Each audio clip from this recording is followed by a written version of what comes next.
Chapter 426 The Witch Comes to the Door. After Xuelinglong determined that her charm technique might not have failed, she decided to find another way to approach Lu Chen proactively. If Lu Chen really didn't dare to approach her because of guilt as she thought, and she didn't take the initiative to find Lu Chen, wouldn't it mean that the relationship between them would never develop further? So she still had to take the initiative. Thinking of this, Xuelinglong said to Mu Zixuan, maybe it's because ninth brother has fallen in love with a girl from that family recently, so he's lost his mind. Mu Zixuan said, what Sister Xue said is possible, but with the prince's status in the North Kingdom, if he falls in love with the girl from that family, he should be able to marry that girl back easily. There is no need for him to be so depressed. That's it. Xuelinglong said, I don't know. Maybe that woman is not from the north. By the way, Sister Zixuan, I want to ask you for a favor, I don't know if it's possible. Mu Zixuan pretended to be curious and asked, what are you busy with? Sister Xue, just ask. Xuelinglong said, I want to meet with my ninth brother and ask about the prince's situation. The prince hasn't written to me for a long time. I always feel that something is happening these days and I can't sleep. Mu Zixuan smiled and said, it's easy, I just ask the maid to tell the prince. Having said this, Mu Zixuan directly said to the maid next to her, Xiao, go and see what the prince is doing in the study. If he is not busy now, tell him that the emperor's wife wants to ask him about the prince. Case. Yes, princess. Then the maid left the yard and went to the study. Lu Chen was handling government affairs in the study. When he heard the maid saying that Xuelinglong wanted to see him, Lu Chen smiled slightly and asked the maid to bring Xuelinglong to his study. Now that the witch has come to his door again, he has to take care of this witch. Not long after, Xuelinglong appeared in the study. After seeing Xuelinglong, Lu Chen asked the maid to exit immediately and close the study door. Then, only Lu Chen and Xuelinglong were left in the study. Lu Chen's expression looked a little complicated at this time. He said to Xuelinglong, sister-in-law, what happened that day? Lu Chen stopped talking and did not continue. Seeing Lu Chen's guilty look, the corners of Xuelinglong's mouth raised slightly. She twisted her hips and walked towards Lu Chen. As she walked, she said, ninth brother, it was of my own free will. Don't worry, as long as you don't say anything, no one will ever know what happened that day. Lu Chen hesitated for a moment, and when he was about to say something, Xuelinglong had already arrived in front of Lu Chen. She raised her slender hand and placed it on Lu Chen's broad chest, and then leaned into Lu Chen's arms. After she entered the study and saw Lu Chen's handsome face, she felt her body become restless. Now she just wanted to quickly review what happened last time with Lu Chen. Ninth brother, when did you become so timid? Haven't you always coveted my body? In front of your imperial brother, you were staring straight at my body. Now that things have happened, why are you worried about this and that? Why worry about that? Anyway, your imperial brother is still in Hiang County, and he won't be back for a while. As Xuelinglong said that, she began to move her hands and feet on Lu Chen. Her slender jade hands slowly moved down from Lu Chen's chest, exactly like a promiscuous girl. Lu Chen laughed in his heart. He didn't expect that this enchantress would take such initiative. Very few of his women are so proactive. Wang Qingkai used to be very proactive, but after a while, Wang Qingkai became less proactive. Now Wang Qingkai has lost a bit of her charm and enchantment. More dignified than a mature woman. After all, she is a married woman and has a child, so it is normal for her temperament to change. Lu Chen grabbed Xuelinglong's wrist, then directly put his arm around her slender waist, pressed her body against the desk, looked at her charming peach blossom eyes and said, you are really a woman who does not follow the rules of women. Not long after the prince left, you actually came to seduce me. Hearing this, Xuelinglong said with a smile, ninth brother said so, but his body didn't think so. It seems that ninth brother is also a hypocritical person. Lu Chen sneered and said, if you seduce me like this, don't blame me for being rude. Xueling Long said, come on, I'm ready. Let's forget about those rules and regulations and immerse ourselves in happiness. At this time, Xueling Long's eyes were glowing with purple light, and she once again charmed Lu Chen. But this time she didn't completely control Lu Chen. She just wanted to arouse Lu Chen's inner desire and let Lu Chen do the same thing to her last time. Lu Chen naturally felt it, and he immediately lowered his head and blocked Xueling Long's red lips.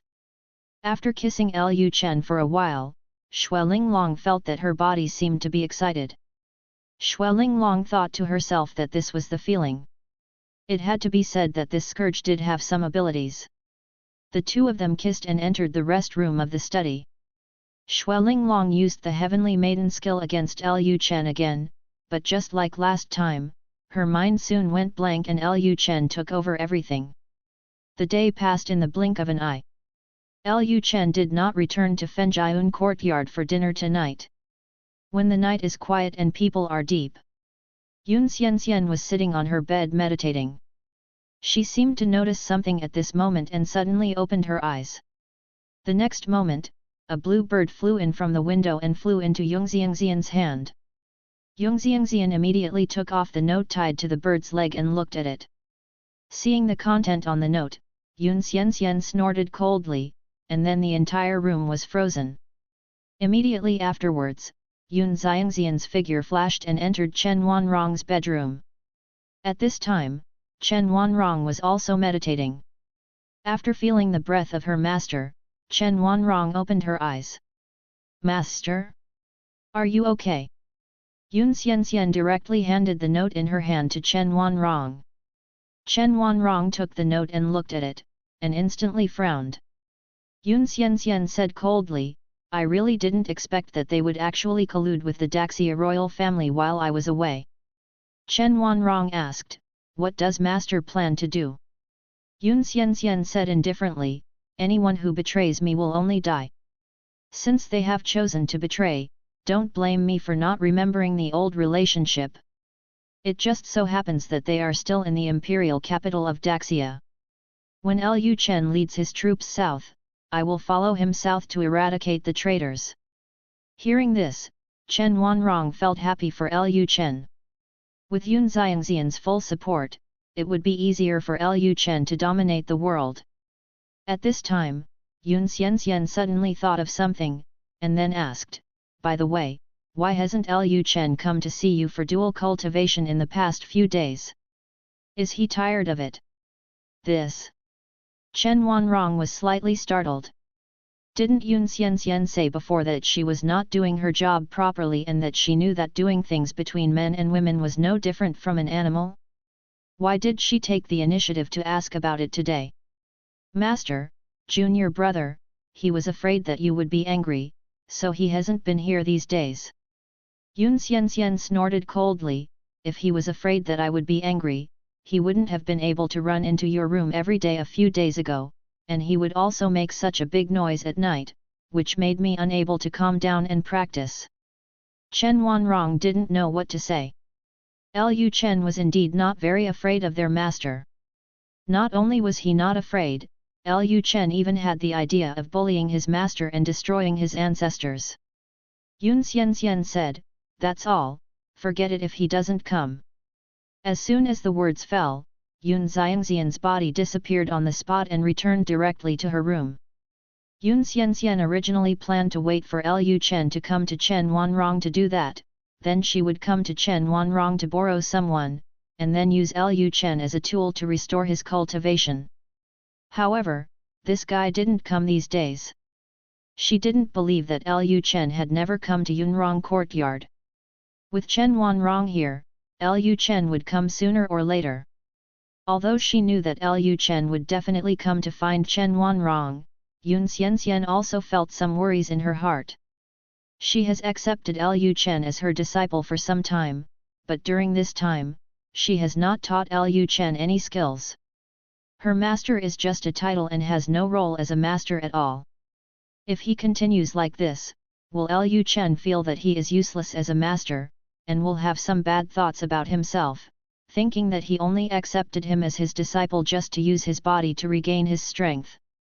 Although she does have thoughts in this regard, now that she has accepted this disciple, she still has to play some role. Judging from the skills Lu Chen took out, he most likely came from a high-level world of immortal cultivation. It would not be a good thing to become enemies with someone from a high-level world of immortal cultivation. If this guy is lucky that day and encounters some opportunity, and his strength suddenly soars, even surpassing his own, he is likely to do something to deceive his master and destroy his ancestors. If she wants to willingly let this man be used by her, she still needs to give him some sweetness. Although Chen Wanrong can be regarded as a sweetness she gave Lu Chen, Chen Wanrong is an independent person after all, and she has to find a way to give it to Lu Chen. Another benefit. How about teaching him some skills? What technique is better to teach? Yun Xianxian fell into deep thought. At the same time, study room, rest room. Xuelinglong fell into the quagmire again. She tried hard to struggle, but in the end she couldn't get out of the quagmire. Last time, in order to prevent Xuelinglong from feeling uncomfortable, Lu Chen used the rejuvenation hand and healed Xuelinglong's wounds while doing things. But this time it's different. To deal with the witch, you must have the means to deal with the witch. How can you keep recovering her? Lu Chen did not use the rejuvenation hand this time. Xuelinglong felt that if she continued like this, she would die. She quickly used the charm technique on Lu Chen. You, wake up, you feel very guilty for your actions and decided, well. Before Xuelinglong finished speaking, Lu Chen blocked her red lips again. Xuelinglong was dumbfounded. How so? Her charm technique didn't work? How can this be? Wasn't everything fine before? Could it be that just like last time, she used the charm technique to bring out Lu Chen's inner desires, which caused Lu Chen to lose control? Even if she used the charm technique again, there was no way to stop what Lu Chen did? When she thought of this possibility, Xuelinglong felt extremely scared in her heart. Soon she was left with only one thought. I'm done. I don't know how long it took, but Xuelinglong, who was lying on the bed, vaguely seemed to hear someone's voice. Young woman, you still want to control me with the magic of charm. You must regret it now. Lu Chen felt that there was no need to pretend anymore. When he was doing things just now, he found that this enchantress got along very well with him. In this case, he should show his cards early and take this enchantress into his harem as soon as possible. His harem needs a harem. A witch who can carry his negative emotions. Hearing this, Xuelinglong suddenly woke up. This voice was Lu Chen's. Isn't this guy Lu Chen already out of control because of the charm technique? How could he still say such sober words? And he calls himself a witch? How did he know that he was a demon witch? Xuelinglong suddenly turned her head to look at Lu Chen, who was looking at her with a playful expression. Seeing that Lu Chen's eyes were very determined and did not look like he was being controlled at all, Xuelinglong felt relieved. This guy doesn't look like he's being controlled. The charm technique actually fails. Xuelinglong gasped and said, when did you wake up? Lu Chen smiled and said, awake? I have never been controlled by your charm from the beginning. How about it? I act very similar, right? As soon as Lu Chen said these words, Xuelinglong was shocked. No wonder the last time she gave Lu Chen an order, this guy didn't listen at all and acted like an animal. It turned out that this guy wasn't under control at all. He was just pretending to be under control. In this case, this guy may have realized his identity. Run, you must run quickly. Thinking of this, Xuelinglong immediately prepared to resist, but she suddenly discovered that the power in her body was blocked. Coupled with the things she had just done, she had no strength at all now and was unable to escape from being pressed by Lu Chen. Xuelinglong was confused again. What's going on? How could her skills be banned? Xuelinglong said shyly, what did you do to me? Lu Chen smiled and said, don't you know very well what this king has done to you? The king will interrogate you, a demon sect witch, naturally. Naturally, I cannot let you move around casually. Saints of the Taiyin sect, get ready to be interrogated by this king. Xuelinglong's beautiful eyes widened slightly, her pupils contracted, and her body tensed instantly. When a person is emotionally fearful, all the muscles in his body will tighten, which was beneficial to Lu Chen. Xuelinglong asked in disbelief, how could you know? She has a yin-yang mirror on her body. Logically speaking, it is impossible for Bei Wang to discover her identity, let alone discover her identity. Even Lu Chen is not aware of his own cultivation. However, he directly revealed his identity. At this time, Lu Chen leaned down, hugged Xuelinglong's waist tightly, and then said in her ear, Saint of the Taiyin sect, my interrogation is about to begin. Hearing this, Xuelinglong's inner fear was amplified again, and Lu Chen's words in her ears were like the whispers of a devil. End of chapter. Chapter 427 War mobilization begins. Xuelinglong was finally interrogated by Lu Chen for a whole night. Under the overlapping emotions of fear and excitement, her consciousness almost collapsed. In the end, Xuelinglong chose to give up the struggle. She also figured it out in her heart. She couldn't run away anyway. If King Bei wanted to kill her, she would be just a lamb to be slaughtered. And she believed that if Lu Chen really wanted to kill her, it would have been impossible for him to take action after so long. This guy must still be planning to keep her useful. After all, she is a saint of the Taiyin cult. As long as he controls her, he can get some information he wants to know from her.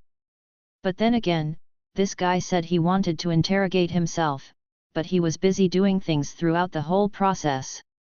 He tortured her to death from the beginning, but he didn't ask her about the Taiyin god cult. What kind of interrogation is this? Don't all interrogations require questions? Xuelinglong suspected that this bitch was planning to wait until her will was about to collapse before asking her questions. When the first ray of sunshine in the morning shone into the house, Lu Chen lay on Xuelinglong's back, hugging Xuelinglong's soft and delicate body. Xuelinglong had completely given up the idea of struggling at this time. After an unknown amount of time passed, Xuelinglong said, you said you wanted to interrogate me. Why did you not ask me any questions after a whole night passed? Lu Chen replied with a smile, what's your question? If your demon sect came to the North Country, what good could it do? It's most likely that you came here to cause destruction. Xuelinglong asked, don't you want to know why I approach you? Lu Chen said calmly, I have basically guessed what you want to do. You just want to capture me and sacrifice me, and then resurrect the leader of your Taiyin god sect. This. Xuelinglong was shocked. Lu Chen actually not only knew that she was a demon sect witch, he even knew her purpose of coming to the North Palace. How can this be? Then Xuelinglong thought of a possibility. The fact that Lu Chen knew so much about the Taiyin sect proved that there must be a traitor within the Taiyin sect and told Lu Chen about the Taiyin sect. Moreover, the status of this traitor is not low, because there are not many believers who know that she has come to the north, and it is impossible for those believers to know what she is doing in the north. Only a few high-level officials know the reason for her coming to the north this time. How did Lu Chen do this? The believers of the Taiyin God sect are all controlled by their leader, and so are the elders. Although their leader is dead, their leader's soul is still alive. If those believers have the idea of rebellion, they will soon become one. Beach of blood. Speaking of which, she also seemed to have the idea of betraying the leader, especially last night, when she was in a high mood, She also thought about simply surrendering to King Bei and becoming his slave girl. He should have turned into a pool of blood last night, but why is he still alive and well now? Hard to add. What happened to their leader? Or is it that their leader's methods have no effect on them? If this is really the case, then it would not be surprising that the elders of the Taiyin God sect would betray the Taiyin God sect. Just when Xuelinglong was distracted, Lu Chen's hand was wandering around Xuelinglong's hand. At this time, he continued in Xuelinglong's ear, "Originally, I planned to continue acting with you. You know why did Wang have a showdown with you so quickly and reveal your true identity?" Xuelinglong said, "Does the prince plan to get rid of me?" Speaking of this, Xuelinglong felt a sense of fear in her heart.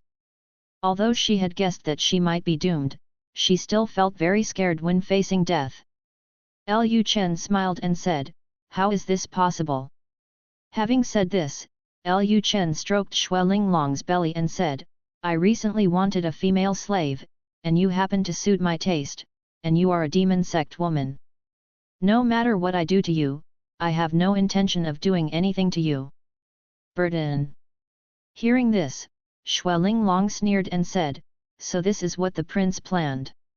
If you want to turn me into your slave girl, your majesty, aren't you afraid that I, a demon witch, will do something detrimental to the North Palace?" Lu Chen said calmly, "Many women in my inner court have said this. In the end, some of them were completely tamed by me, and some even gave birth to children for me." Hearing Lu Chen's words, Xuelinglong was startled. Lu Chen smiled and said, "Don't believe it. When you enter the inner courtyard, you will soon find that there are many women in the inner courtyard who have experienced similar experiences to you. Some of them came to see me from the beginning, but instead of killing me, they got themselves involved and will never be able to leave me for the rest of their lives." Xuelinglong fell into silence. She heard from Lu Chen's tone that Lu Chen was not lying. And there was no need for Lu Chen to lie to himself.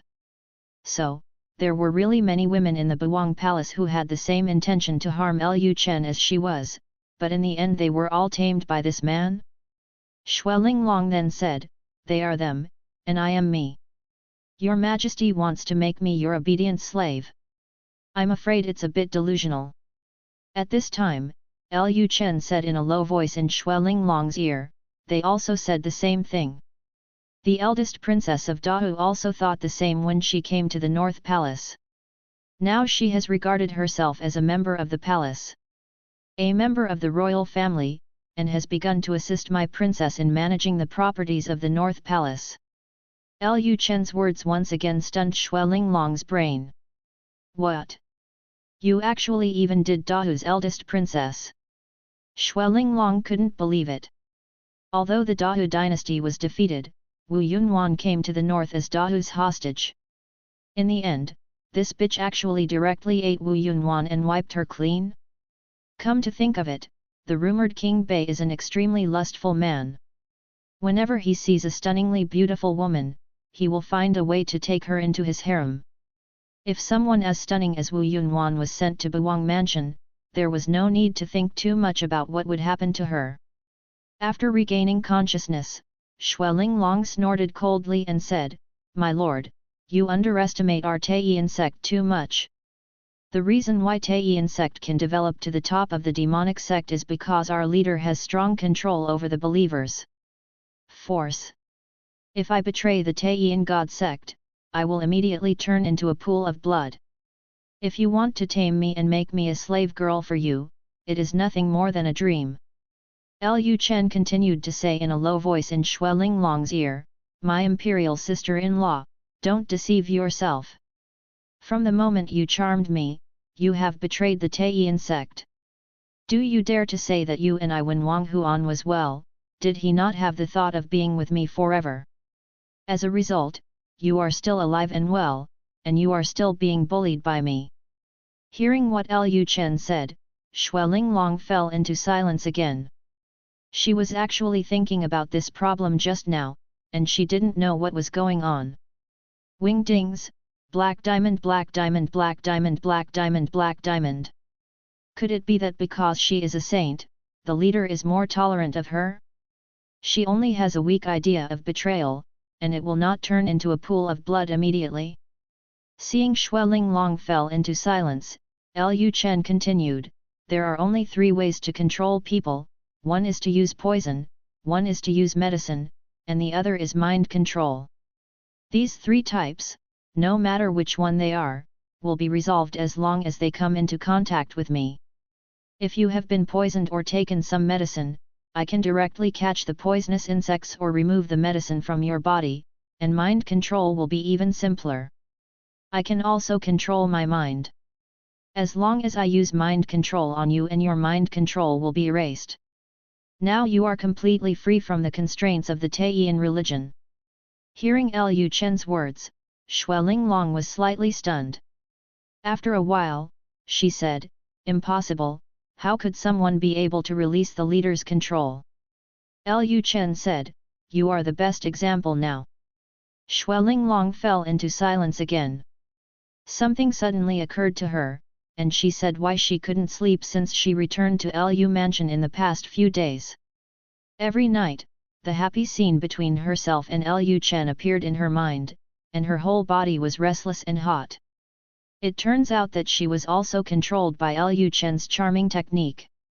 Lu Chen, a grown man, could actually use the charming technique. No wonder this guy is so confident that even the women who originally wanted to harm him dare to stay in Buwang Mansion. In this case, haven't those women become walking zombies and have long lost their consciousness? She doesn't want to become a walking zombie. Xue Linglong said, you should give up on this idea. Now that I have been caught by you, if you want to kill or behead me, please do as you please. I will not be controlled by you and become your plaything. Xue Linglong has figured out that it is better to die than to become a walking corpse and have her body treated as a plaything. Anyway, she had no father or mother since she was a child, and she grew up under the cultivation of the Taiyin god cult. She had no worries. For her, death was a kind of relief. But when she thought that she was going to die, Xue Linglong felt sad in her heart. She climbed from a helpless little girl to the position of a saint of Taiyin god cult. She originally thought that she would be powerful and gain more. What you want? I didn't expect that I would end up like this in the end. Thinking of this, Xue Linglong closed her eyes and quietly waited for death. However, she did not wait for Lu Chen to kill her. Instead, Lu Chen did that to her again. Xue Linglong bit her silver teeth lightly. Could it be that this guy planned to enjoy himself again before killing himself? That's all, that's fine, a painless death. However, after the incident was over, Lu Chen still did not kill him. When Xue Linglong regained consciousness again, Lu Chen had already gotten up from the bed and was getting dressed. Seeing this scene, Xue Linglong couldn't believe it. You won't kill me. Hearing Xue Linglong's voice, Lu Chen turned to look at Xue Linglong and said with a smile, the prince and I are good brothers, and you are my royal sister-in-law. How could I kill my own sister-in-law? Xue Linglong snorted coldly. She obviously didn't believe Lu Chen's nonsense. This guy had given himself up to that, and he was still talking about brotherhood and brotherhood. What a hypocritical man from now on. Xue Linglong then said, you will regret it. Xue Linglong quickly got up from the bed and quickly put on her clothes, fearing that Lu Chen would regret it later. After putting on her clothes, Xue Linglong left the study and hurried back to Lu mansion. The first thing Xue Linglong did when she returned to Lu mansion was to gather the followers of the Taiyin sect and plan to leave Yanqing. The Northern King was too dangerous, although she also thought about sacrificing the Northern King to the leader and resurrecting their leader. But she felt that if she continued like this, she might become King Bei's plaything before their leader was resurrected. Xue Linglong felt very humiliated at the thought of her body being played with by King Bei. She took the initiative to seduce King Bei and had fun with him, but she could not become an unconscious plaything. As soon as they heard that Xue Linglong was leaving Yanqing, the followers of the Taiyin sect were very puzzled. Their goal had not been achieved yet, so why would they leave Yancheng at this time? Especially the elders of the Taiyan sect, they knew very well that they came to Yancheng just to take away King Bei. Now that they haven't even caught King Bei, what are they doing leaving Yancheng? Xuelinglong didn't explain too much. She just said that the people in Xuanyu Palace seemed to have noticed their presence, so they had to leave quickly. As soon as they heard that Xuanyu Palace might have discovered them, the followers of Taiyan God sect quickly packed up their things. They were a demon sect, and Xuanyu Palace was an upright sect. Usually, people from Xuanyu Palace would kill people from the demon sect directly if they discovered them. Now that the heavenly being from Xuanyu Palace is in Buwang Mansion, if that heavenly being makes a move, they will probably turn into ashes in an instant. Noon. Lu Chen was handling government affairs in the study when Qin Yushan suddenly came over and told him about Xuelinglong taking some people from the Lu Mansion south. Lu Chen was also stunned for a moment when he heard that Xuelinglong was going to run away. This was the first time that he encountered a woman who had slept with him and wanted to run away. Basically, the women in Buwang Mansion would not think of leaving him as long as they slept with him once.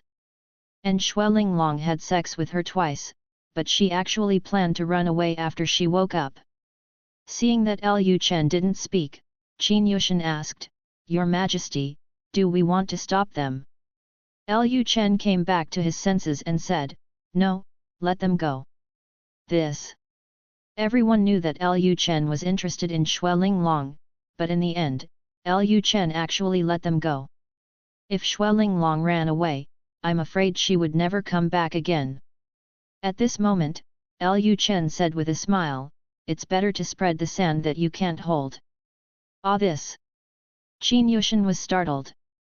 Is this what their prince could say? Didn't their prince just accept someone he liked into the inner courtyard? Why did he suddenly change his gender? As a subordinate, Qin Yushan couldn't say much, so he immediately said, "I understand." Lu Chen said, "Okay, if you have nothing to do, just go down."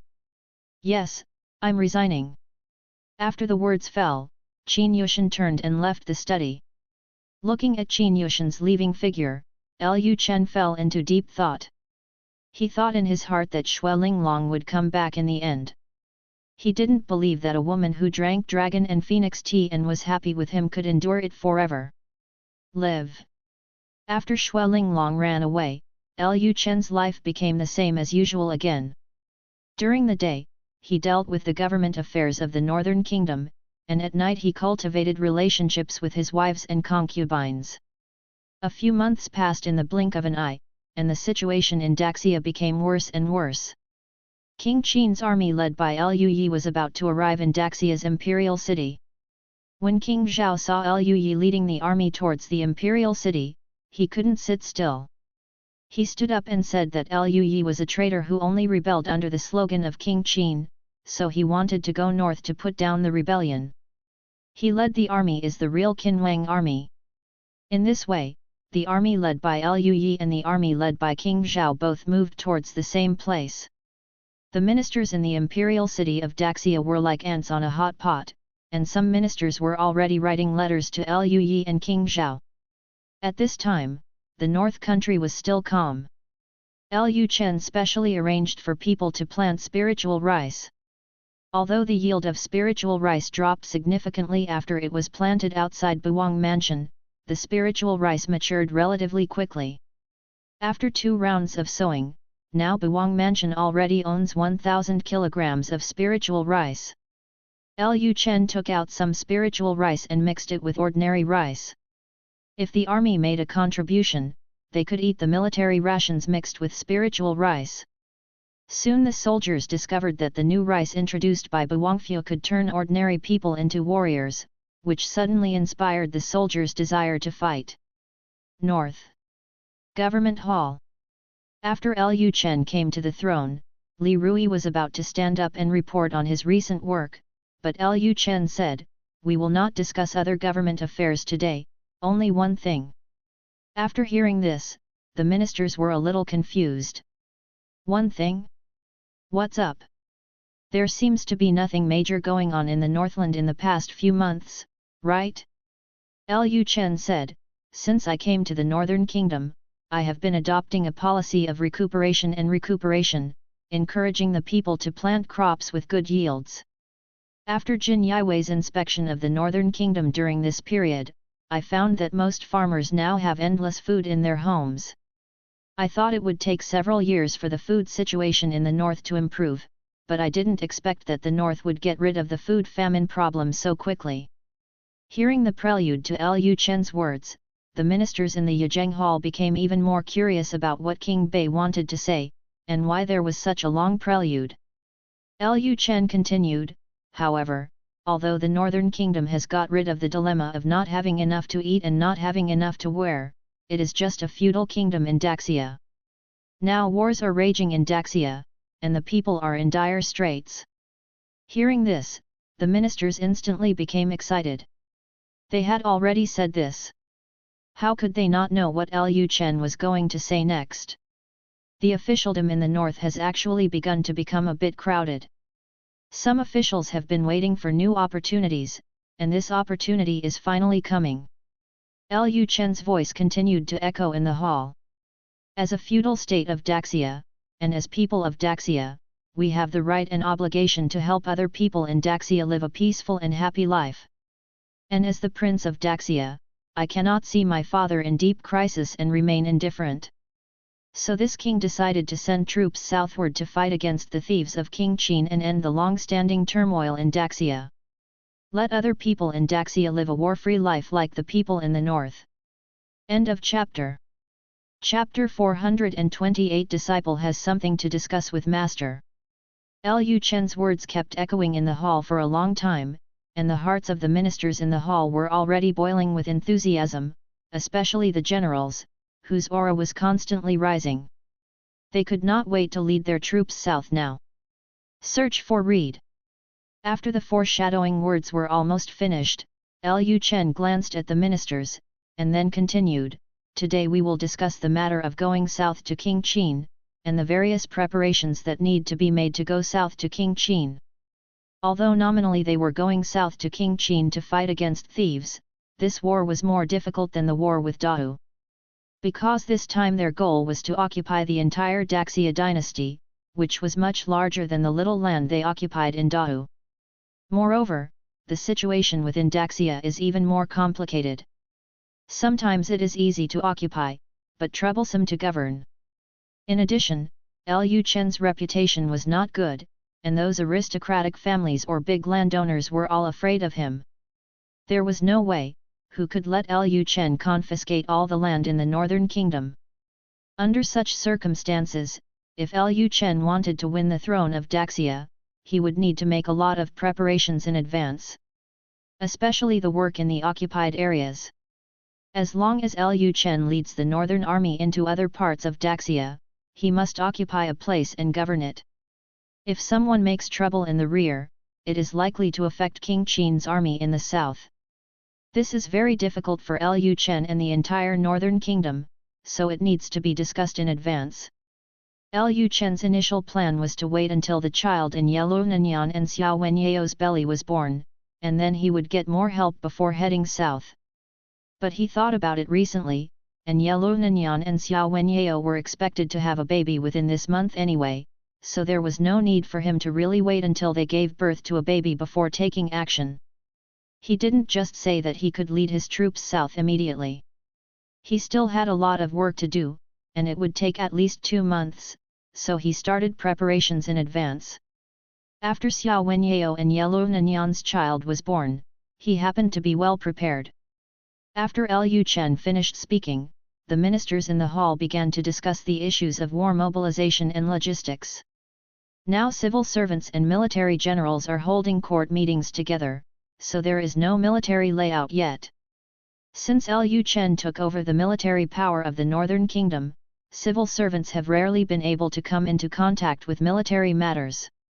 Only a few ministers, such as Zhuge Chongguang, being able to access the military aircraft priorities of the Northland. The rest of the day was spent in meetings, and the ministers had lunch and dinner in the main hall. There are simply too many things to discuss at one time. Lu Chen saw that it was almost 11 o'clock, so he had to ask the ministers to go back first and discuss some issues tomorrow morning. After sitting on the throne for a day, Lu Chen also felt very tired. With his pseudo-celestial realm, his body did not feel any fatigue, but his heart was mainly tired. He also guessed at the beginning that there must be many things involved in leading his troops south, but he did not expect that there would be so many things that could not be discussed in one day. After today's meeting, Lu Chen went to Fenjiun courtyard. His mental fatigue made him just want to take a nap and have a good rest. He didn't even want to touch a woman tonight. But just when he was about to go to Fenjiun court to sleep, Liang Zong came. Liang Zong obviously came with important information, so Lu Chen had no choice but to go to the study. Entering the study, Liang Zong handed the information obtained by Jin Yiwei to Lu Chen. "My lord, there is news in the capital that there seems to be a particularly powerful magic weapon in the palace. It is said that this magic weapon can kill heavenly beings." Upon hearing this, Lu Chen's hand suddenly stopped in mid-air, without even opening the information. He was stunned for a moment and then looked up at Liang Zong. "How was this information collected?" Liang Zong replied, "Someone in the capital is spreading this news." "Who exactly is spreading this news?" Jin Yiwei has not found out yet. After hearing Liang Zong's answer, Lu Chen pondered for a moment, then he opened the information in his hand and read it carefully. After reading the contents of the intelligence, Lu Chen speculated in his mind, could it be that the Lin family was passing on information to him? If the Lin family discovers any secrets in the palace, there seems to be no need to go to such trouble. They can just pass the information to Jin Yiwei directly. Ever since the Lin family took refuge in him, Baiguo had arranged Jin Yiwei for the Lin family. Any news about the Lin family would be immediately transmitted to Baiguo through the Jin Yiwei, etc. Could this be his father spreading news? If it was his father, he did have a motive. Maybe his father realized that he was ready to make a move and was afraid that he would lead his troops south, so he wanted to spread false news to deter him? No, this news may also be true. Lu Yi told him when he came to the North Kingdom that his father had obtained an evil treasure, which could instantly elevate the national master's strength to the realm of heaven and humanity. At that time, he was doubting that maybe his father had really obtained such a treasure, but that treasure most likely did not improve a person's realm, but had other effects. Now there are rumors in the palace that there are magic weapons that can kill heavenly beings. This is definitely not groundless. I am afraid that someone is really passing on information to the outside.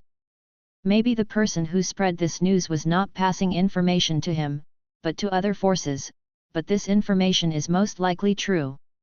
If there is really a weapon that can kill heavenly beings, then they must be more careful when going south this time. Lu Chen said at this time, find out a way to find out what that weapon is and how to guard against it. Liang Zong said, "Yes, Your Majesty." At this time, Liang Zong continued, "Your Majesty, there is another piece of information." Lu Chen asked, "What information?" Generally, important information is reported in paper form. Information without paper report is basically not important information. So Lu Chen just asked casually, not taking Liang Zong's words to heart. At this time, Liang Zong replied, "The Taiyin cult massacred a city in the south and used it as a blood sacrifice." Lu Chen's face instantly darkened.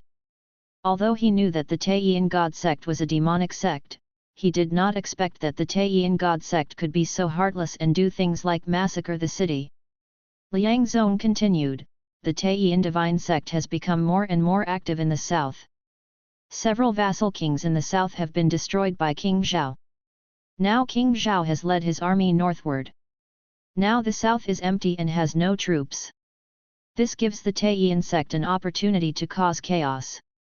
Lu Chen was silent for a moment and then asked, "Where is the crown princess now?" Lu Chen wanted to confirm whether this was done by the witch Xue Linglong.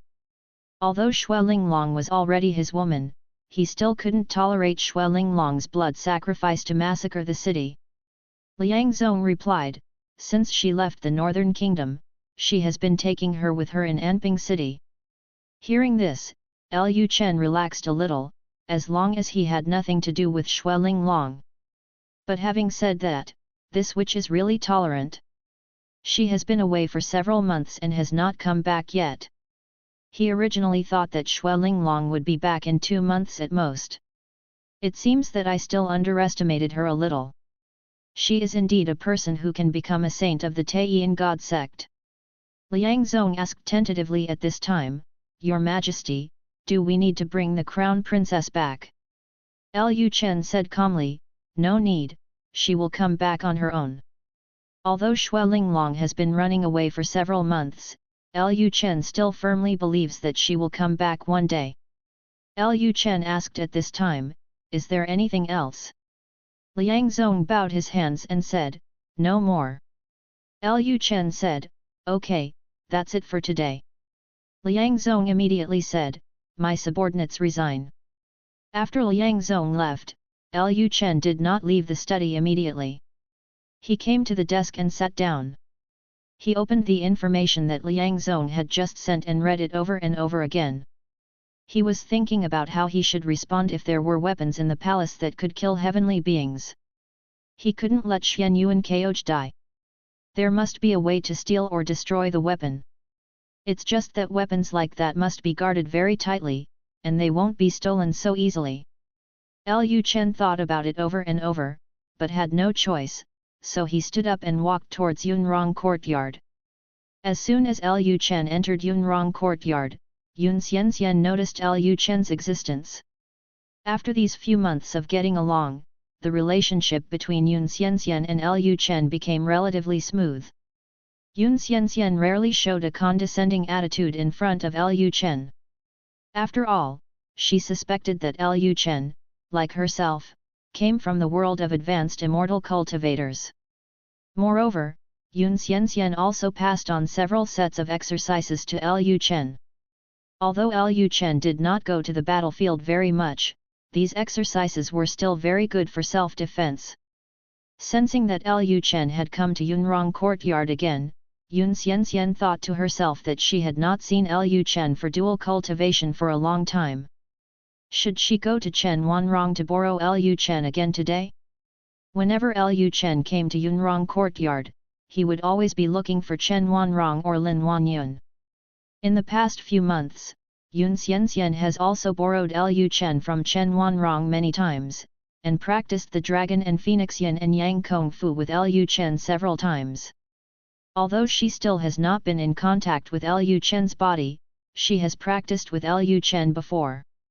At that time, his attitude improved a lot, and he never let Lu Chen stand like the first time.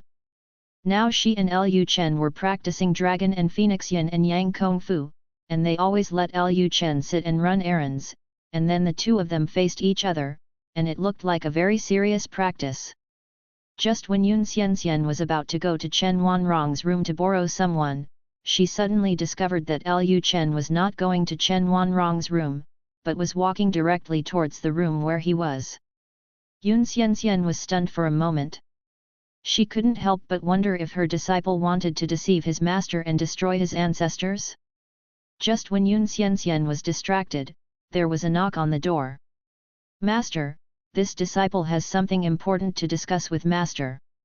After hearing this, Yun Xianxian thought for a while, then waved his hand and opened the door directly. "Come in." Lu Chen immediately entered the bedroom. The moment he entered the room, a scent of fragrance poured into Lu Chen's nostrils. For a moment, the fatigue in Lu Chen's heart was swept away, and his whole person became restless. At this time, Yung Xiangxian was wearing a white gauze dress and sitting cross-legged on the bed. His whole body was surrounded by immortal energy, cold and holy, like a fairy who descended from the earth. Seeing Lu Chen's eyes staring straight at his body after he came in, Yun Xianxian snorted softly, "Evil disciple, how long do you want to see my master's body again?" Lu Chen came back to his senses and said with a smile, "Master is indeed a fairy." He is getting younger and more beautiful. Yun Xianxian asked, "You came here today just to talk to my master about this matter?" Lu Chen said, "Of course not. I just got an intelligence. Someone spread the news in the capital. There is a magic weapon in the palace that can kill heavenly beings." Hearing this, Yun Xianxian Lu frowned slightly, the coldness on his body became much heavier, and the bed was covered with a layer of frost. Lu Chen continued, "I don't know whether this news is true or false. After all, I am not a celestial being. I don't know if there are weapons in this world that can kill celestial beings. So I would like to ask Master, does this world allow weapons that can kill heavenly beings?" Yun Xianxian replied, "My master has such a weapon in his hand." Hearing Yun Xiangxian's answer, Lu Chen was stunned, and instantly thought of what Chu Xiang said to him back then. His mother had brought the artifact from Suanya Palace out of Suanya Palace a few days ago. At first, the Chu family thought of keeping that artifact. It seems that what Yun Xianxian is talking about is the artifact that his mother brought out of Suanya Palace. Yun Xianxian continued, "No wonder those two traitors went to collude with Emperor Xia. It turns out that they thought they could kill me by relying on Emperor Xia's weapon." Hearing Yun Xiangxian's words, Lu Chen suddenly felt as if he had heard some important information. At this time, Yun Xianxian said, "Although this world does have weapons that can kill heavenly beings, the conditions for the use of such weapons must be very harsh, and you cannot use them just because you want to. Take the weapon we have as an example. If we use that weapon once, it will probably consume half of the spiritual energy in our body." Lu Chen was stunned for a moment, such a big consumption? Lu Chen instantly thought of the case of the missing warriors of Daxia, and he immediately said, "In the past year, Daxia has lost many warriors above the 5th level. The disappearance of those warriors is related to my father. Maybe they are giving trouble to that weapon is charged." Hearing this, Yun Xianxian said doubtfully, "Charging?" Lu Chen said, "It means creating conditions for the use of that weapon." Yun Xianxian said, "This is indeed possible." Having said this, Yun Xianxian fell into deep thought. Lu Chen asked, "Master, how is your strength recovering now?" Yun Xianxian replied, "Basically, it has returned to the level of heavenly beings." End of chapter. Subscribe to Chinese Novel Audio Wave. Chapter 429. Now that everyone is here. Although I have returned to the realm of heaven and humans, if Emperor Xia really possesses a weapon that can kill heaven and humans, it may be difficult for my master to help you. Yun Xianxian is not a fool. If she is allowed to take action without threatening her own life, she will certainly have no problem. But if the opponent has a weapon that can kill her, she will definitely not be willing to rush forward. She also thought about being able to leave this world one day and return to the world of immortality where she lived. If she died in this world, how would she go back? Hearing Yun Xiangxian's words, Lu Chen laughed in his heart. He did not expect that his fairy master would be so afraid of death. But fear of death is normal and human. But in this case, how can we get rid of the weapon that can kill heavenly beings? With weapons that threaten the heavenly beings will definitely not be able to appear casually. If the heavenly beings are killed as soon as they come out, wouldn't it be a big loss? Seeing Lu Chen fell into silence, Yun Xianxian continued, "Actually, you don't need to worry too much. Generally, such weapons cannot be used multiple times. If a pseudo-celestial being uses this kind of weapon, it is estimated that it can only be used at most. Use it once." Hearing Yun Xiangxian's words, Lu Chen felt a little helpless in his heart. Apart from Yun Xiangxian, there was only one heavenly being in Baiguo now. Even if the weapon could be used once, as long as it hit Xian Yuan Koch, it would be a huge blow to Baiguo. Loss. Is it possible that he went to call the heavenly man from the Black Dragon Kingdom? The main task of the Black Dragon Kingdom now is to monitor the Misty World and create pressure on the Great Xia Dynasty. The heavenly man of the Black Dragon Kingdom must not be transferred away casually. Even if they call the heavenly beings from the Black Dragon Kingdom, they will not dare to act rashly until they find the weapon in the Great Xia Palace that can kill the heavenly beings. After all, the heavenly beings have the highest combat power known in the world. Each one is a loss. But they must go south. They can't just stop going south just because Daxia has weapons that can kill heavenly beings. Lu Chen thought at this time that Yellow Nanyan and Xiao Wenyao were about to give birth, and maybe the system would reward him with something that could deal with the mysterious weapon this time. However, he cannot put all his hopes on the system. It would be best if the system has reward-related things, but what if when Yellow Nanyan and Xiao Wenyao have a child, the system does not have such rewards? He himself also had to figure out how to deal with the mysterious weapon that could threaten heaven and humans. The system does have advantages and disadvantages. Everything he has now is brought about by the system, but now Lu Chen has gradually realized some problems. He cannot just rely on the system blindly. At this moment, Yun Xianxian suddenly thought of something again, so he said, "Master, there is a way to solve that problem." Lu Chen asked curiously, "What can I do?" "The two elders of Xuanyu Palace colluded with your father, so their target is most likely Weishi, so as long as Weishi shows up, they will definitely use that weapon to deal with Weishi. In this case, I will take the initiative to appear in front of them and induce them to use that weapon. As long as they use that weapon, with the strength of your heavenly protector, there should be no problem in dealing with those minions." Hearing this, Lu Chen felt a little puzzled. Isn't Yun Xianxian afraid of death? How dare she run and be used as bait? Lu Chen said, "But if master, you are injured by that weapon." Lu Chen hesitated to speak. He wanted to see what Yungxiangxian was going to say next. He felt that Yungxiangxian would not take the initiative to take risks for himself. This woman must be thinking about something. Just as Lu Chen expected, Yun Xianxian said at this time, "A few months ago, I heard that you gave each of your wives and concubines a puppet. The puppets you made can not only move, but can also talk." Lu Chen frowned, as if he guessed what Yun Xianxian was going to say next. Yun Xianxian continued, "This kind of puppet technique should be a technique in the advanced world of immortal cultivation. If you can give the puppet technique to my master, and when I learn the puppet technique, you may be able to create a puppet with the same aura as my master." The puppet comes out. Lu Chen laughed in his heart, this woman really wanted to use her puppetry. Lu Chen said, "Master, the puppet technique I have is just a puppet processing technique. Even if I learn it, it may not be able to play the role you just mentioned." Yun Xianxian looked at Lu Chen's eyes with suspicion. She thought to herself, maybe her evil disciple didn't want to teach her the puppetry technique, so she said that on purpose, right? Yun Xianxian said expressionlessly, "Whether it has that effect or not, you leave it to the master first. Once the master learns it, he will naturally know whether it can be done. If you are unwilling to hand it over to my master, then you have to find a way to deal with that weapon yourself." Lu Chen thought for a moment, and he would eventually become his disciple sooner or later. This woman would fall into his hands one day, and even if the puppetry technique was given to her, it would be nothing.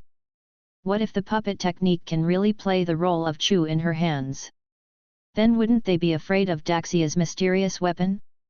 Thinking of this, Lu Chen said, "Okay then, disciple will hand over the puppetry technique to the master."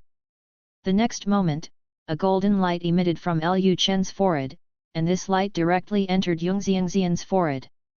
Yungxiangxian instantly received all the contents of the primary puppet technique. Yun Xianxian understood all the functions of the puppet technique in an instant, and she immediately said, "It seems that using the puppet technique, you can really create a puppet with the same aura as your master, but it is a pity that you are only a primary puppet technique. The puppet created can only copy the aura of the master, but it cannot carry the power of the master. If it is an intermediate puppet technique, or an advanced puppet technique, the puppets refined by my master may also have the strength of pseudo-celestial beings, and then my puppets can also participate in the battle. 6. Speaking of this, Yun Xianxian stared directly into Lu Chen's eyes with cold eyes. Lu Chen laughed in his heart. Why didn't he understand what Yun Xianxian meant? Yun Xianxian thought she was hiding her clumsiness and deliberately taught her only the elementary puppetry technique. She wanted to test herself, and then get the intermediate puppetry technique and advanced puppetry technique from her as well. Lu Chen sighed at this time and said, "Alas, the immortal the disciple met was too stingy and only taught him the basic puppetry technique." Hearing Lu Chen's words, Yun Xianxian showed a suspicious look on his face. Being stared at by Yun Xiangxian's purple pupils, Lu Chen suddenly felt as if he had seen through his inner thoughts. For a moment, the room suddenly became extremely quiet, and the atmosphere became very dull. Yun Xianxian thought for a while, and then said, "That's all, the elementary puppet technique is the elementary puppet technique, as long as it can induce them to take out the weapon, when the time comes, your heavenly guardian will be able to snatch that weapon away instantly." What they feared most was not that the other party would use the weapon that could kill heavenly beings. What they feared most was that the Daxia royal family would use it secretly behind their backs, in places they didn't know. But if you can determine where the weapon is, with the ability of heavenly beings, it is not a simple matter to snatch something from the hands of non-celestial beings. At this time, Yun Xianxian glanced at Lu Chen's body, and then asked, "What else do you want?"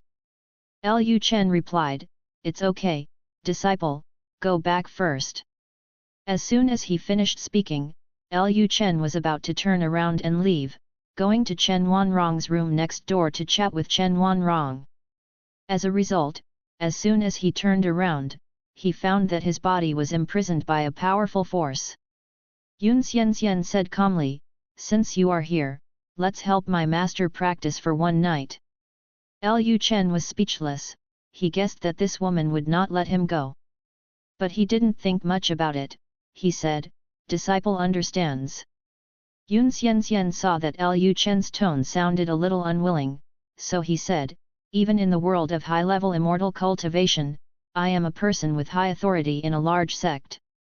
If I can leave one day, I will. This world, I promise, will provide you with enough cultivation resources in the future so that you can become a true immortal. So don't think that being a teacher is taking advantage of you." Lu Chen said, "Disciple has no such idea. Disciple is happy to practice with master." Yun Xianxian said, "This is the best. Come up."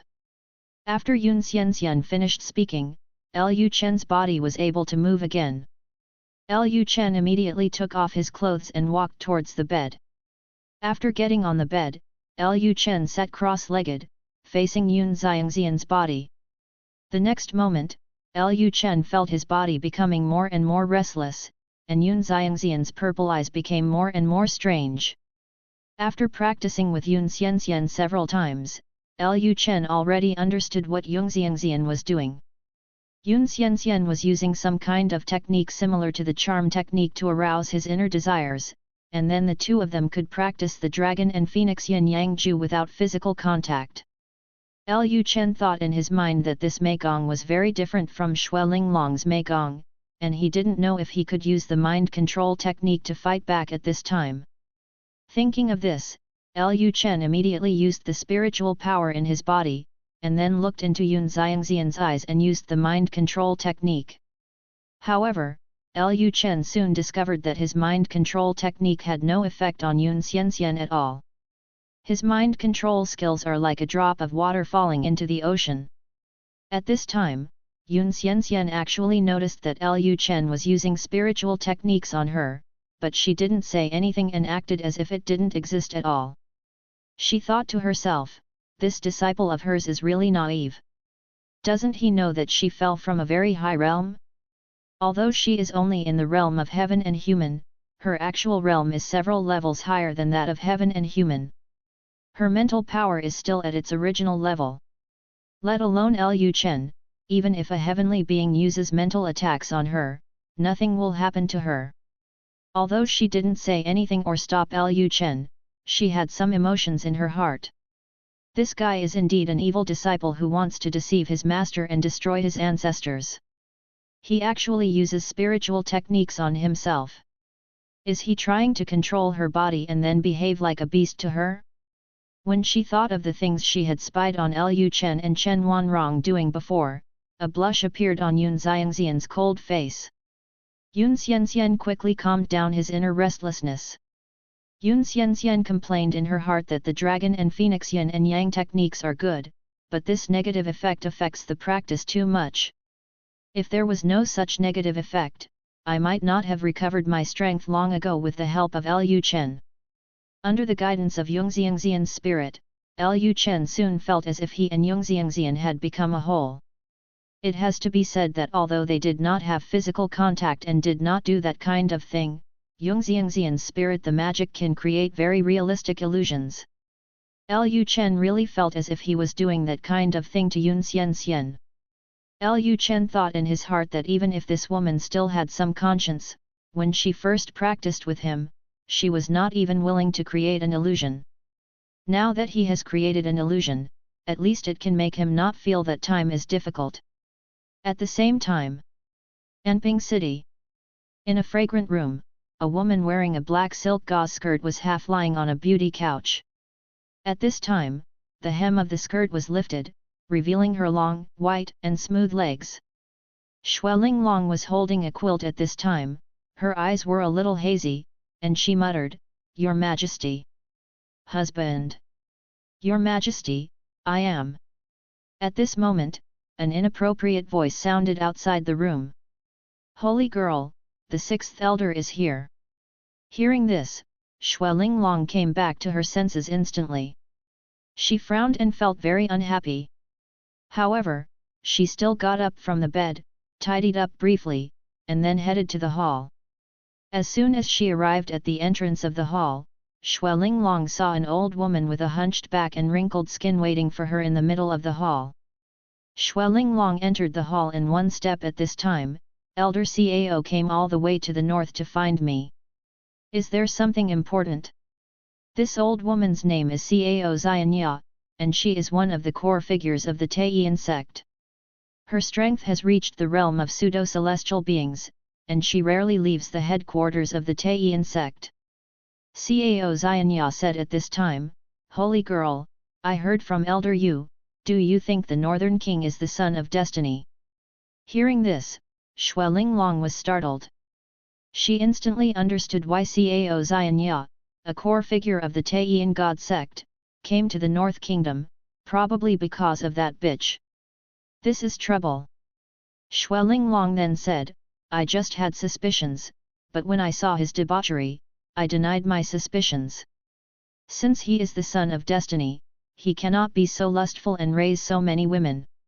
If Elder Cao is going for him, then I'm afraid Elder Cao's trip will be in vain." Cao Xianya smiled and said, "That's not necessarily the case. Holy girl, your ideas are a bit too narrow. Who told you that the son of destiny must be a person of high moral character? And how do you know that everything King Bei did was not just an act?" Hearing this, Xueling Long frowned slightly. She didn't think Lu Chen was just pretending, that guy was just a lecher, a dog man in the physical sense, he liked to act like a dog. But even though she had some slight feelings towards Lu Chen, she didn't want the people from the Taiyin god sect to take action against Lu Chen. In the past few months when she escaped from Yanchenge, she gradually understood that she had indeed gotten rid of the Taiyin god. Even if she betrays the Taiyin god sect, she will not turn into a pool of blood. And she also discovered that she could no longer leave that dog man. When she first left him, she didn't feel any discomfort. As a result, as time went by, her longing for that bitch man increased day by day. She now wished she could quickly return to that man and become her first slave. Xueling Long also knew that she might have fallen into Lu Chen's tricks, so she couldn't leave him, but she knew in her heart that she still couldn't stop herself from missing that bastard. As a demon sect witch, one day she fell into a familiar field, which made Xueling Long feel very depressed. She now feels that that dog man is more like a member of the demon cult than herself. End of chapter. Chapter 430. Damn, what are you doing? Xueling Long thought in her heart that no matter what, she could not let the people of the Taiyin God sect hurt that dog man. If he was sacrificed, how would she live her life? Thinking of this, Xueling Long said, Elder Cao, I have spent some time in Yancheng and have been close to King Bei, so I naturally know what kind of person he is. In my opinion, the reason why the North Kingdom is what it is today has nothing to do with the King of the North. It is entirely because Suanya Palace is controlling everything behind the scenes. King Bei is just a chess piece of Suanya Palace. How can a chess piece like him be the destined son predicted by the leader? After hearing Xueling Long's words, Cao Xianya thought for a moment. She did not doubt that Xueling Long had betrayed the Taiyin God sect. After all, the people of the Taiyin God sect were all under the control of their leader. If anyone dared to betray the Taiyin God sect, in the end result will only be turned into a pool of blood. But even though Xueling Long had said so, Cao Xianya still had no intention of giving up. She immediately said, even if King Bei is not the son of destiny, there must be something special about him, otherwise how could Suanya Palace choose him as a pawn? There is something that the saint may not know yet. We slaughtered a city in the south and used blood sacrifices to awaken part of the leader's consciousness. The leader now needs a body very much. I heard that King Bei's martial arts talent is very high. Since his martial arts talent is so high, his body must be very suitable for being a leader. So even if he is not the son of destiny, we should still find a way to bring the northern king to the south. When Xueling Long was about to continue talking, Cao Xianya spoke again. In addition, the leader is also very interested in King Bei. Hearing this, Xueling Long shut up instantly. Even the leader of the Taiyin God sect has spoken, so nothing she can say will be of any use. Xueling Long couldn't help but think that she couldn't be blamed for this. She had already tried to make the Taiyin sect stop being interested in that bitch man. If she was to blame, she could only blame that bitch man for being too high profile in the North Country and causing such a thing. A lot of things come out. Since the leader also wants the body of King Bei, now she can only pretend to cooperate with Cao Xianya for the time being, and then go north again. When she got to Yancheng, she would think of a way to remind the guy. As for what happened next, it would be up to him. As a saint of the Taiyin God sect, she knows the strength of the Taiyin God sect. Although the Taiyin God sect does not currently have any powerful celestial beings, there are many strong men in the Taiyin God sect who are close to the strength of celestial beings.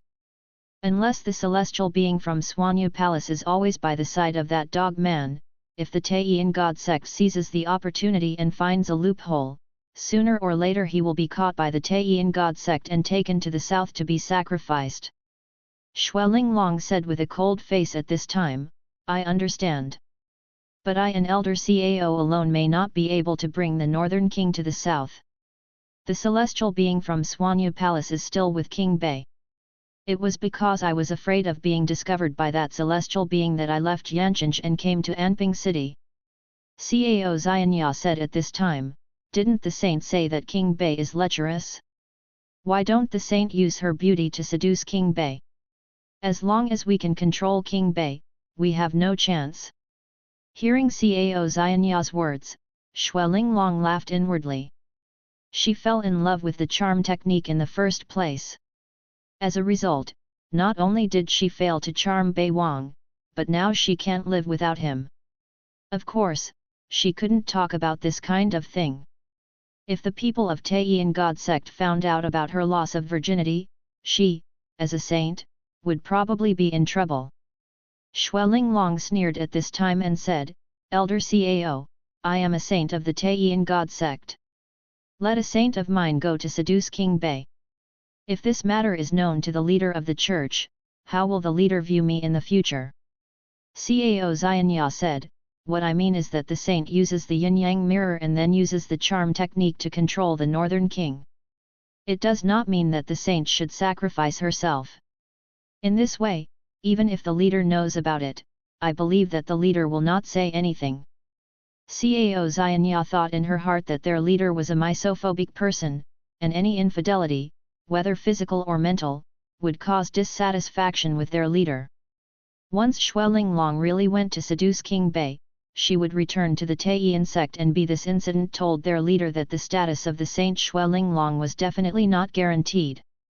As the former saint of the Taiyin cult, she was unable to wait until their leader woke up when she was young and beautiful.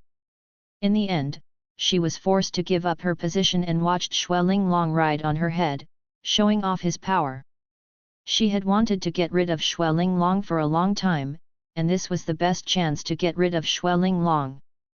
However, Xuelinglong is very vigilant and is not easy to fool. When Xuelinglong saw Cao Xianya encouraging her to seduce King Bei like this, she immediately understood what Cao Xianya was planning. This Cao Xianya was just unhappy with her and wanted to harm herself. But she can definitely take advantage of it. If it were in the past, she might not be able to defeat Cao Xianya. After all, Cao Xianya was a former saint and is still the core elder of the Taiyin sect. Although Xuelinglong is a saint and is nominally the highest-ranking person in the sect besides the leader of the Taiyin sect, few of the elders of the Taiyin sect listened to her. Those elders did not betray the Taiyin sect, but they just didn't want to listen to a little girl. So what about the saint?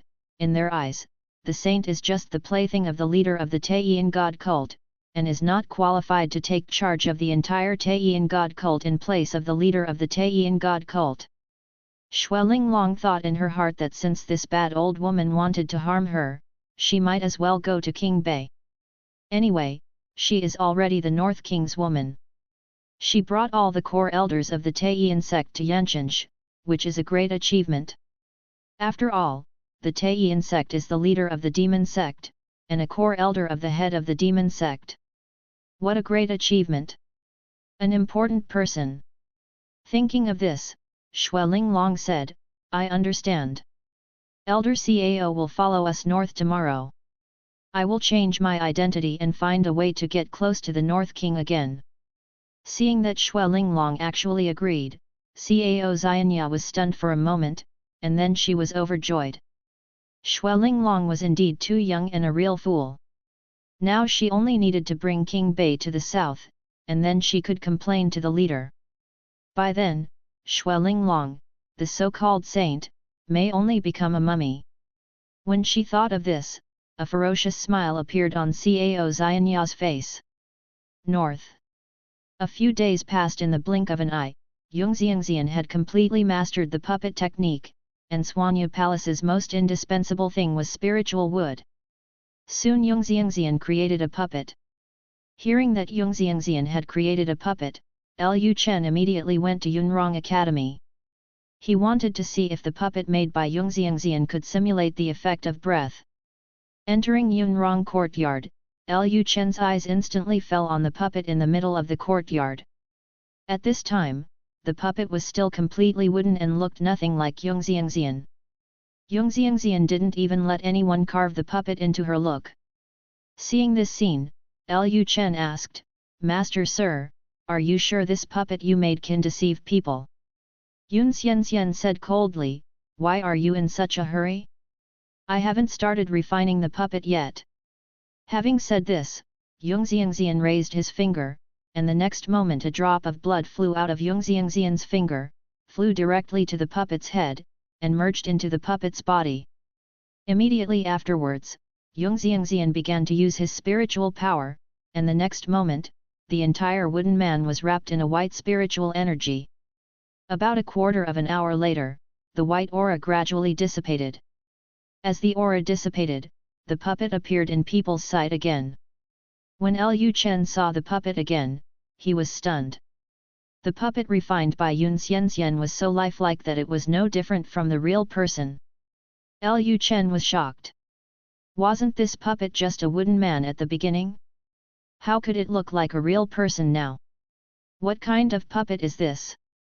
This is clearly a clone technique, right? Isn't Yun Xianxian deceiving himself? He practiced the puppet technique, and the system directly instilled the puppet technique into his brain.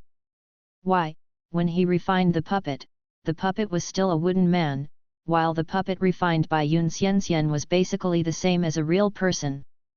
Same? Seeing that Lu Chen seemed to be stunned in place, Yun Xianxian felt a little proud. This evil disciple must not have thought that he could use the puppet technique to this extent. What's the use of this guy having high-level skills? It's not that he can't use them. He has to be a true immortal to be able to use those high-level skills. After Lu Chen came back to his senses, he asked, "Master, are you using puppetry? Why is it completely different from my puppetry?" Yun Xianxian snorted coldly and said, "What you used is also called the puppet technique. How can you, a person who has not even reached the realm of heaven and human, possibly practice such a high-level technique? For those who cultivate the world of immortality, the so-called realm of heaven and man is just the beginning of cultivation." In the eyes of Yun Xianxian, Lu Chen has not even crossed the threshold of cultivation, so how can he fully display the puppet technique? After hearing what Yun Xianxian said, Lu Chen seemed to understand something. It seemed that the problem was not with the puppet technique, but because his level was too low and his body did not have enough spiritual power to use the puppet technique. But it's okay. After unifying several dynasties and becoming a celestial being, he can embark on the real path of cultivating immortals. Yun Xianxian said at this time, "Now that I have a puppet for my master, you don't have to worry about Daxia's mysterious weapon." Lu Chen said, "That being said, I don't know if this puppet can deceive them." Having said this, Lu Chen walked up to the puppet, raised his hand, and directly touched the puppet's face. Seeing this scene, Yun Xianxian raised her beautiful eyes, with a hint of displeasure on her cold face. After all, this puppet looked like him, but the villain actually touched his face directly. Oh no, he touched his puppet's face. Just when Yun Xianxian was about to say something, Lu Chen actually grabbed his claws downwards, placed them below the neck of the puppet and said, "I have to say, this puppet is quite lifelike, but it doesn't feel good in the hand. It's exactly like wood. Too hard." Yun Xianxian couldn't bear it anymore. "Damn! What are you doing?" End of chapter. Chapter 431 The birth of Yelu Nanyang and Xiao Wenyao's child. After hearing Yun Xianxian's angry scolding, Lu Chen immediately removed his hand from Yun Xianxian's puppet, and then asked with an innocent face, "Why is master suddenly angry?" Seeing Lu Chen's innocent face and pretending not to know anything, Yun Xianxian suddenly felt an unknown fire in his heart. A faint red cloud appeared on Yun Xianxian's cold face. "Although this is just a puppet, the body of the puppet is exactly the same as mine. What are your intentions in touching the puppet?" Lu Chen smiled and said, "Why is master so sensitive? Isn't he just a puppet? This puppet of yours is meant to attract enemies. Could it be that the enemy can touch it, but the disciple cannot?" Hearing Lu Chen's sophistry, Yun Xianlu frowned slightly, saying so, but she always felt that this evil disciple was blaspheming herself. Yun Xianxian snorted coldly, and then said, "Okay, you can go and do your business. When you are ready to go south, tell your master that he will summon the disciples from Suanyu Palace to assist you." Hearing this, the corners of Lu Chen's mouth raised slightly. Just as he was about to say something, a maid ran into Yunrong courtyard in a panic and said, "Your Majesty, Mrs. Yelu and Mrs. Xiao are about to give birth." Lu Chen then said to Yun Xianxian, "Disciple, please don't disturb the master." As soon as he finished speaking, Lu Chen turned around and walked towards Chunsheng Yuan. Upon entering Chunsheng courtyard, Lu Chen saw his wives and concubines surrounding Yelu Nanyang and Xiao Wenyao's door. After seeing Lu Chen coming, everyone immediately made a way out of the way. Just as Lu Chen was about to say something, Chu Yukan interrupted Lu Chen's thoughts. "Chener, go to Sister Yelu's room first, she can't hold it anymore." Hearing Chu Yukan's reminder, Lu Chen quickly entered Yellow Nanyan's room. At this time, Yellow Nanyan was sweating profusely, his face was pale, and he looked very painful. Lu Chen immediately walked to her side, then took her hand and used the rejuvenation hand to instill spiritual power into her body. Soon the color on Yellow Nanyan's face gradually returned. Lu Chen didn't intend to waste too much time. After all, there was another person waiting for him next door. He said directly to Yellow Nanyan, "Madam, get ready." Yellow Nanyan said softly Lu Chen then used his spiritual power to wrap up the child in Yurun Nanyan's belly. The next moment, the child came out of Yurun Nanyan's body smoothly. For a moment, the child's cries could be heard in the room. The midwife and maid skillfully cleaned the child and brought it to Lu Chen. "Congratulations, Your Majesty, you are a young master." Lu Chen immediately took the baby from the midwife's hands and used his rejuvenating hands to help the baby adjust its body. Gradually, the baby's crying became much quieter. Lu Chen put the baby next to Yellow Nanyan again. Yellow Nanyan recovered quickly under Lu Chen's treatment. She sat up slowly and looked at the baby next to her, with a look of kindness on her face. Smile. The child she had longed for was finally born, and now the clothes she had sewn before were put to use. Yellow Nanyan suddenly thought of something at this time and quickly raised her head and said to Lu Chen, "Your Majesty, Yayao is about to give birth. You should go next door quickly. I have almost recovered." Lu Chen's rejuvenation skills have become more and more proficient, and the people he treats can recover quickly as long as they are not seriously injured. At this time, although Yellow Nanyan has not completely returned to the state before pregnancy, she has no problem moving around. Lu Chen gently stroked Yellow Nanyan's messy hair, then kissed her on the face and said, "Okay, thank you for your hard work, madam. I'll be back in a while." Before Lu Chen had time to see what the system had rewarded him with, he left Yellow Nanyan's room and went to Xiao Wenyao's bedroom. Xiao Wenyao's situation was much better than that of Yellow Nanyan. She was lying quietly on the bed with a dumb look on her face, as if she didn't know what would happen next. She had a stomachache just now, and then she was fine. She felt extremely calm. After seeing Lu Chen come in, Xiao Wenyao moved slightly and said, "I pay my respects to the prince." Although Xiao Wenyao was already pregnant with Lu Chen's child, she still regarded herself as a slave girl in front of Lu Chen. She always believed that she was snatched back from the serious king tribe by Lu Chen, so no matter how special her current status was, but also to show a posture of surrender in front of Lu Chen. Lu Chen quickly came to Xiao Wenyao, supported her body and said with a smile, "I'm about to give birth to a baby, why should I salute?" Xiao Wenyao asked curiously at this time, "Has Sister Nanyan given birth to a baby?"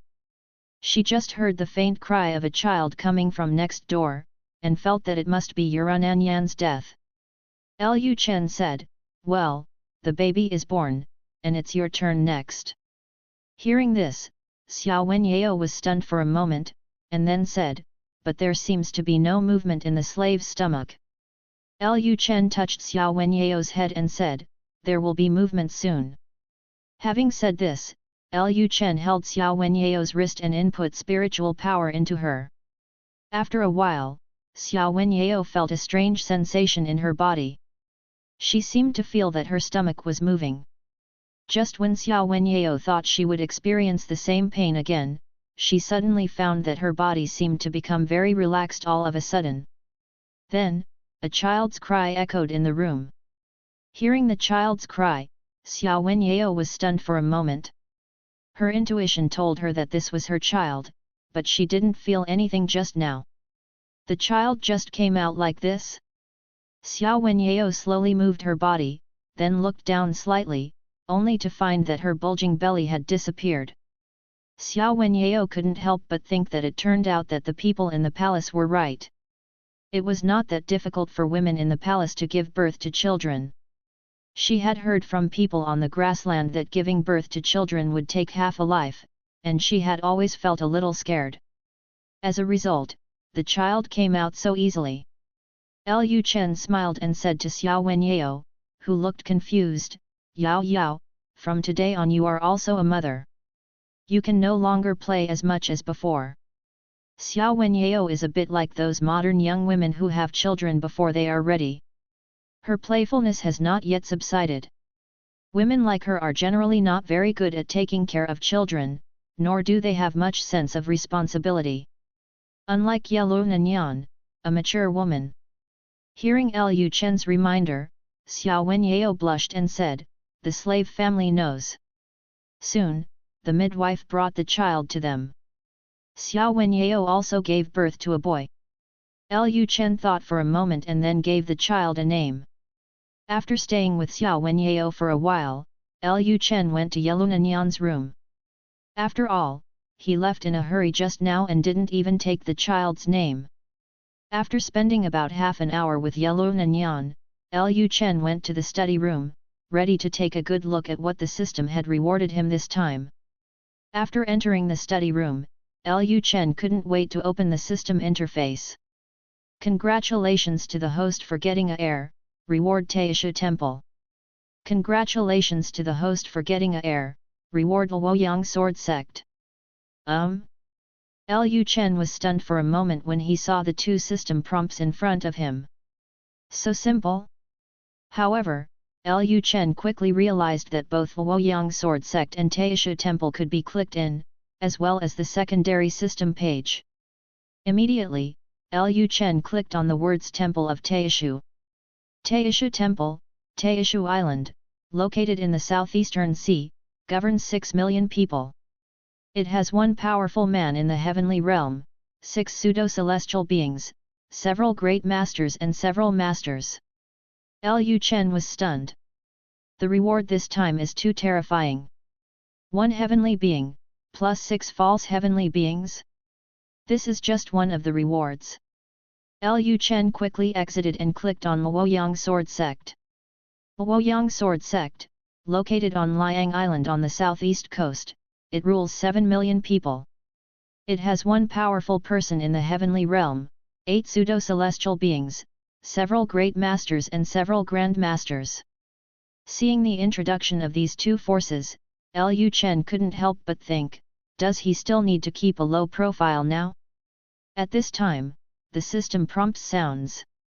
The host can issue an instruction to Taisha Temple and Luoyang Sword Sect. Lu Chen immediately said to the system, "Let them get in touch with me immediately." Lu Chen had never heard of the two forces, Taisha Temple and Luoyang Sword Sect. In addition, these two forces were in the Southeast Sea, so it didn't take much to know that they must be very far away from the Great Xia Dynasty. "I'm afraid they won't be able to catch up in a while, so it would be better to get in touch with them first." The sect master of the Luoyang Sword Sect and the holy master of the Taisha Temple have received the instructions from the host, and they are sending people to the Great Xia Dynasty. Lu Chen thought at this time that it turns out that there are not many heavenly beings in this world, but they all stay in certain corners, so that people know very few heavenly beings. I don't know why people are so low-key these days. Now that 2 more heavenly beings have joined his force, it should not be a big problem to take over the Great Xia Dynasty. Only, Lu Chen suddenly became worried. He had obtained several celestial beings through the system. Could it be that there might be celestial beings in other dynasties? When the time comes, if he wants to win several major dynasties, he might encounter celestial beings. Hinder. Thinking of this, Lu Chen rubbed his temples. Now is not the time to think about this. Let's talk about becoming the Emperor of Great Xia first. With the birth of Xiao Wenyao and Lu Nanyan's child, the war between the Northern Kingdom and the Great Xia Dynasty also began. Lu Chen was preparing to send 3 armies south this time. One is the army led by Xian Yuan Chen, the other is the army led by Mu Chongtian, and the third is the naval army led by Wei Si Yuan.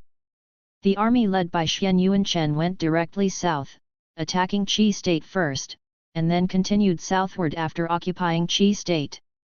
The army led by Mu Chongtian attacked from Yuping County of the Dahu Dynasty, entered Yang County and directly attacked Lu Yi's base camp. The navy led by Wei Siyuan naturally went south along the sea and attacked from the sea. As for Song Swilin and Dongmen Fei's 200,000 troops, they stayed in the north to prevent the Daiyu dynasty and the Dahu dynasty from causing trouble.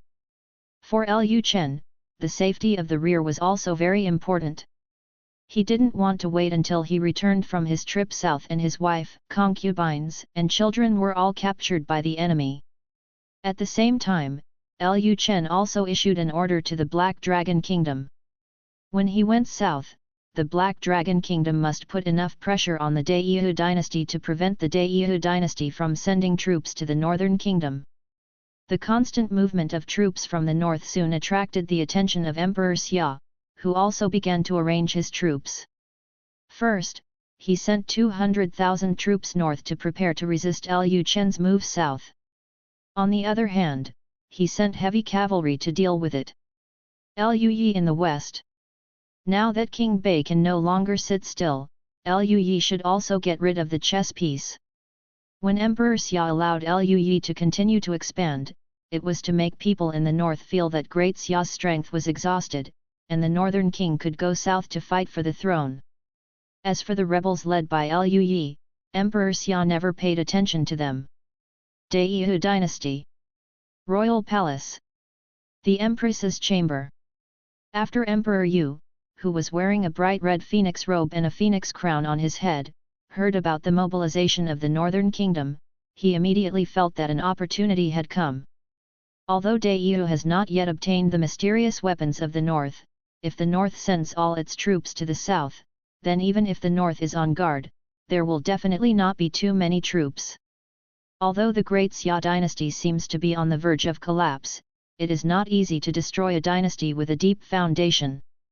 Emperor Yu is very confident in Emperor Xia. She believes that Emperor Xia will be able to hold back the Northern Kingdom and make the Northern Kingdom continue to move southward. Invest troops. Emperor Yu looked at the information in her hand, and a smile appeared on her face. She hadn't smiled for a long time. Ever since her good sister was sent to the north, she had felt vaguely uneasy. Murong Shuer has not controlled the Northern King so far, and the gods from Suanya Palace have also gone to the Northern Kingdom. She suspects that her beauty trap has completely failed. To be precise, Murong Shuer may have betrayed her. But this is not important anymore.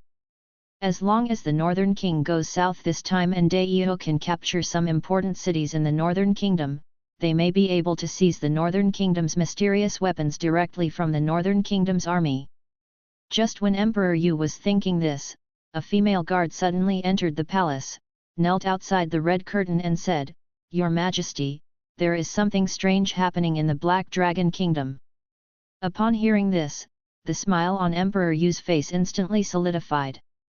Emperor Yu waved his hand, and the information in the female guard's hand instantly flew up, flew past the red curtain, and flew directly to Emperor Yu's hand. Emperor Yu opened the information and glanced at the contents. He frowned slightly and his body exuded killing intent. The maids inside and outside the palace all felt the killing intent. They all knelt down and trembled. After a while, Emperor Yu said coldly, "The Black Dragon Kingdom really knows how to choose the right time. Although the Black Dragon Kingdom has relatively few troops, it is a huge threat to the Daiyu dynasty. The Black Dragon Kingdom follows the route of elite soldiers. Their soldiers are very strong. 1 against 10 is not a problem." Originally, Emperor Yu planned to take advantage of the King of the North to lead his troops south to attack the North Kingdom. Now that the Black Dragon Kingdom is eyeing the North Country in the northwest, she does not dare to act rashly. If we act rashly, Daiyu's situation will become very dangerous if the Black Dragon Kingdom invades on a large scale and the barbarians from the north move south at this time. But having said that, although you can't mobilize troops at will, there is still no problem in sending people to the North Country to cause trouble. Thinking of this, Emperor Yu asked directly, "Is there any news about Yunwan recently?" The female guard replied, "Princess Wu Chong has been living in Buwang Mansion and rarely goes out." Emperor Yu thought for a moment, and then said, I will write a letter later and find a way to deliver this letter to her. If the Northern King wants to leave the Northern Kingdom, then the heavenly man from Swanyu Palace will definitely follow him. By then, there will be no strong person in charge of the Northern Kingdom. She heard some time ago that her good sister had broken through to the Grand Master realm, and she had sent her a Grand Master protector. The two great masters would definitely be able to do a lot of things in the Northern Kingdom, such as stealing the weapon blueprints of the Northern Kingdom, and even have the opportunity to capture the Northern King's wives and concubines to Dayu. End of chapter. Chapter 432 Xueling Long returns. Northland, Yancheng. North Palace. Lu Chen was constantly browsing official documents related to the war in his study. With the approaching war, he had more things to do. He had thousands of official documents to browse every day. These official documents were not necessarily handled by him.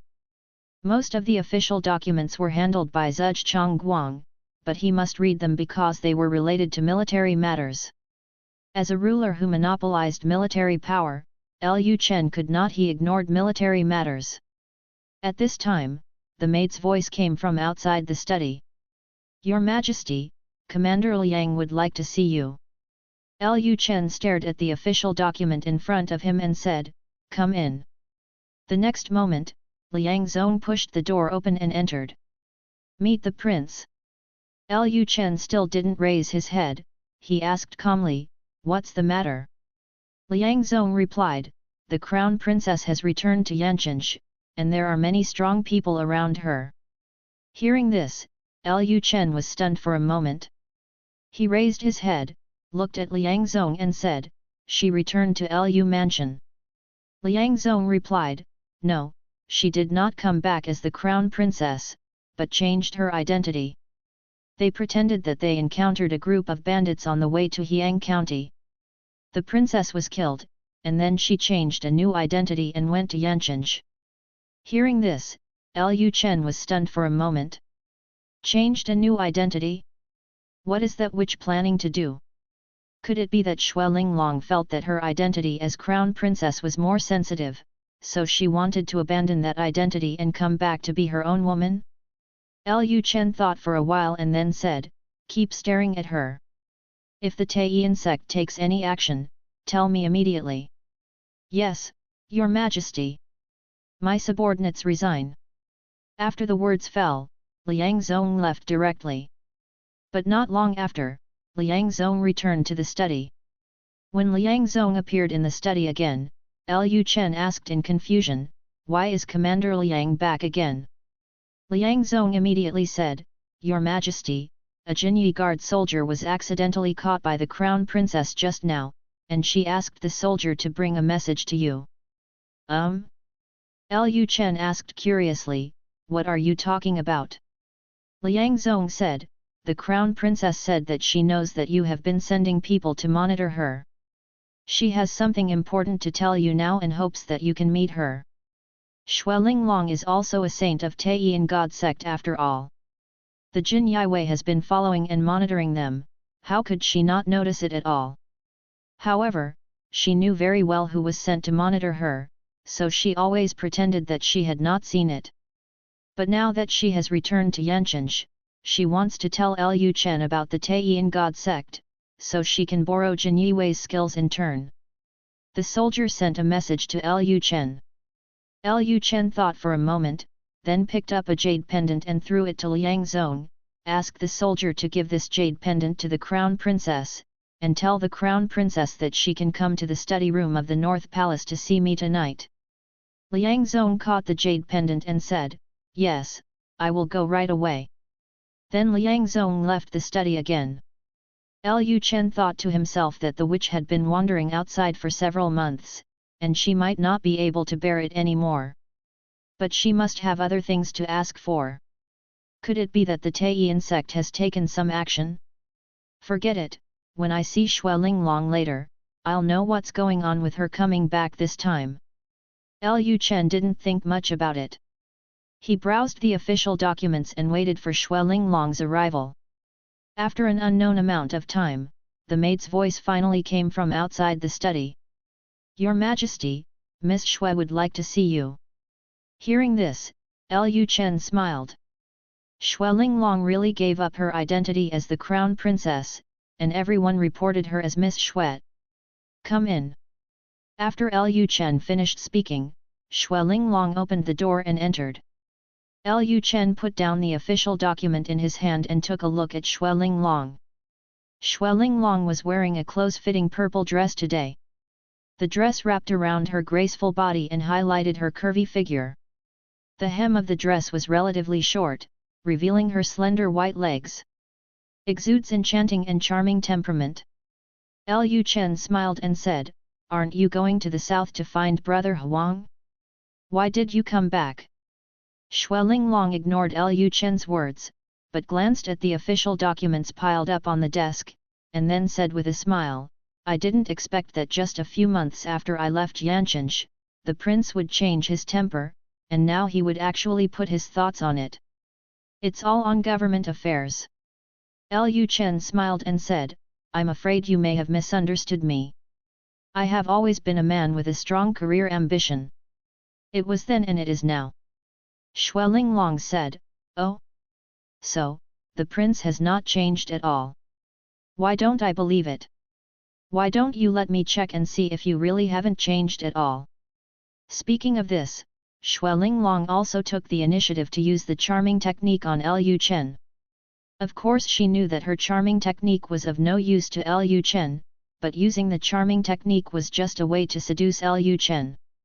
As expected, Lu Chen got up from his seat at this time, and then walked directly towards Shui Linglong. "Okay, then you should check carefully." Having said this, Lu Chen directly stretched out his hand, pulled Shui Linglong's delicate body into his arms, and then blocked Shui Linglong's red lips. Shui Linglong's body instantly became restless and became extremely excited. It was this feeling. Today, she finally experienced the feeling of kissing Lu Chen again. Not only did Shui Linglong not struggle, but she became very active. She raised a pair of lotus-like jade arms, hugged Lu Chen's neck, and started to move Lu Chen's clothes while kissing him. Lu Chen kissed Shui Linglong while pushing the seductress into the restroom next to the study. After a while, they finally came to the bed. After Lu Chen pushed Shui Linglong down on the bed, he looked at Shui Linglong condescendingly. At this time, Shui Linglong's face was rosy, her eyes were hazy, and her face was charming. Shui Linglong murmured, "I am your slave girl tonight, you can do whatever you want to me." Seeing Shui Linglong's appearance as a witch, Lu Chen couldn't bear it any longer, so he leaned down and blocked Shui Linglong's mouth again. Afterwards, Lu Chen gave the witch who had been running away for several months a harsh lesson. Shui Linglong also figured out in her heart that she was originally a witch from the demon cult, and people from the demon cult should release their inner desires and do whatever they want. Since her inner desire now is to be Lu Chen's slave girl and be ravaged by Lu Chen, then why should she endure it? She can just follow this bitch man. It just so happens that she can continue to collect yang and replenish yin, and practice the goddess gong. After thinking about it, Shui Linglong became particularly proactive, but she was soon defeated by Lu Chen. When the first ray of sunlight in the morning shone into the room, Lu Chen hugged Shui Linglong's delicate body and said with a smile, "Witch, now you know that this king has not changed at all." Shui Linglong chuckled and said, "The prince has indeed not changed." Lu Chen turned over at this time, letting Shui Linglong face him face to face. He stretched out his hand, lifted Shui Linglong's fair and smooth chin, looked at her charming peach blossom eyes and said, "Tell me, what did you come back for this time?" Shui Linglong said with a smile, "The prince almost tortured the slave family to death yesterday, and now he actually asked the slave family why they came back. Why does the slave family come back? Doesn't the prince know?" After finishing her words, Shui Linglong raised her delicate hand and drew circles on Lu Chen's broad chest. Lu Chen laughed, and then said, "It seems you haven't been taught a lesson." At this point, Lu Chen was about to turn over again. After Shui Linglong noticed Lu Chen's thoughts, she quickly said, "The leader has woken up and he wants your body." Hearing this, Lu Chen was stunned for a moment. After coming back to his senses, Lu Chen said, "Continue talking." Xueling continued, "The Taiyin cult slaughtered a city in the south for a blood sacrifice and awakened the leader's soul. He is now in urgent need of a perfect body. The elders of Taiyin God sect believe that you are the son of destiny and your body is very suitable for our leader. Even if you are not the son of destiny, your martial arts talent is so high and your body is very suitable for our leader, so they plan to capture you to Taiyin God sect and bring you to Taiyin God sect. You are dedicated to our leader. This time the core elder of the Taiyin God sect is here, Cao Xianya. She is the previous saint, and her realm is probably in the realm of pseudo-celestial beings."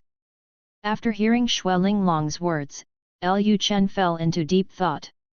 Seeing that Lu Chen was silent and did not speak, Xuelinglong lowered her voice and said in a coquettish tone, "The slave family came to the North Palace at the risk of being discovered to remind you. How does the prince plan to reward the slave family?" Lu Chen came back to his senses. She held Xuelinglong's chin, looked into her eyes, and asked with a smile, "Do you want a reward? How about I reward you with a few children?" Hearing this, Xuelinglong chuckled and stopped pretending. Her face changed instantly, and then she returned to her cold tone and said, "Your Majesty, you really haven't changed at all." Lu Chen said, "Didn't you already know that I haven't changed?" Lu Chen asked at this time, "Tell me, what are you going to do when you come back this time? Are you going to run away again, or are you going to stay in Buwang Mansion?" Xuelinglong said, "Don't you, Your Majesty, know very well what tricks you have used on the slave family? Now the slave family can no longer do without you. They can only serve as a slave girl for the master and become his plaything." Speaking of this, Xuelinglong continued, "The slave family has no choice but to be a plaything. Although the slave family is a saint in the Taiyin God sect, the slave family is actually just the maid of the leader. After the leader recovers, the slave family still needs to serve him. Now the slave family comes to the prince to be a female slave. Since they are all female slaves, why not choose a handsome and capable young man to be the master?" Speaking of this, Xuelinglong glanced at Lu Chen secretly, "Are you right, my master?" Hearing this, the wild nature in Lu Chen's heart that had been dormant for a long time was once again aroused. He chuckled, then turned over and said, "If you want to be my slave girl, I will have to test you hard. Which, are you ready to accept this king's test?" Hearing this, Xuelinglong was stunned for a moment. "Test? Test what? Didn't this guy just, last night?" When Xuelinglong was distracted, Lu Chen suddenly leaned down and blocked Xuelinglong's red lips again. Ever since Wang Qingkai had a child, Lu Chen had not been harsh to Wang Qingkai for a long time. Now that a demon girl has come, Lu Chen can finally free his nature again. End of chapter. Subscribe to Chinese Novel Audio Wave. Chapter 433 The slave family will believe in the prince just once. Xuelinglong suddenly regretted it. She felt that by running back to Yanchenge, she was throwing herself into a trap. Although she had long thought that this dog man was indeed very powerful, it was precisely because this dog man was so powerful that she was able to indulge herself wantonly. As a result, she now discovered that this dog man was far more vicious than she imagined. From early morning to evening, and from evening to early morning. When Xuelinglong woke up, she found herself in an unknown room. She still felt that her mind was hazy. After she stood up, she shook her head vigorously, and then glanced at the layout of the room. This should not be the rest room in the study room of Bei Wangfu. She remembered that there were many calligraphy and paintings hanging in the rest room of Bei Wangfu's study, which smelled like books. But this room is filled with fragrance, the main color is pink, and the atmosphere seems a bit tempting. After seeing Xuelinglong wake up, the maid in the room immediately came over and said, "Mrs. Xue, are you awake?" Do you need a shower? The hot water is ready. After hearing what the maid said, Xuelinglong raised her hand, rubbed her temples, and asked, "Where is this place?" The maid replied, "This is the bedroom prepared by the prince for Mrs. Xue. The prince said that Mrs. Xue will live in this courtyard from now on." Hearing this, Xuelinglong laughed in her heart. This dogman really planned to keep her as a toy for venting, right? Forget it, now is not the time to think about this. She feels sticky on her body, and now she has to take a shower quickly. Thinking of this, Xuelinglong said, "Where is the bathtub? Take me there." Xuelinglong had never taken a bath in Buwang Mansion, so she didn't know the conditions of Buwang Mansion, so she thought she was taking a bath in a tub. The maid immediately said, "Mrs. Xue, please come with me." Then the maid took Xuelinglong to the bathroom of the palace. When she saw the bath in front of her, Xuelinglong was stunned for a moment. She didn't expect that the room Lu Chen arranged for her was in such good condition and even had a bath. She immediately entered the bathtub. As the hot water enveloped her whole body, yesterday's fatigue gradually dissipated. She felt much more energetic and her head was not as dizzy as before. At this time, Xuelinglong raised her smooth and white jade arms, swaying in the hot water in the bathtub, and sighed. She doesn't know if her choice is right now. Although she is beautiful, she will grow old sooner or later. She can't be Lu Chen's plaything all her life.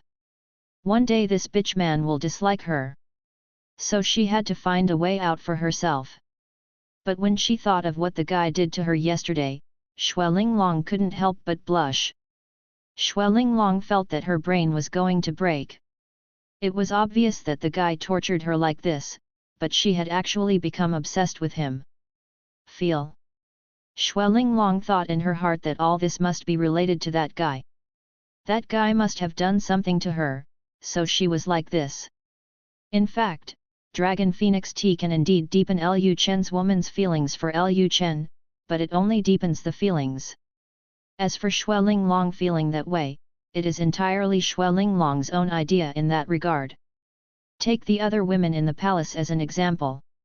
Since the incident with Lu Chen, those women must have been stoic within a few days, unless Lu Chen took the initiative to stir up their emotions. The women in the palace were not like Xuelinglong, who was clearly tortured to death by Lu Chen, but not long after, she started to miss her again. When Xuelinglong came out of the bath, a maid entered the room and said to Xuelinglong, "Mrs. Xue, after the prince asks you to take a bath, go to the study to find him."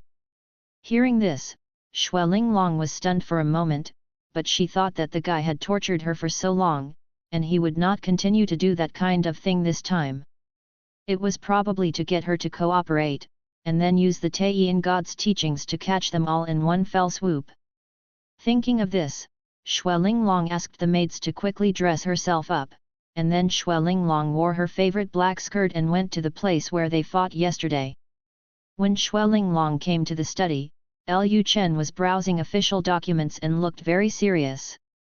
Xuelinglong said at this time, "The prince is really powerful, he can stay up for days and nights." Lu Chen said without raising his head, "I have reached the realm of pseudo-celestial beings, and staying awake for several days and nights is nothing to me." Xuelinglong said directly, "My lord, just tell me why you asked me to come."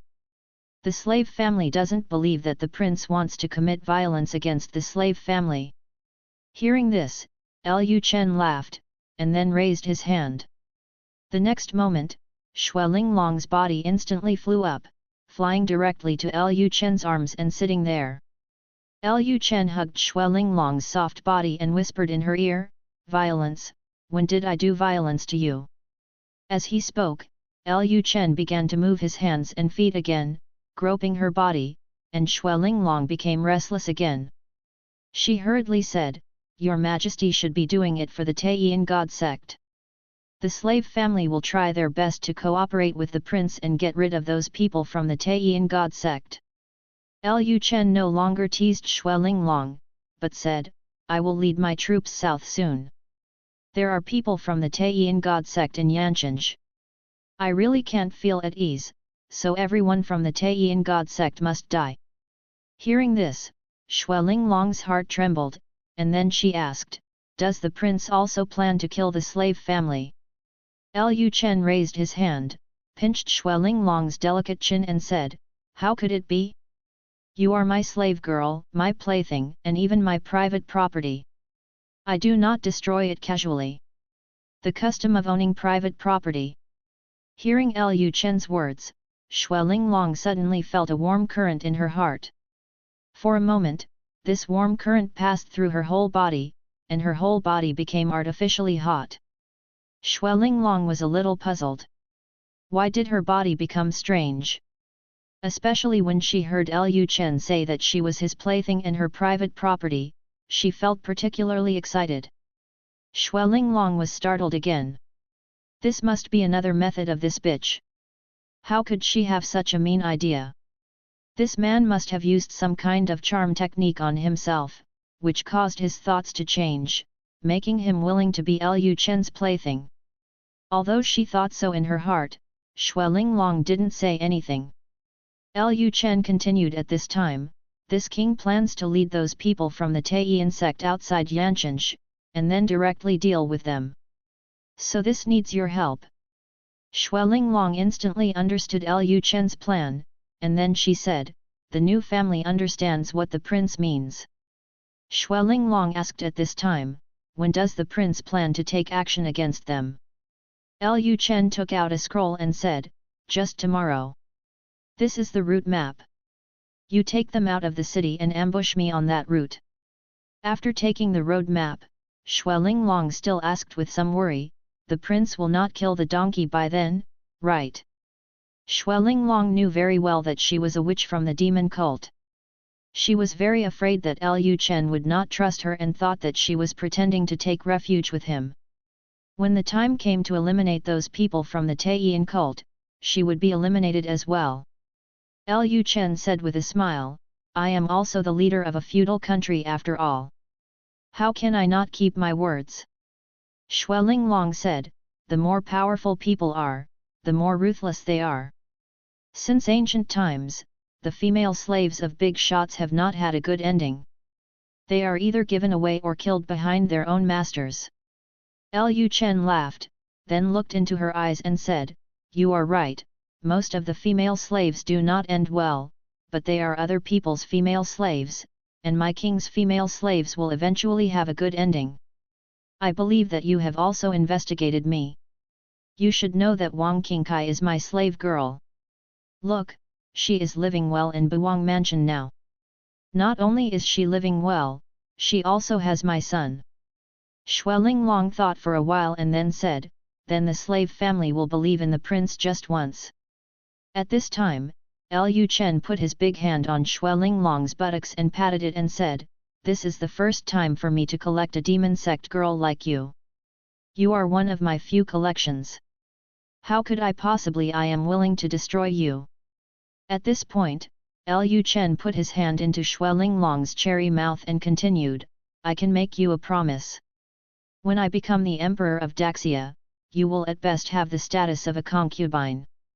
Hearing this, Xuelinglong spit out Lu Chen's finger and chuckled, Your Majesty, it's better not to draw cakes for the slave family. The slave family are not fools. At most, the prince will only accept a witch like the slave family as a female slave. How could it be possible to give the slave family a formal status? Lu Chen said, forget it if you don't believe it. Anyway, I do what I say. Xuelinglong struggled slightly at this time, trying to get up from Lu Chen's body, my lord, you should let go of the slave family quickly. The slave family has been missing for 2 days. If he doesn't show up again, Cao Xianya, the old man, will be suspicious. Lu Chen did not continue to embarrass Xuelinglong and directly let go of Xuelinglong's body. Xuelinglong then walked towards the door and said as she walked, although I don't know what methods the prince used against the slave family, I have to admit that the days with the prince are the happiest time for the slave family. I hope the prince will not break his promise in the end. Leave the slave family a small life. As soon as the words fell, Xue Linglong left the study room. She finally chose to believe Lu Chen. If this bitch wanted to kill her, she would not be able to resist with the gods of Swanyu Palace around. She is a demon sect witch. She usually does not trust others, even people from the Taiyin cult. This is the first time she has chosen to trust a person, and it is also a person who treats her as a plaything. She was betting. If her bet was right and King Bei really liked her body and would not kill her, then she should have a happy time in Bei Wang Mansion. Maybe this time would not last too long. But it's better than never living such a life. Seeing Xue Linglong's enchanting figure leaving, Lu Chen raised the corners of his mouth slightly. It seemed that this enchantress had been completely subdued by him. However, this witch is more dangerous, so it is better to take her with you when you go south. After all, she is a demon girl from the Taiyin god sect. Even if she has been subdued by him, she may not be good to other people in the North Palace. He still needs to be careful about this. When Xue Linglong returned to the temporary foothold of the Taiyin god sect, Cao Xianya immediately appeared in front of her. "Holy girl, where have you been these past few days? Why can't I find you?" Xue Linglong said calmly, "Didn't Elder Cao ask me to seduce King Bei?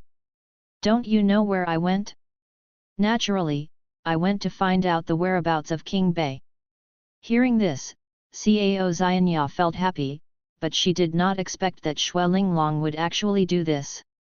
Very good, when Xue Linglong is pulled down from the position of saint when she returns to the Taiyin god religion, she will watch with her own eyes as Xue Linglong is turned into a mummy by their leader.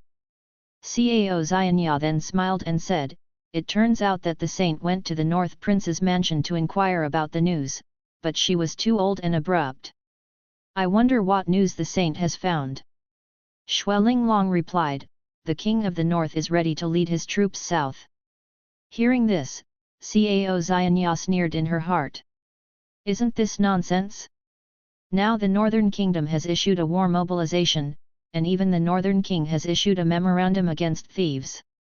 Who doesn't know that the Northern King is preparing to lead his troops south to seize the throne?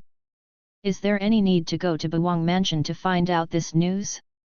But at this time, Xue Linglong continued, "I have found out that in order to improve the morale of the soldiers, King Bei will go to a military camp in the southern forest at noon tomorrow to inspect and deliver some speeches to boost morale. This is our best chance. Because Yancheng is not very far from the military camp, the gods of Swanyu Palace will not leave Yancheng at that time." Hearing this, Cao Xianya said with some worry, "If Yancheng is too close to the military camp, if the gods of Swanyu Palace notice it, I'm afraid." Cao Xianya did not continue.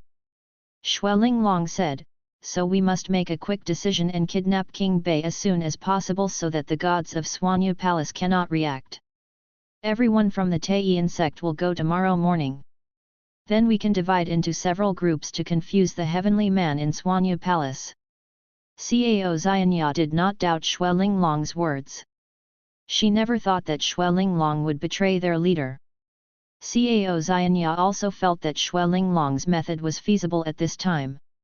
After all, this is one of the few opportunities they have to kidnap King Bei. If they miss this opportunity, when King Bei leads his troops south, there will be more powerful people around him, and the heavenly man from Swanyu Palace will protect Bei King by his side, so that the Taiyin god sect will have no chance to get close to Bei King. So regardless of whether they can succeed this time, they must try as much as possible. Cao Xianya thought for a while and then said, "Okay, just do what the saint said." At dusk, as the sun sets in the west, the red glow illuminates the earth, and the wild geese fly south in a human shape. After Lu Chen finished his busy day, he was preparing to return to Fenjian courtyard. At this time, Lu Chen suddenly smelled the aroma of barbecue. Lu Chen was stunned for a moment when he smelled this smell. "Is there a barbecue for dinner today?" Lu Chen immediately smelled the smell and went to the place where the smell came from, but soon he discovered that the barbecue smell did not come from Fenjian courtyard, but from Qin Yue's yard. Lu Chen didn't come to Qin Yue's yard very often. It wasn't that she disliked Qin Yue. Qin Yue was a woman above 90%, and she was very beautiful. She also had a ladylike temperament, and Lu Chen also liked her very much. It's just that Lu Chen has too many women. The women in Lu Chen's inner courtyard are all beautiful, and Lu Chen has a particularly strong desire to conquer, so what he wants to deal with the most is a cold fairy like Chen Wanrong, or something like a tough-talking beautiful woman like Wu Yunwan. Chen Wanrong and Wu Yunwan alone made Lu Chen unable to put it down, not to mention there were other women, which made Lu Chen somewhat neglectful of this former lady of an aristocratic family.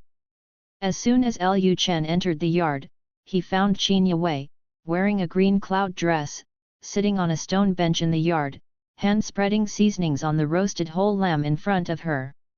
Seeing this scene, Lu Chen was stunned. At this time, Qin Yue still looked like a lady. Her sleeves were rolled up, revealing her fair arms. She looked like a maid working. At this time, Qin Yue directed the maids to work and turned the roasted whole lamb over. At this time, a maid suddenly reacted.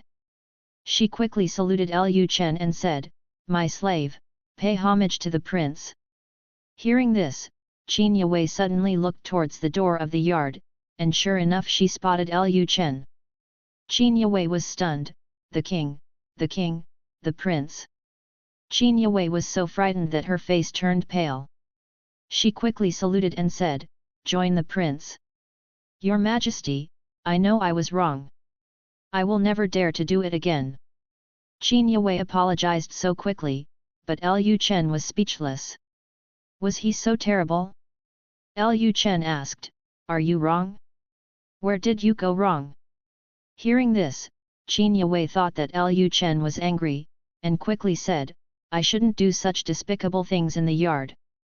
Lu Chen laughed, then walked towards Qin Yue, and said as he walked, "When did I say you are not allowed to do this kind of thing in the yard?" This. Qin Yue was stunned for a moment. The prince's words seemed to mean that he didn't intend to pursue her fault. Qin Yue couldn't believe it. She thought Lu Chen would be furious. Although she had met Lu Chen Huan several times, she didn't spend much time with Lu Chen. She learned more about Lu Chen from the maids, and she didn't know Lu Chen particularly well.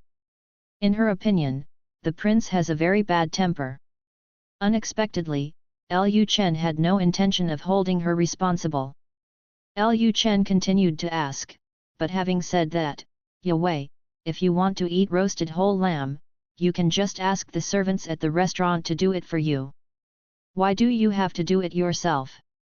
Qin Yue blushed and said, "Since the meal was divided, I have never eaten food as delicious as Fenjai Yunyuan, so I want to try making it myself to see if I can restore the taste." Lu Chen laughed, "This lady of the family is actually a foodie." End of chapter. Chapter 434 Qin Yue is pregnant. After Qin Yue became Lu Chen's woman, she had always been very low-key, and she no longer had the eldest lady temper she had when she was in the Qin family. The Qin family has been destroyed, and she knows very well what her current situation is.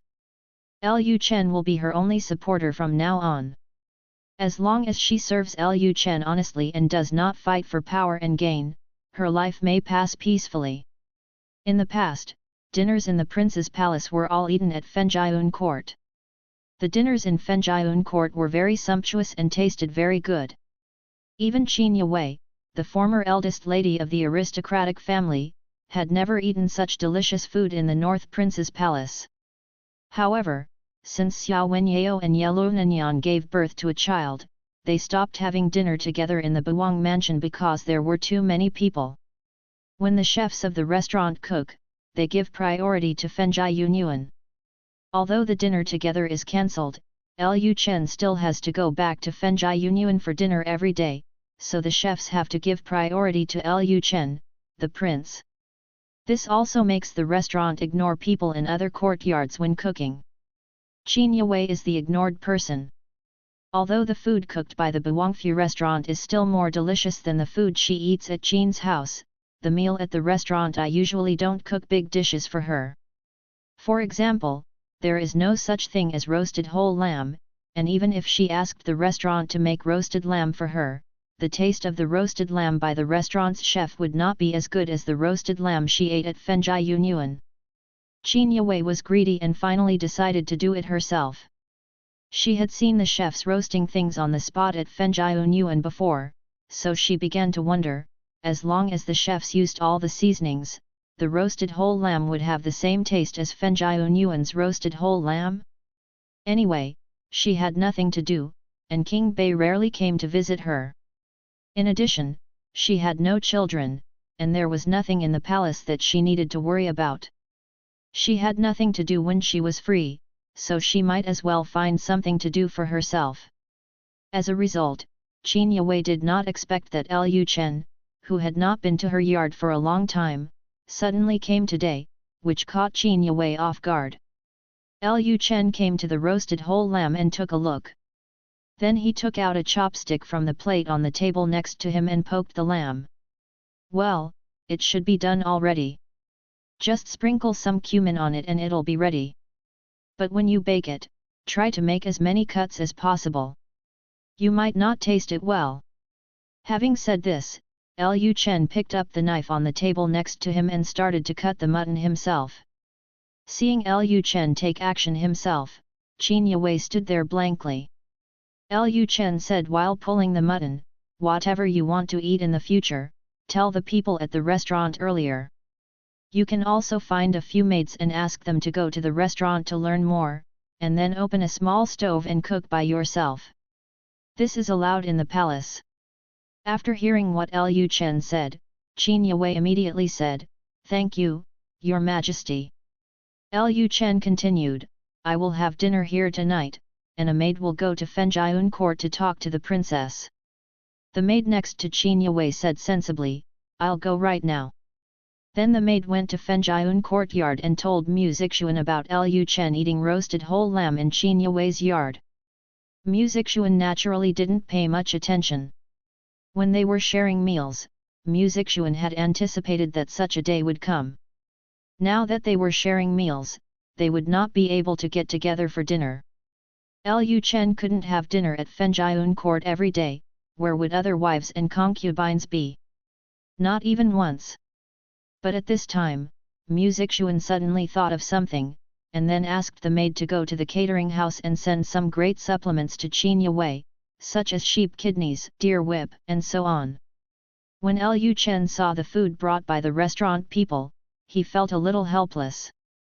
"I am afraid that in the whole North Palace, he is the princess who is most worried about his health. He is forced to take supplements every day. Now he is already a pseudo-celestial being. Is there anything to add? And to be honest, eating these things can at most increase some energy and blood, but the ability to improve certain aspects is not very strong, which is just a comforting effect. Lu Chen himself is already so strong, these great tonics can be said to be it's better than nothing." However, Lu Chen didn't say much. This was all Mu Zixuan's full love. Just make up for it. But when she saw the food delivered by the restaurant, Qin Yue, a lady of the family, immediately blushed. Although she didn't often come into contact with the kitchen, she could still tell what these things were at a glance. What's more, the princess often prepared these things for Lu Chen when they had dinner at Fenjian Yuan before. She knew very well what effect these things had. Qin Yue's pretty face felt hot at the thought of staying up late with Lu Chen after dinner. At this time, Lu Chen asked, "Yue, are you still used to staying in Buwang Mansion?" Qin Yue said, "Thank you for your concern, Your Majesty. I am used to it." Lu Chen said while eating, "Just get used to it." Lu Chen continued, "If you need anything, you can ask the palace steward or the princess." Qin Yue said, "I know it." Although she said so, it was impossible for Qin Yue to go to the princess. She also knew in her heart that the palace was very busy. How could she go to the princess because of some trivial matters of her own? And for her, she seems to have everything here, including food and clothing. The key is that she still has money every month. This is no different from when she lived in the Qin family. The only difference may be that he doesn't have much status in the North Palace, and he still has to serve Lu Chen with his body, but these are not problems. Compared to those Qin family members who were beheaded, it was already good that she was alive. Everything she has gained so far was brought about by the man in front of her. Thinking of this, Qin Yue felt grateful to Lu Chen in her heart, and her body became even hotter. After dinner, Lu Chen and Qin Yue worked in the yard for a while, and then went into the bath to soak in hot water together. When Qin Yue was held in Lu Chen's arms, she felt extremely happy. She just hoped that this moment could last forever and that this man would never abandon her. About half an hour later, after bathing, Lu Chen and Qin Yue came to the bed and got down to business. Tonight is another sleepless night. The morning sun shone on the bed, and the sleeping person woke up. When Qin Yue opened her eyes, she saw Lu Chen's handsome face. At this time, Lu Chen had his eyes closed and seemed to be still in a deep sleep. The two of them hugged each other sideways, their bodies pressed tightly against each other. The two of them were still in a warm state. Qin Yue did not dare to wake Lu Chen. She just kept looking at him. After an unknown amount of time, Lu Chen opened his eyes. He twisted his body slightly, and Qin Yue immediately couldn't help but let out a sound. Qin Yue quickly closed her mouth for fear that Lu Chen would be angry. After seeing Qin Yue's reaction, Lu Chen smiled and said, "I'm not such a cruel person, there's no need to be so afraid of me." Qin Yue's face suddenly turned red. At this time, Lu Chen glanced at the system interface. Others could not see the system interface. He could view it with confidence. There was a series of prompts on the system interface. Lu Chen had an idea and the system prompts it to expand. The host and his wife and concubine cultivate their relationship once, qi refining technique. Qin Yue is pregnant with the host's child and rewards the host with drawings for making a diesel engine. The pregnancy reward is an encouragement reward. Please try your best to ensure that the child is born safely. The corners of Lu Chen's mouth raised slightly. He didn't expect that Qin Yue would become pregnant with her child not long after arriving at Buwang Mansion. Sometimes things like having a child really can't be rushed. As expected, it is impossible to arrange flowers without intention, and willows are planted casually to create shade. He worked so hard to have a child before, but in the end, even Music Xuan and Dezhou Xiaozhou didn't get pregnant. He came over last night and ate a roasted whole lamb. He casually slept with Qin Yue for the whole night, and Qin Yue naturally got pregnant. Grand prize. At this time, Lu Chen gently touched Qin Yue's pretty face and said with a smile, "You are pregnant, please pay more attention in the next time." Hearing Lu Chen's words, Qin Yue was stunned. Pregnant? She is pregnant? Is this, really? Does she have King Bei's child? While Qin Yue was in disbelief, she thought of some legends about Lu Chen that she had learned from the maid. Lu Chen's medical skills were far superior to those of doctors. As long as his wives and concubines were pregnant, Lu Chen would be able to detect them instantly. Since he said he was pregnant, there was a high probability that he was really pregnant. I didn't expect that I would have King Bei's child so soon. With King Bei's child, her future life will be guaranteed. Qin Yue was very excited. "Thank you, Your Majesty, for giving me a child." Hearing this, Lu Chen chuckled. He always felt that this sentence was familiar, as if he had heard it somewhere. Lu Chen slowly separated from Qin Yue at this time. "Okay, just have a good rest today. I have something else to do, so I'll get up first." Today he has to take people to deal with the Taiyin god, but he can't stay in Wenro Township forever. End of chapter.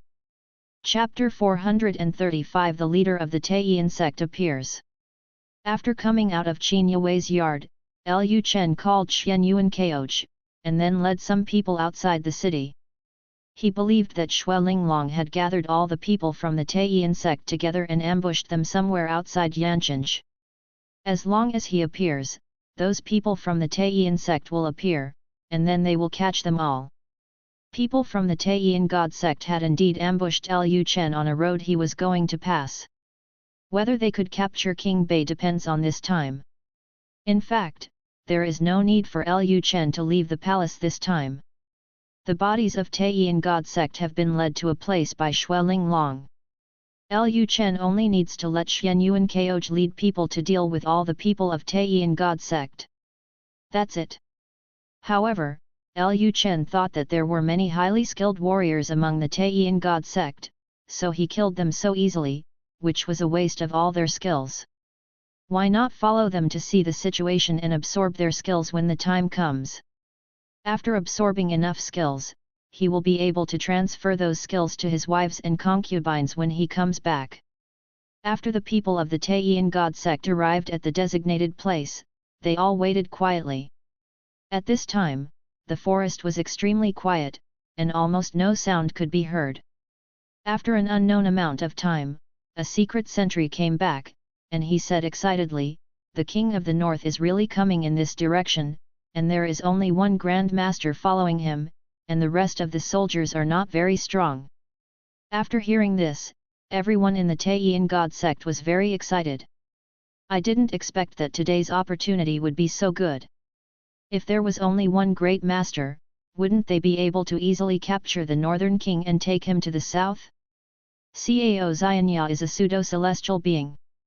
There is absolutely no difficulty for a pseudo-celestial being to hold back a Grand Master. Let alone holding back a Grand Master, even killing a Grand Master is not impossible.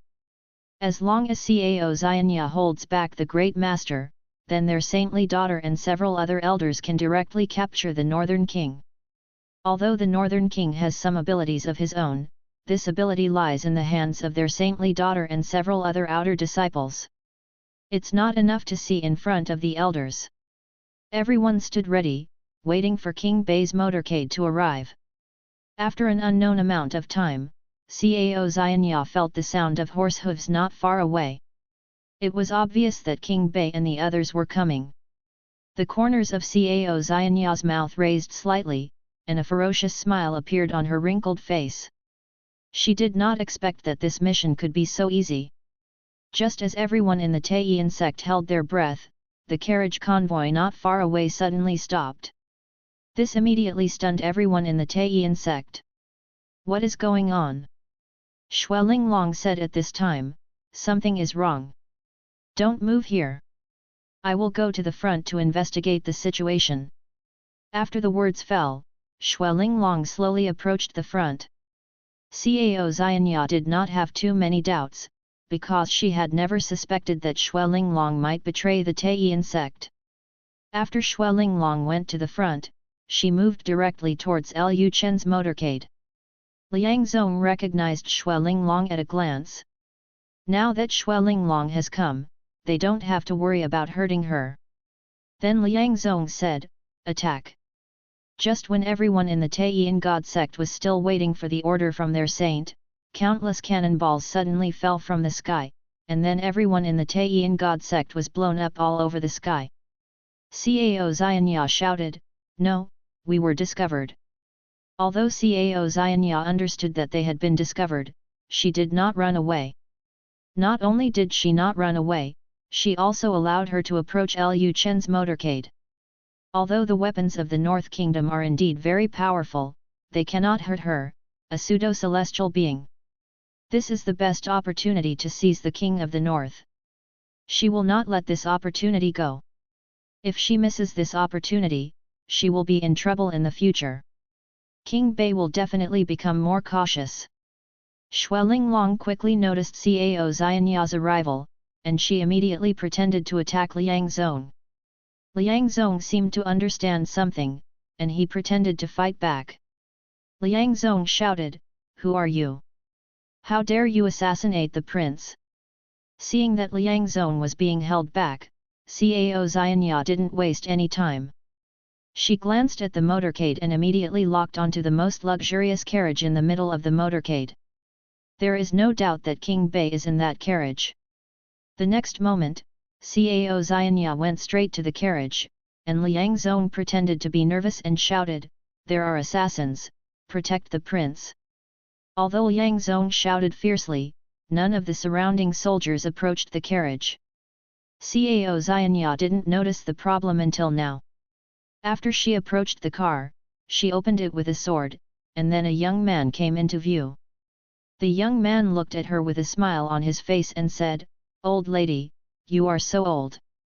If you don't take care of your grandchildren at home and take care of yourself, why would you run out and become a robber?" Seeing that King Bei was not panicked at all, Cao Xianya sneered, and then said, as expected of King Bei, "You have courage. Next, I'll trouble King Bei to go with me."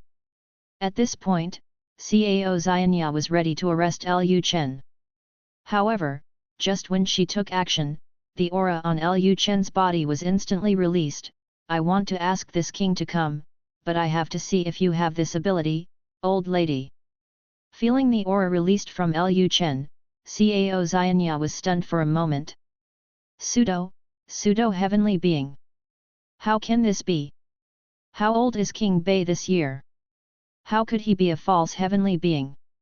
Although they knew that King Bei had great talent in martial arts and had certain strength, they did not expect that King Bei was actually a pseudo-celestial being. Cao Xianya also realized at this time that it might not be easy to take away King Bei today, but she still had no intention of giving up. Even if Bei Wang is a pseudo-celestial being, a pampered prince like Bei Wang rarely fights with others, so he may not be his opponent. Thinking of this, Cao Xianya's eyes instantly turned vicious. "Since King Bei refuses to go with me, don't blame me." While speaking, Cao Xianya stabbed Lu Chen with her sword.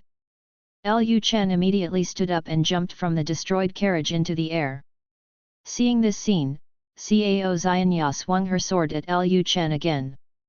Lu Chen transformed and separated from the crowd, but his figure was quickly locked by Cao Xianya. Cao Xianya thought Lu Chen was about to run away, so she followed him without hesitation. Lu Chen just felt that there were too many people here and he couldn't use it. He had been cultivating for so long, and it was time for him to move around. Cao Xianya happened to be a pseudo-celestial being, so he let Cao Xianya be his touchstone to see how his cultivation was going. When Lu Chen felt that it was about the same, he stopped instantly. Seeing that Lu Chen stopped running, Cao Xianya sneered and said, "Why doesn't King Bei run away?" Lu Chen smiled and then said, "The environment here is good and there are not many people around.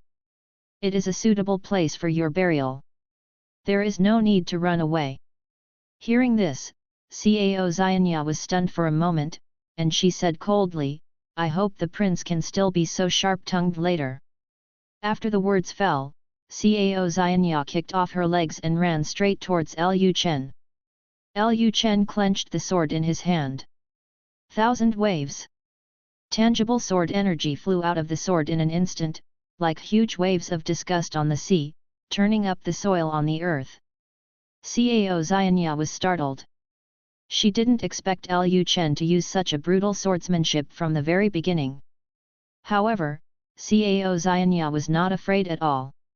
She dodged Lu Chen's attack easily and went directly to Lu Chen's left side. Then Cao Xianya swung her sword. Soul-eating sword technique.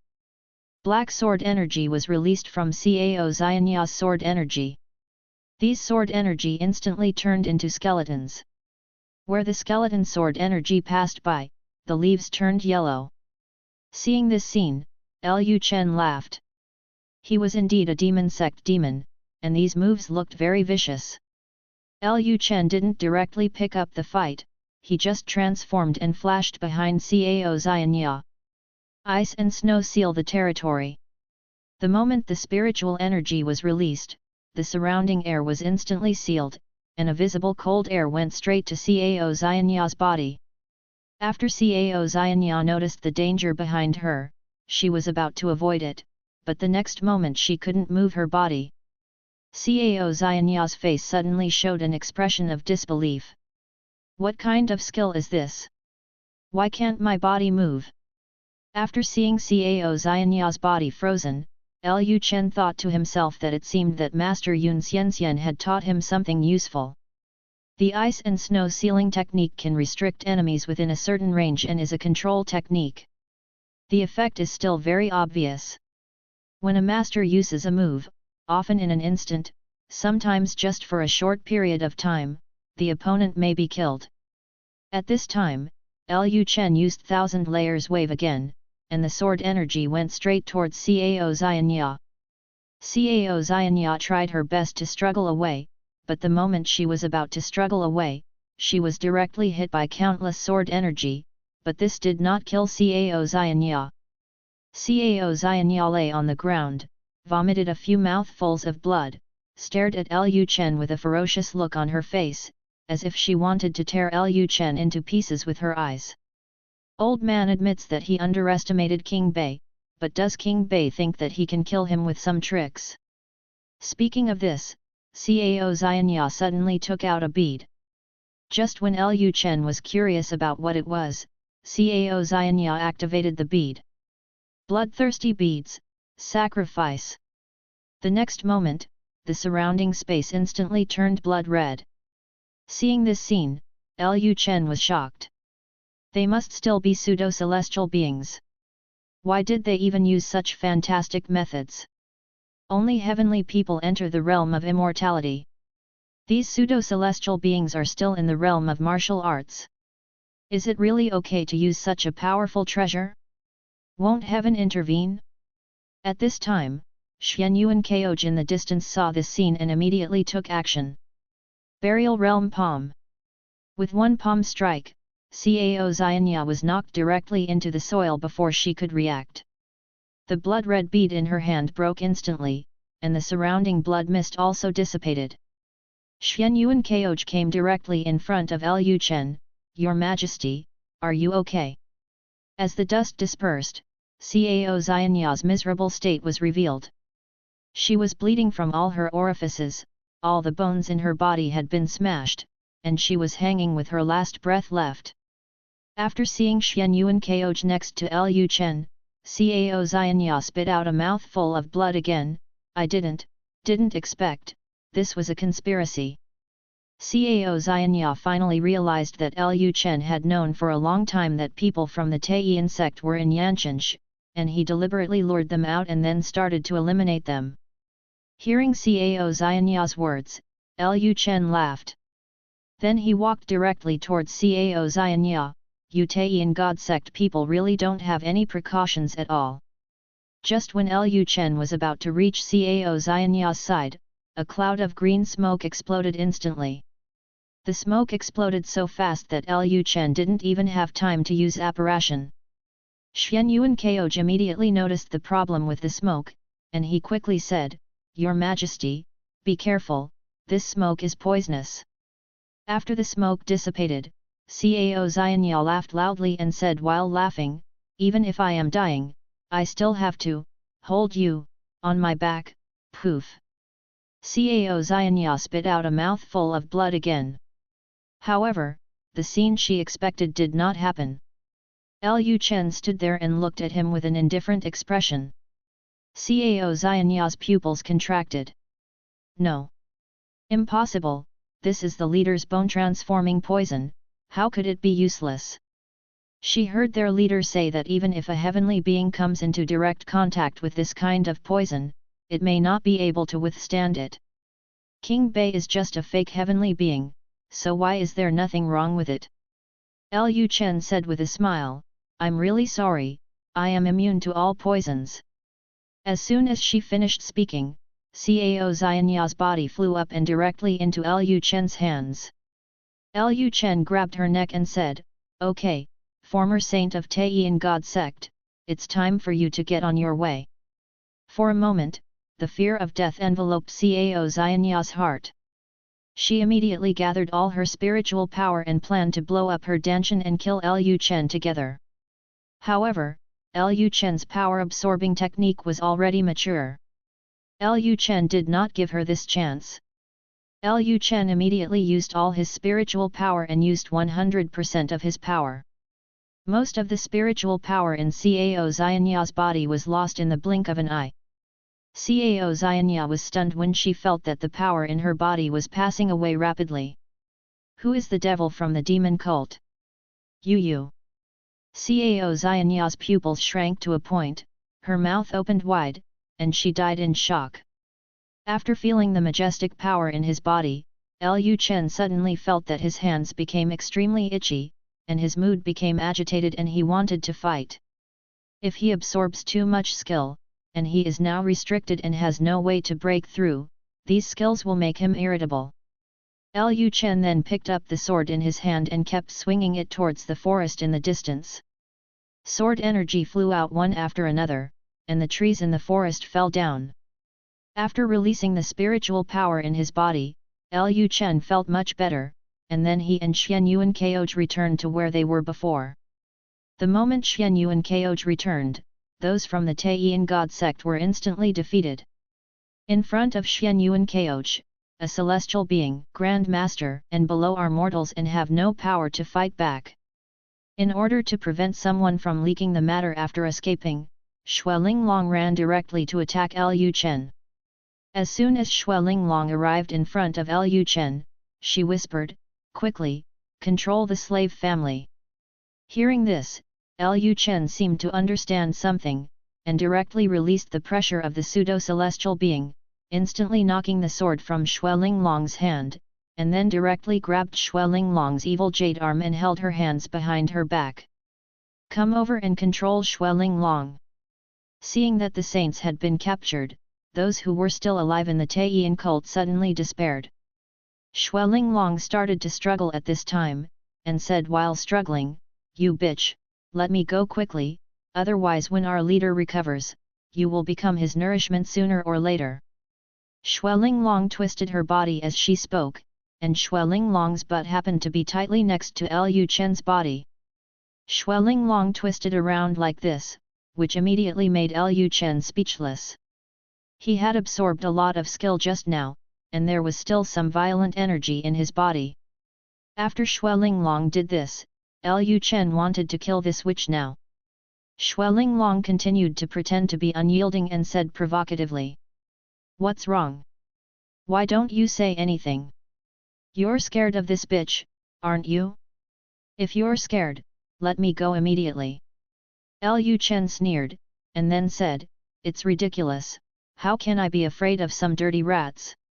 Having said this, Lu Chen looked at the disciples of the Taiyin sect in the distance and said to the guards, "Kill them all." After hearing this, some disciples of the Taiyin sect immediately chose to self-destruct their danshan, but before they could self-destruct, Xian Yuan Kaoj's palm fell down. At this time, some disciples of the Taiyin sect knelt down quickly, "I surrender. Don't kill me. I was forced to." However, as soon as those disciples of the Taiyin sect had the idea of betraying the Taiyin sect, their bodies immediately exploded and turned into a pool of blood. Seeing this scene, Lu Chen frowned, but he didn't expect that what Xue Linglong said was true. The disciples who betrayed the Taiyin sect really turned into a pool of blood, but was it too thoroughly blown up? It was really all blood, with no bones at all. What is the principle? It didn't look like drug control, nor mind control, nor was it controlled by voodoo insects. He also didn't find any voodoo insects on Xue Linglong's body. Lu Chen immediately checked Xue Linglong's body and found nothing abnormal about Xue Linglong's body. At this moment, the blood from the explosion suddenly began to flow. Xian Yuan Kaoj instantly felt the danger, and he immediately came to Lu Chen, "Your Majesty, be careful, it's dangerous." As soon as Xian Yuan Kaoj finished speaking, the blood gathered together to form a huge avatar. Then the bloody avatar looked at Lu Chen and said, as expected of the Son of Destiny, "God is really blessing me. I finally found my destined son. I can finally leave this hellish place. Ha ha ha, King Bei, wait for me to arrive, then you can enjoy your last life in fear." Xuelinglong said in a panic at this time, "Leader, save me." The bloody avatar glanced at Xuelinglong, and then sneered, "What use are you for trash? Become my nourishment." End of chapter. Chapter 436. Of course she is here to interrogate the witch captured by this king. After the Taiyin God sect finished speaking, nothing happened. For a moment, the atmosphere at the scene became a little awkward. After a while, the Taiyin sect said in disbelief, How is it possible? Why are you no longer under my control?" After seeing the shocked expression of the leader of the Taiyin sect, Lu Chen breathed a sigh of relief. He thought that the Taiyin sect could still control Xuelinglong, but it turned out to be a bluff. After hearing the words of the leader of Taiyin God sect, Xuelinglong was also a little puzzled. How did she get rid of the control of the leader of Taiyin God sect? But having said that, although she doesn't know how she got rid of the control, it must have something to do with the man behind her. After all, she only came up with the idea of betraying the Taiyin God sect after coming into contact with this man, and there has been nothing wrong with her. Lu Chen asked the system in his mind at this time, "System, how did Xuelinglong get rid of the control of the leader of the Taiyin sect? Do you know?" Lu Chen didn't ask about the system before because he thought it wasn't important. He thought that the Taiyin sect still used drugs to control the shadow guards like his father did, so after he and Xuelinglong got along, Xuelinglong would naturally get rid of him. Under the control of the leader of the Taiyin cult. But the leader of the Taiyin God sect appeared in front of everyone in such a magical way. Lu Chen now did not think that the leader of the Taiyin God sect used drugs to control people. The leader of Taiyin used blood seals to control Xuelinglong. Since Xuelinglong drank the dragon and phoenix tea, the blood seals on Xuelinglong's body were erased and the host's mark was planted. This. Lu Chen seemed to understand something. Is the emotional dragon phoenix tea itself a control method similar to slave printing? Why does he feel that he has become a real villain now? He uses dragon phoenix tea and absorbs the power of Da Fa. In addition, he becomes stronger when he is in love with a woman. His attributes are more demonic than those of the demon sect, right? Xuelinglong pretended to be panicked and said, "Teacher, leader, please help me, I don't know what's going on." The leader of Taiyin looked at Lu Chen at this time. He sneered and said, as expected of the Son of Destiny, he does have some tricks. Obviously, the leader of Taiyin thought that Lu Chen had just done something, so he stopped himself from killing Xuelinglong. "Gg, I can't wait to take your body. I'll give this waste to you. Struggle and be afraid. This is the food I need." The Taiyin cult leader's voice became more and more distorted as he spoke, and the blood gradually disappeared. After everything calmed down, Xian Yuan Kaoj looked back at Lu Chen and said, "Your Majesty, the demon just now was very dangerous. I feel that he can kill me in just a moment." Lu Chen said calmly, "He probably hasn't recovered yet, so don't worry about it yet. Go back first." Lu Chen planned to go back and ask Yun Xian. From what Taiyin sect master just said, it was obvious that Taiyin sect master was not from this world. Yung Xian was also not from this world. She should know something about Taiyin sect master. At this time, Liang Zong glanced at Xuelinglong, who was being held by Lu Chen, and he naturally saw that Xuelinglong came here deliberately and was being held by Lu Chen. Liang Zong originally wanted to ask Lu Chen how to deal with the crown princess, but after thinking about it, he finally said nothing. Xuelinglong is obviously their prince's woman, and how to deal with it is Lu Chen's own business, so there is no need to ask. But at this moment, Lu Chen suddenly thought of something, and then he said to Liang Zong, "Bring this demon sect witch to me and take her to Tianzi No. 1 cell and lock her up." Hearing this, Liang Zong and Xuelinglong were stunned. Liang Zong couldn't understand what Lu Chen was going to do. Shouldn't Xuelinglong be living in the North Prince's mansion? Why was Lu Chen sending her to a cell to lock her up now? Although Tianzi No. 1 cell is used to hold special prisoners and has a better environment, it is still a cell after all. Xuelinglong was stunned at this moment, and she suddenly became nervous, and at the same time, she felt some anger deep in her heart. This dog man, who promised not to kill people, now actually has himself thrown into a cell. Although she was very angry, Xuelinglong didn't say a word. At this time, Liang Zong said awkwardly, "Miss Xue, please." After Lu Chen let go of Xuelinglong, Xuelinglong glared at Lu Chen fiercely, but she did not make any impulsive move, but directly followed Liang Zong and the others to Tianzi No. 1 cell. When Xuelinglong came to Tianzi No. 1 cell, she was stunned for a moment. The so-called Tianzi No. 1 was actually a courtyard to the south, and it didn't look like a cell at all. There is everything in the yard, and the bedroom I live in is very beautifully decorated and has a big bed. Xuelinglong glanced at the surroundings in disbelief, then looked at Liang Zong and said, "Is this your Tianzi No. 1 cell?" Liang Zong said politely, "Yes, Miss Xue." Xuelinglong chuckled and said, "I really can't think of what kind of prisoner would be locked up in such a place." Liang Zong said, "Miss Xue, Tianzi No. 1 cell was built specifically to house special prisoners. You are the first person to live in this cell." Xuelinglong was stunned for a moment. With a sneer, Bei Wang, that heartless man, actually wanted to kill the donkey. Could it be that she planned to imprison herself in this place for the rest of her life? "Do you want to run away now?" She took a look when she followed Liang Zong in just now. The guards in Tianzi No. 1 cell were not particularly strict, and there were no very strong people. If she wanted to escape, she would be able to do so easily with her great master's strength. Escape from this place. Only. Now that she has betrayed the Taiyan sect, where can she escape to? Liang Zong said at this time, "Miss Xue, if you need anything, you can call the soldiers outside. I will leave first." Having said this, Liang Zong saluted Xuelinglong, then turned and left the yard. Xuelinglong was stunned for a moment. Leaving now? Are they really not afraid of running away? No, to be precise, Lu Chen didn't think he would escape at all. Xuelinglong bit her silver teeth at the thought of Lu Chen eating her to death. This bitch must know that she can't live without him. Now that he has betrayed the Taiyan sect, he has nowhere to go, so he definitely won't escape, so I just left myself here and didn't plan to care about myself.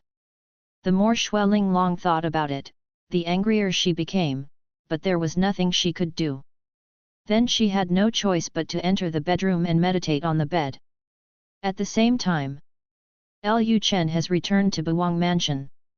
After entering the North Prince's mansion, Lu Chen went straight to Yunrong Courtyard, where Yun Xianxian happened to be meditating in the pavilion.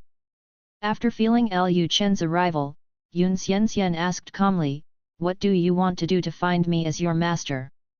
Yun Xianxian had already felt the blood on Lu Chen's body, so she instantly guessed that Lu Chen must have come to find her. Lu Chen was stunned for a moment after hearing Yun Xianxian's words. She didn't expect that Yun Xianxian could tell at a glance that he was here to find her. If it was normal, when he entered Yunrong Courtyard, he would most likely come to find Chen. Wanrong and Lin Wanyun were in good terms and would hardly look for her. Lu Chen did not hesitate and said directly, "This disciple just met the leader of the Taiyan sect." Hearing this, Yun Xianxian asked, "Did you fight?" Lu Chen replied, "No." The disciples of the Taiyan sect suddenly exploded into pools of blood, and then the blood gathered together to form the head of the leader of the Taiyan sect. He said some strange words to his disciples. Hearing this, Yun Xianxian pondered for a moment. It seems that the Taiyan sect is an evil cultivator from other worlds who fell into this world. "What did he say to you?" Lu Chen replied, "He said that the disciple is a son of destiny." He finally waited for the disciple. He also said that as long as the disciple is taken away, he can leave this world. Hearing this, Yun Xianxian chuckled, Destined child?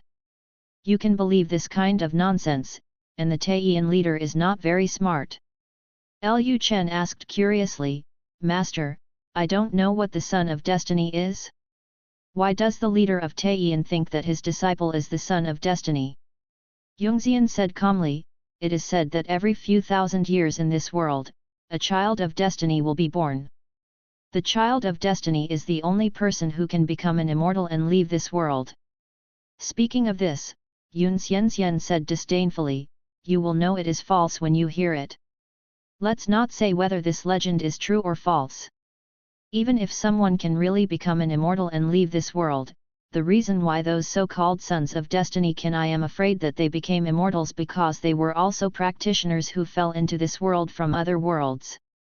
Just like us, they naturally left here after their strength recovered. Lu Chen thought for a while and realized that was the case. So, the Taiyan leader just thought he was special, so he believed the rumor? But why was the Taiyan leader so sure that he was the son of destiny when he first saw him? There must be something in him that made the Taiyan leader think he was related to the son of destiny. Thinking of this, Lu Chen asked, the first time Master Taiyan saw his disciple, he determined that he was the son of destiny. I wonder if Master knows why Master Taiyan was so sure that his disciple was the son of destiny. Yun Xianxian replied, because you have practiced with my master, and your body is contaminated with my master's immortal energy. As an evil cultivator who fell from the world of cultivating immortals, he can naturally find that you are different from ordinary people, so he thinks you are son of destiny. Lu Chen thought to himself that this was a reasonable explanation, but was it really the case? He was a little afraid that the reason why Taiyan cult leader thought he was the son of destiny was because of the system. Yun Xianxian said coldly at this time, it's just an evil cultivator. There is nothing to be afraid of. As long as my strength can be restored, I can destroy him with a snap of my fingers. Lu Chen smiled inwardly, this woman began to hint to him again, didn't she just want him to be willing to practice double cultivation with her? Yun Xianxian asked at this time, where did the Taiyan leader go? Lu Chen replied, he said harsh words to his disciples, telling them to wait for him to seize the body, and then he disappeared. Yun Xianxian thought for a while, and then said, Qun Li Yuanyan, it seems that his strength has exceeded the realm of heaven and human, and it is difficult to deal with. Hearing what Yun Xianxian said, Lu Chen became a little worried. Could this woman want to run away again? Otherwise, he should take her down early, lest she think of running away at the slightest sign of trouble. Just when Lu Chen was in a daze looking at Yun Xiangxian's beautiful face, Yun Xianxian said, you can ignore the affairs of the Taiyan God sect for the time being. Your most important thing now is to go south to fight for the throne. Lu Chen said, disciple understands. Lu Chen did not stay too long in Yunrong Academy. He now had a basic understanding of Taiyan cult leader, who was just an evil cultivator in the world of immortality. After the people from Taishu Temple and Luoyang Sword Sect arrived, there should be a way to deal with him. After coming out of Yunrong Hospital, Lu Chen did not go to the study to handle government affairs. Instead, he went straight to Tianzi No. 1 cell. He wanted to see if Xue Linglong had escaped again. When Lu Chen came to cell No. 1, Xue Linglong was meditating on the bed. Seeing this scene, Lu Chen chuckled. Hearing Lu Chen's laughter, Xue Linglong opened her eyes instantly. She said coldly, what are you doing here? Lu Chen said with a smile, of course I'm here to interrogate the witch captured by my king. End of chapter. Chapter 437, you won't include me in this, right? Hearing Lu Chen's answer, Xue Linglong snorted coldly, and then said, you already know everything I know. If there is anything else to interrogate, you might as well just kill me. Seeing that Xue Linglong had some emotions, Lu Chen suddenly wanted to tease you, after all, you are also a demon sect, so if I kill you like this, wouldn't it be too easy for you? But having said that, there are no strong people guarding Tianzi No. 1 cell. You just wanted to escape. You could have escaped. Why didn't you run? Hearing Lu Chen's words, Xue Linglong felt angry. She sneered and said, "Run? What tricks did the prince use on me? Doesn't the prince himself know where else I can run? Even if she runs away now, she will eventually return to Lu Chen because of the longing deep in her heart." Lu Chen didn't lock up her body, but her heart. She could still escape after her body was locked up, but how could she escape after her heart was locked up? No matter where she went, as long as she wasn't on the road, being around Chen is no different from being in jail. Xue Linglong said at this time, "I think the prince is more like a member of the demon cult than me." Lu Chen smiled faintly, walked directly to the bed, stretched out his hand, lifted her chin, looked at her peach blossom eyes and said, "Oh? Really, since you said so, then I will use some demonic teachings. I interrogated you using the interrogation methods." Xue Linglong closed her eyes slightly and said as if she was not afraid of death, "Come on, kill me. I don't want to live anyway." Lu Chen laughed, and then pushed her down on the bed. Just when Xue Linglong was thinking about what Lu Chen was going to do, she suddenly heard a tearing sound, and then her red lips were blocked. Xue Linglong cursed in her heart, this bitch still knew how to do such a thing to herself. Wasn't he planning to kill the donkey?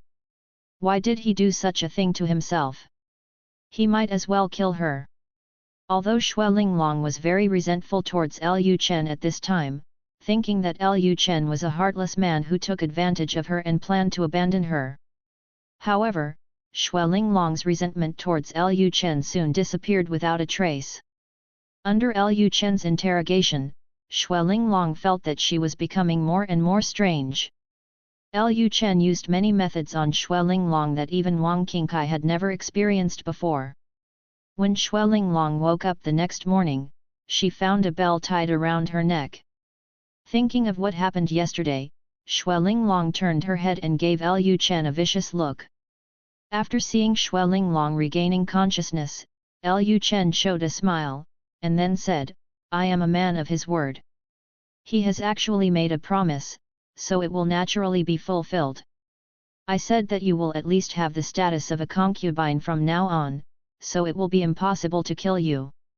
But then again, you seem to enjoy this feeling of being tortured." Hearing this, Xue Linglong's face suddenly blushed. She didn't know what was going on. When this bitch man tortured her, she felt a little excited. "What's wrong with you?"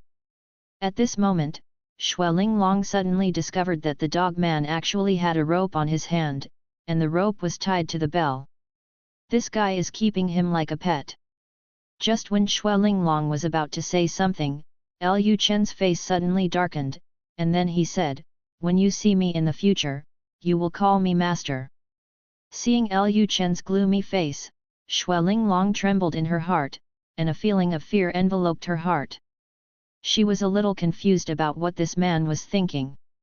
However, Xue Linglong did not disobey Lu Chen's order this time. "Master, master." Hearing this, Lu Chen raised his hand, stroked Xue Linglong's black hair and said, "Well, you are so good." Xue Linglong wanted to bite Lu Chen's hand at this moment. Damn bastard, he actually treated her like a plaything. Seeing that Xue Linglong's eyes were a bit vicious, Lu Chen's face became serious again. "As my king's pet, you dare to look at me with such eyes? It seems that you have not been tamed by me, and you must be taught a lesson." Lesson. Having said this, Lu Chen pulled the rope and pulled Xue Linglong in front of him, and then began to continue teaching Xue Linglong. Soon, Xue Linglong's voice begging for mercy could be heard in the room again. "Master, have mercy on me. I realize my mistake. Master, Lu Chen didn't know how long he had taught this devil's sect a lesson. When Xue Linglong regained consciousness again, she had completely lost her temper. She lay on the bed, hugged the pillow, and asked in a low voice, "Is this your true face, Prince?" Lu Chen said, "Everyone has an evil side in their heart, but I rarely release it." Xueling said, "It's unlucky for me that I fell into your hands and I can only be your plaything in this life." Lu Chen smiled and said, "Unlucky? If it weren't for me, you would still be controlled by the Taiyan cult master and continue to be his blood slave." Xueling snorted and said, "But am I not your slave girl now?" Hearing this, Lu Chen leaned down and said in Xueling ear, "Why, you don't want to?" Hearing Lu Chen's low words, Xueling suddenly felt a chill down her spine, and then her body became restless again. That's all, who made the slave family's life miserable. Xueling also accepted the fact in her heart. She also saw that Lu Chen's previous cruelty to her was actually just a small means to increase interest. Lu Chen's nature was not like this. And strangely enough, she seemed to want Lu Chen to continue to treat her as he did just now. Maybe it was just as she said, her life was cheap. At this time, Lu Chen said, "You can go back to the palace to stay tonight. If you feel too free, you can follow King Kai to do things in the future. By the way, you go south with me this time." Hearing this, Xueling chuckled, and then said, "It seems that the master still doesn't believe in the slave family. You let the slave family follow you all the time. Are you afraid that the slave family will hurt your confidant after you leave?" Lu Chen did not deny it, but pulled the rope again. Then Xueling head raised, and the bell also rang. Lu Chen continued in her ear, "You are right, this king is just afraid of you. The witch is messing around with my women, so I will keep you tied to my side and educate you at all times. If you don't obey me, I will kill you."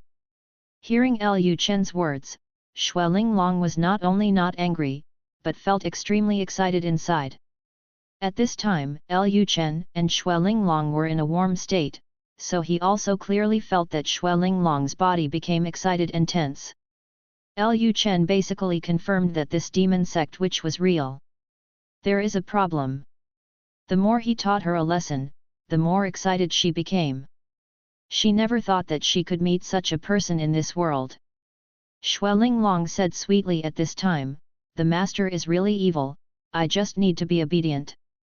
Lu Chen continued to say fiercely, "Don't think that if you pretend to be obedient, I will let down my guard and I will keep an eye on you."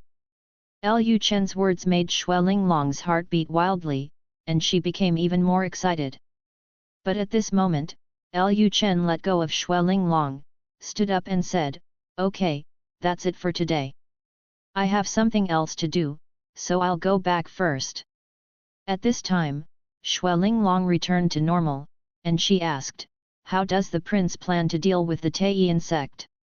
According to the new family's understanding, if the leader of Taiyan regains his strength, he will probably be even more powerful than the gods. Now that Xueling has been completely conquered by Lu Chen, she is now beginning to worry about Lu Chen's situation. Lu Chen said with a smile, "We have to wait until he recovers his strength." "Hasn't he not recovered his strength yet?" Xueling thought for a moment, and that was true. Lu Chen continued, "You don't have to worry about the affairs of the Taiyan sect.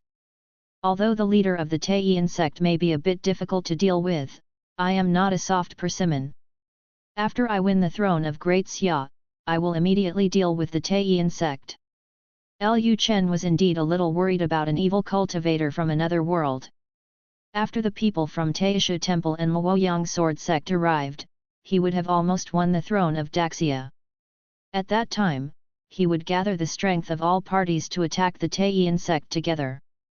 Seeing that Lu Chen already had a timetable in mind, Xueling didn't ask any more questions. Lu Chen had put on his clothes at this time. He once again glanced at Xueling, who was wearing a bell. She had fair skin, long legs, a thin waist and a charming voice. Such a slave girl was really hard to put down. Seeing Lu Chen's fiery eyes staring at her again, Xueling's delicate body couldn't help but tremble slightly. Wouldn't this man have that kind of thoughts again? Fortunately, Lu Chen didn't do anything. He just looked at it and then said, "You and King Kai have similar experiences. You must have a lot in common. You can talk to her more in the future. She also had no parents when she was a child, she was raised by an organization, she got close to Lu Chen because of a mission, and she was tortured to death by Lu Chen and became his slave girl, conquered physically and mentally by him. However, there are differences between the two of them. Although Wang Qingkai is enchanting and charming, she does not have Xue Linglong's flirtatious temperament. This may be because Xue Linglong is a witch from a demon sect, so her heart is a little twisted. After hearing what Lu Chen said, Xue Linglong said, "The slave family knows about it. The slave family will definitely learn from Mrs. Wang and serve the master in the future." Lu Chen smiled slightly, said nothing more, and left the room. After Lu Chen left, Xue Linglong glanced at the mess in the room. She raised her hand and touched her bulging belly.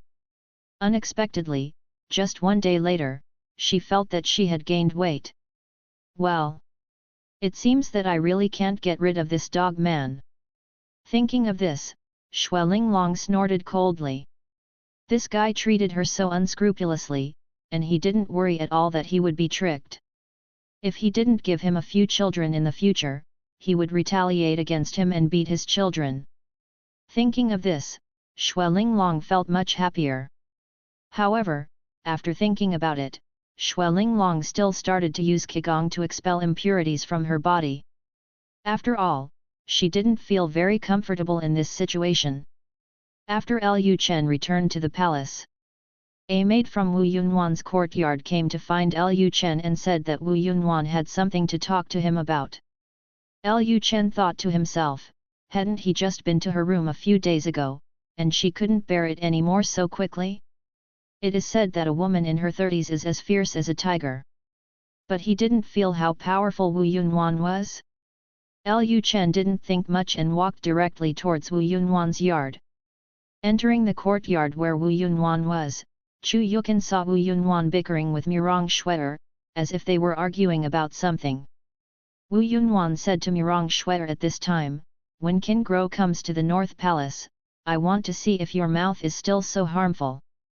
Lu Chen asked with a smile at this time, "My eldest princess, why did Shuer offend you again?"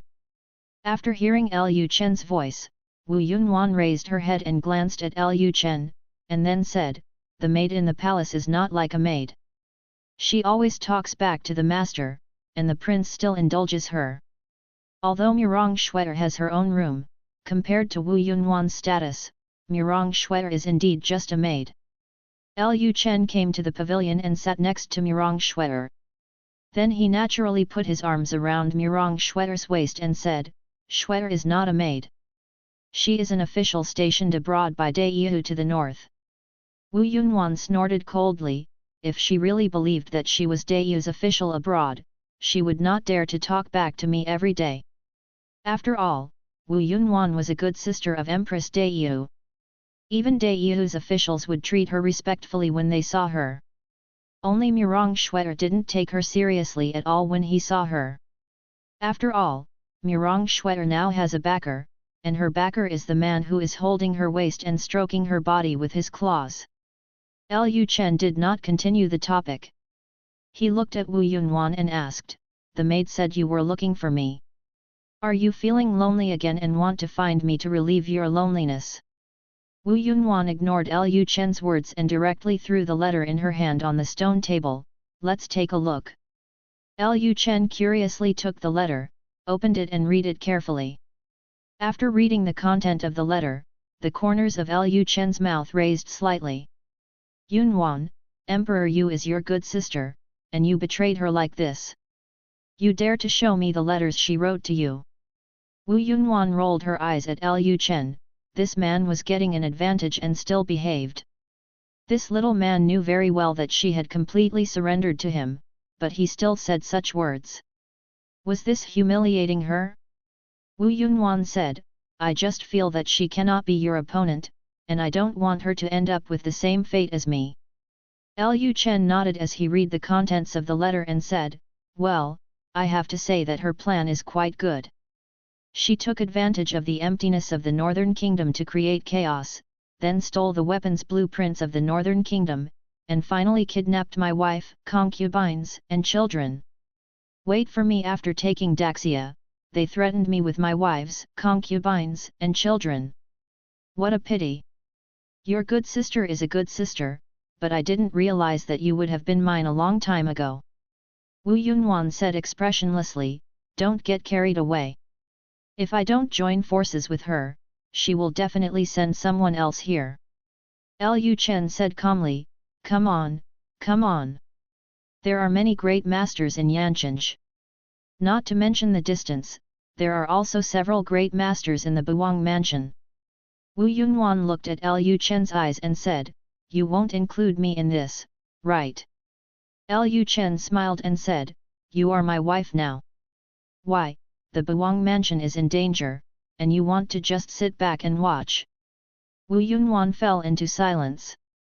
If the North Palace was really in danger, she would definitely not ignore anything. But she really didn't want to get involved in the matter between Lu Chen and Yu Huang. End of chapter. Chapter 438. I am still very confident about my wife. One is a good sister with whom she has experienced life and death, and the other is her own man. It is difficult for Wu Yunhuan to make a choice. But Wu Yunhuan also knew in her heart that there would definitely be a winner between Lu Chen and Yu Huang. From the current point of view, Lu Chen has a higher probability of victory.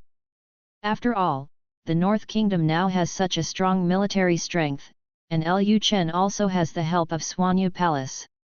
When she thought that her good sister would be hurt in the end, Wu Yunhuan felt a little painful in her heart. Emperor Yu's path was ruthless. If she was harmed by this little man, would she still be able to become a true heavenly being in the future? Seeing Wu Yunhuan fall into silence, Lu Chen said with a smile, I am still very relieved about my wife. Wu Yunhuan asked at this time, if one day, you really defeat Emperor Yu, what are you going to do with her? Hearing this question, Lu Chen smiled slightly, and then said, you seem to have asked me this question no less than 5 times. I still have the same answer. If she is the type I like, I will make her my woman and let her give me children. If she is not my type, for your sake, I will not kill her, and I will allow you two to be together. Although everyone said that Daiyu's empress was very beautiful, Lu Chen had never seen her before. Lu Chen had no idea what she looked like specifically. The key point is that there is one very important thing. There are many beautiful women in this world. When Lu Chen openly took concubines in the past, there were also many noble ladies. Most of those women were very beautiful, but none of them reached the 90 rating. A score of 90 is Lu Chen's bottom line. If it does not reach a score of 90, he will definitely not accept it. If he included all the women who did not reach 90 points in the harem, how could he still be busy with so many beautiful women in the world? And from a profit point of view, women who did not reach a score of 90 actually did not have much effect on him. Therefore, whether Lu Chen will bring Queen Daiyu into the harem, he has to see Queen Daiyu with his own eyes. Only when he sees her with his own eyes can he know whether she meets the conditions of being his woman. Hearing Lu Chen say that he allowed Emperor Yu to be with him, Wu Yunhuan had a strange expression on his face. He always felt that Lu Chen seemed to know something. Okay, you don't have to worry about this. I'm not the kind of person who likes killing. Lu Chen's words were not convincing at all to Wu Yunhuan. After all, Lu Chen was the ruler, and Lu Chen was the one who wanted to unify the entire world. Even if he was unwilling to kill people, he would still be able to unify the world for his own purpose. And it will definitely kill many people. Especially members of the royal family of other countries. If those royal families were not liquidated, how could Lu Chen be able to secure his position? But having said that, maybe Lu Chen would treat female rulers differently, especially a beautiful ruler like Yu Huang. This lustful little man will most likely regard her as a trophy, just like himself. Thinking of this, Wu Yunhuan sighed slightly in her heart. If the North Palace encounters any danger, I will take action immediately. Hearing Wu Yunwan's words, Lu Chen said with a smile, I knew that my wife would not watch anything happen to Buwang Mansion. Wu Yunwan said calmly, I hope your trip south this time will go smoothly, and you will become the Emperor of Daxia as soon as possible, and unify the whole world as soon as possible. Lu Chen said, Oh? Do you also support me in unifying the world? Wu Yunwan said, I just don't want to see the people suffer the devastation of war again. We have been fighting for thousands of years, so we might as well finish it all at once this time. Lu Chen said, It is impossible to finish the battle at once. There are still some enemies of ours in the misty world. When they come out, the war will be ignited again. However, after the reunification of several major dynasties, the lives of ordinary people will definitely be better than now. After all, resources will be redistributed, and the common people of all major dynasties will benefit. Wu Yunwan glanced at Lu Chen at this moment, and then said, You'd better take a shower quickly, you smell like a fox. Lu Chen had just come out of cell number 1 in Tianzi. The smell on his body was indeed quite strong. Lu Chen smiled and said, Okay, we'll talk later. After the words fell, Lu Chen said to the maid next to Wu Yunwan, Go and see if there is hot water, I want to take a bath. Lu Chen is the male owner of Buwang Mansion, so he naturally uses whatever he wants wherever he goes. Now that I have come to Wu Yunwan, I must take a bath in Wu Yunwan's bath. The maid quickly turned around and headed to the bathroom. After making sure there was hot water in the bathroom, the maid came out and said, Your Majesty, the hot water is ready. Lu Chen did not hesitate and was about to go to the bathhouse to take a bath, but at this moment, he suddenly thought of something. Then he walked behind Wu Yunwan, then pulled Wu Yunwan up, and then a princess hugged Wu Yunwan in her arms. Wu Yunwan struggled slightly and said, What are you doing? Lu Chen smiled and said, Of course I'll take a mandarin duck bath with you. Come and rub my back. Hearing this, Wu Yunwan said angrily, I am not your maid, let the maid rub your back. Lu Chen said, No, I still prefer you to rub my back. After the words fell, Lu Chen didn't care whether Wu Yunwan agreed or not, and directly carried Wu Yunwan to the bathing pool. Seeing the two people leaving, Murong Shue'er laughed. No matter how arrogant Wu Yunwan is, she still has nothing to do in front of a scoundrel like Lu Chen. After a while, Murong Shue'er heard a faint sound coming from inside the room. Although the sound sounded very weak outside, that was because the sound insulation effect of the room was very good. In fact, as long as you can hear the sound, it means that the sound in the room is particularly loud. Murong Shue'er picked up the dragon and phoenix tea on the stone table, poured herself a cup of tea, and then tasted it slowly. She was wondering if she would invite Lu Chen to her room to practice calligraphy or something before Lu Chen led his troops south. After all, after Lu Chen goes south, it will definitely take a long time to return to Yanqing. He may even not return to Yanqing for the time being and live directly in the palace of Daxia. It might be difficult for a woman from the North Palace to see Lu Chen for a year or even a few years. Nowadays, Murong Shue'er is no longer as shy as before. In the past, she always thought that she was a shameless and dissolute girl. Ever since she moved into Buwang Mansion and was tormented by Lu Chen for a long time, Murong Shue'er's mentality also changed. A big change. Now she feels that the love between men and women is very normal, and there is no need to feel ashamed at all. Anyway, she is Lu Chen's woman, and it is reasonable for them to do things between men and women. Moreover, when practicing calligraphy with Lu Chen, I can improve my cultivation, which is not harmful to me at all. Why should I reject it? I can just accept it calmly. End of chapter. Chapter 439 Northern Kingdom mobilizes troops. A month later, the troops of the Northern Kingdom had been assembled, and the 200,000 troops led by Mu Chongtian had gone straight to Hiang County, and Wei Siyuan's navy was also ready to go south. Lu Chen also handed over all the political affairs of the Northern Kingdom to Zhuge Chongguang, and went south with the 200,000 troops led by Lu Chen. On the first night of going south, Lu Chen held a family banquet, and his women and children all came to Fenjiun Hall.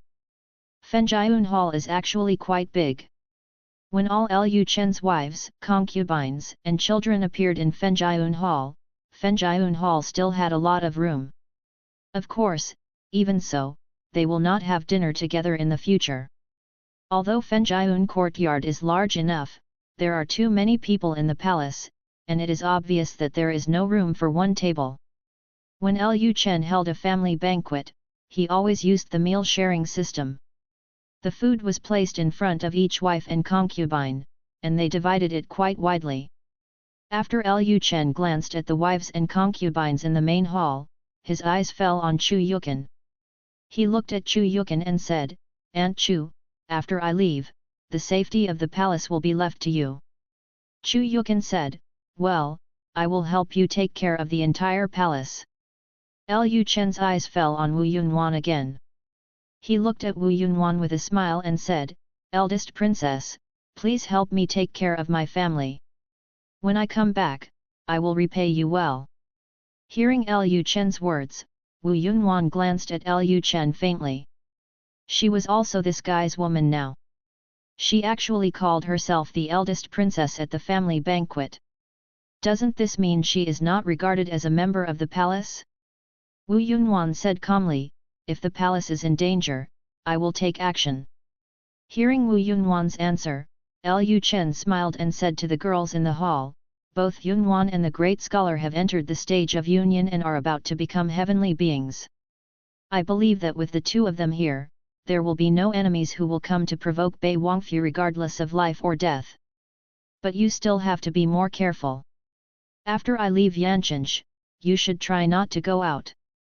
Even if you go out, you should bring more people with you, or only move in places where the bachelor can come in a short time." Music Xuan said, "Don't worry, Your Majesty, we will try our best not to leave the palace and wait for Your Majesty to return victoriously." At this time, Chu Yukan thought of something, and then said, "Chener, I'm afraid you won't be back for a while when you go south this time. How about you take Xiao Bai with you?" Lu Chen thought for a moment and then said, "Okay." Having said this, Lu Chen looked at the extremely insignificant Bai Qingqing sitting in the corner and said, "Xiao Bai, you will go south with me this time." "Yes, Your Majesty." Although Bai Qingqing's face was expressionless when she spoke, she was very happy inside. She was a little lucky that she had no children and could stay with Lu Chen to take care of him, while Lu Chen's other wives and concubines could only wait for Lu Chen in Buwang Mansion. "Chen is back." Xueling Long, who was sitting in another corner at this time, felt a little weird in her heart after seeing the peaceful scene in the hall. Although she also came to attend the family banquet, she felt that she, a demon witch, was out of place here. At this moment, Wang Qingkai on the side whispered to her, "Sister Xuet, you also want to go south with the prince, right?"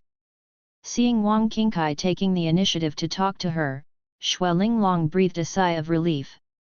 No one had talked to her just now, and she always felt excluded and isolated.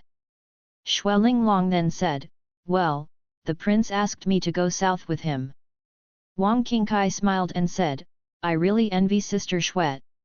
She can always be by the prince's side to take care of him and is favored by him." Hearing this, Xueling Long chuckled, and then said, "If Sister Wang is envious, why not tell the prince and let him take you south with him?" Wang Qingkai said, "My sister still has a child, and she has to take care of the child in the northern palace, but there is no way to go south with the prince." While Wang Qingkai and Xueling Long were talking, Lu Chen's other wives and concubines were also talking to each other, and the hall suddenly became extremely lively. Seeing this lively scene, Yongxian felt very uncomfortable. Now in this hall, except for the maids and servants of the North Palace, they are all Lu Chen's wives, concubines, or children. They all have a very close relationship with Lu Chen, but I am only this guy's master. She always felt a little weird for her master to come to Lu Chen's family dinner. Originally, she had no intention of coming in the first place. For a cultivator like her, appetite is no longer important. It doesn't matter if she doesn't eat for a few days. But Chen Wanrong insisted on bringing her here, and said that Lu Chen might have something important to talk about later. But when she came here, she only saw Lu Chen and his wives and concubines talking about love, and she didn't say anything.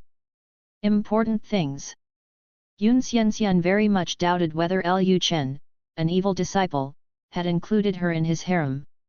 Although she felt uncomfortable, Yun Xianxian didn't say anything more. At this time, Mu Zixuan suddenly said to Yun Xianxian, "Senior Yun, the prince's safety is entrusted to you." Hearing Mu Zixuan's words, Yun Xianxian said coldly, "Lu Chen is my direct disciple. Naturally, I will not let him be harmed." "Princess, there is no need to worry." Mu Zixuan said, "I am right here." "Thank you, Senior Yun." Yun Xianxian didn't reply and continued to drink the white wine brewed by Wang Fu. "Wait until the dinner is over." The girls looked at Lu Chen and wanted to know what Lu Chen planned to do tonight. After all, Lu Chen would be leaving early tomorrow morning. After Lu Chen glanced at them, he said with a smile, "Aunt Chu, you can stay in Fenjiayun Palace tonight. I have something to talk to you about."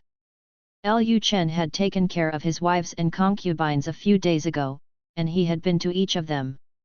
There is only one night tonight, and he will go south early tomorrow morning. It is impossible for him to keep all his wives and concubines in Fenjiayun Palace.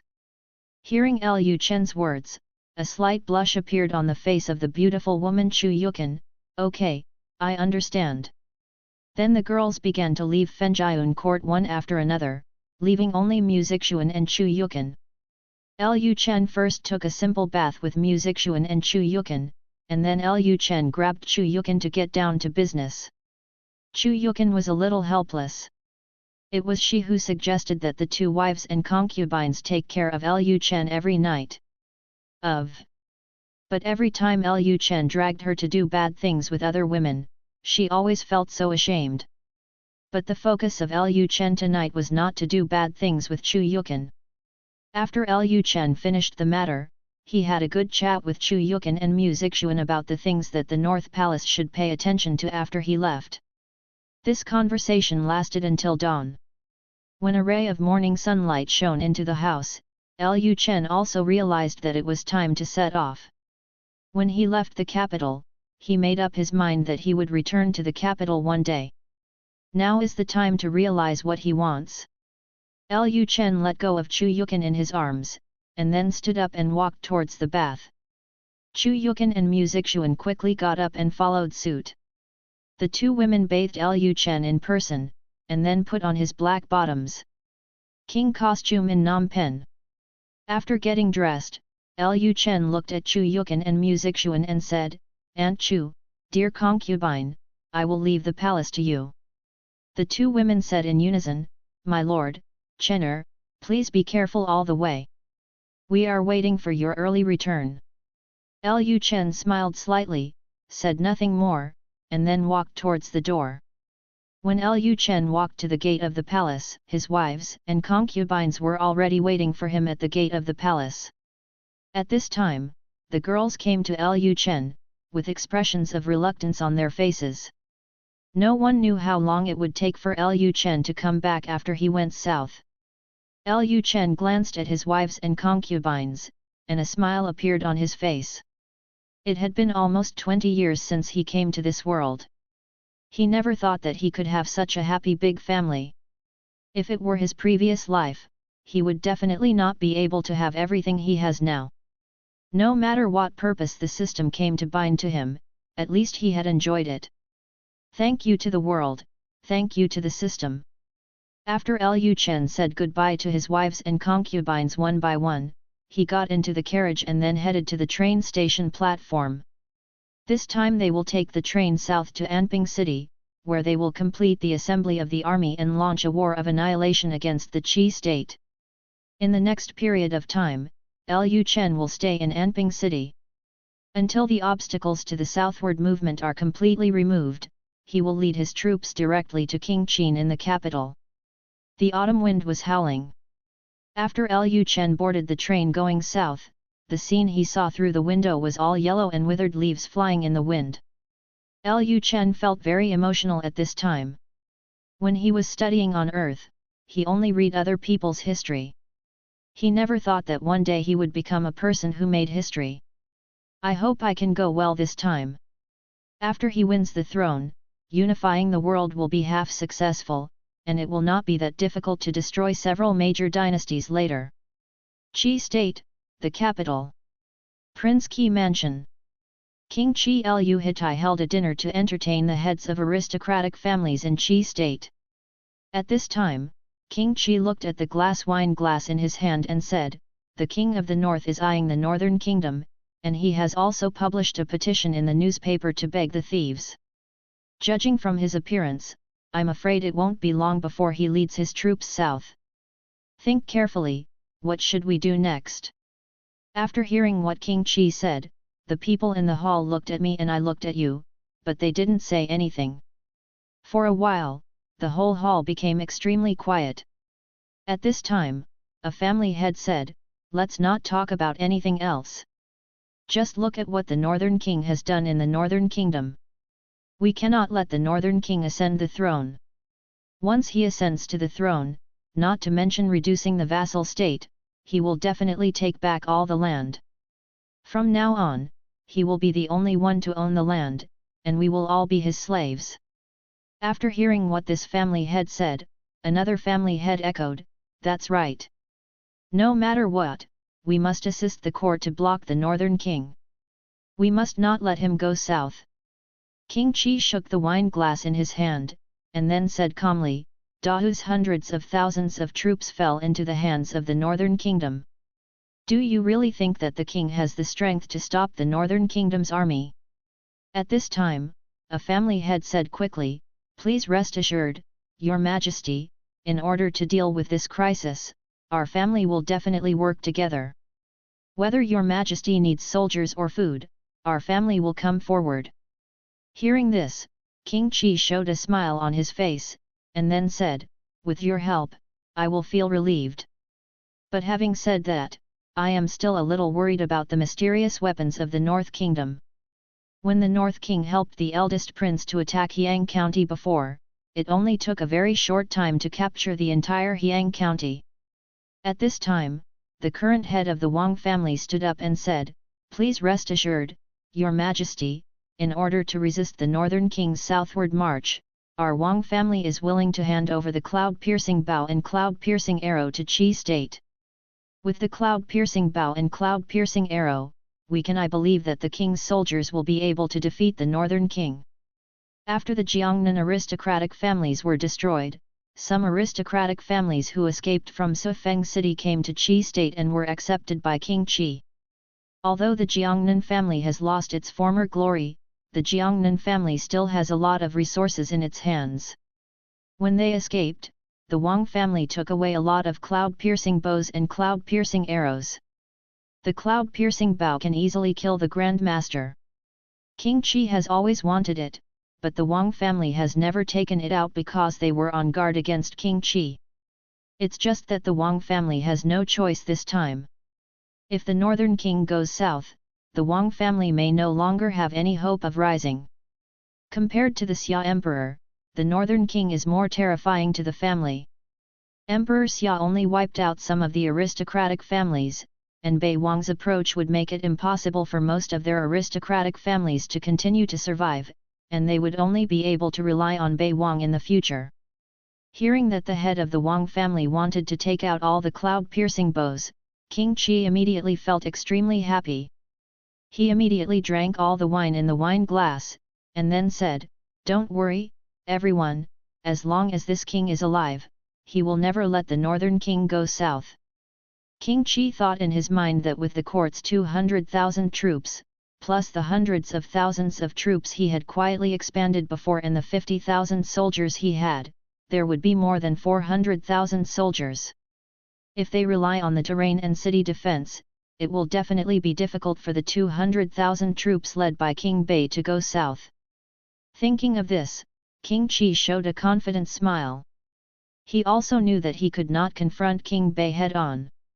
After all, King Bei's army defeated Dawu. However, the victory of the war does not entirely depend on the combat effectiveness of the army. Qi State is in the transitional area between plain terrain and mountainous terrain. There are many mountains. Some mountains are naturally barriers, and some cities are located just between some mountain passes. It is very good for blocking enemies. King Qi believed that as long as he did not take the initiative to attack and put all his strength into defense, with the help of the court's 200,000 troops, it would not be easy for King Bei to take a step forward. Just when King Qi was thinking this, a soldier suddenly entered the hall in a hurry. "Your Majesty, the army of the Northern Kingdom is attacking." Upon hearing this, King Qi's face instantly darkened. So fast? He immediately asked, "Where is the Imperial Army now?" The soldier immediately replied, "The Imperial Army has arrived at Xiang City." King Qi thought for a moment, then immediately ended today's dinner and sent people to call all the generals of Qi State. End of chapter. Chapter 440 Persuading Surrender. Xiang City. In the autumn breeze, the Imperial General Du Yongyuan stood on the tower, looking at the Northern King's flag flying in the distance, and his heart was full of worry.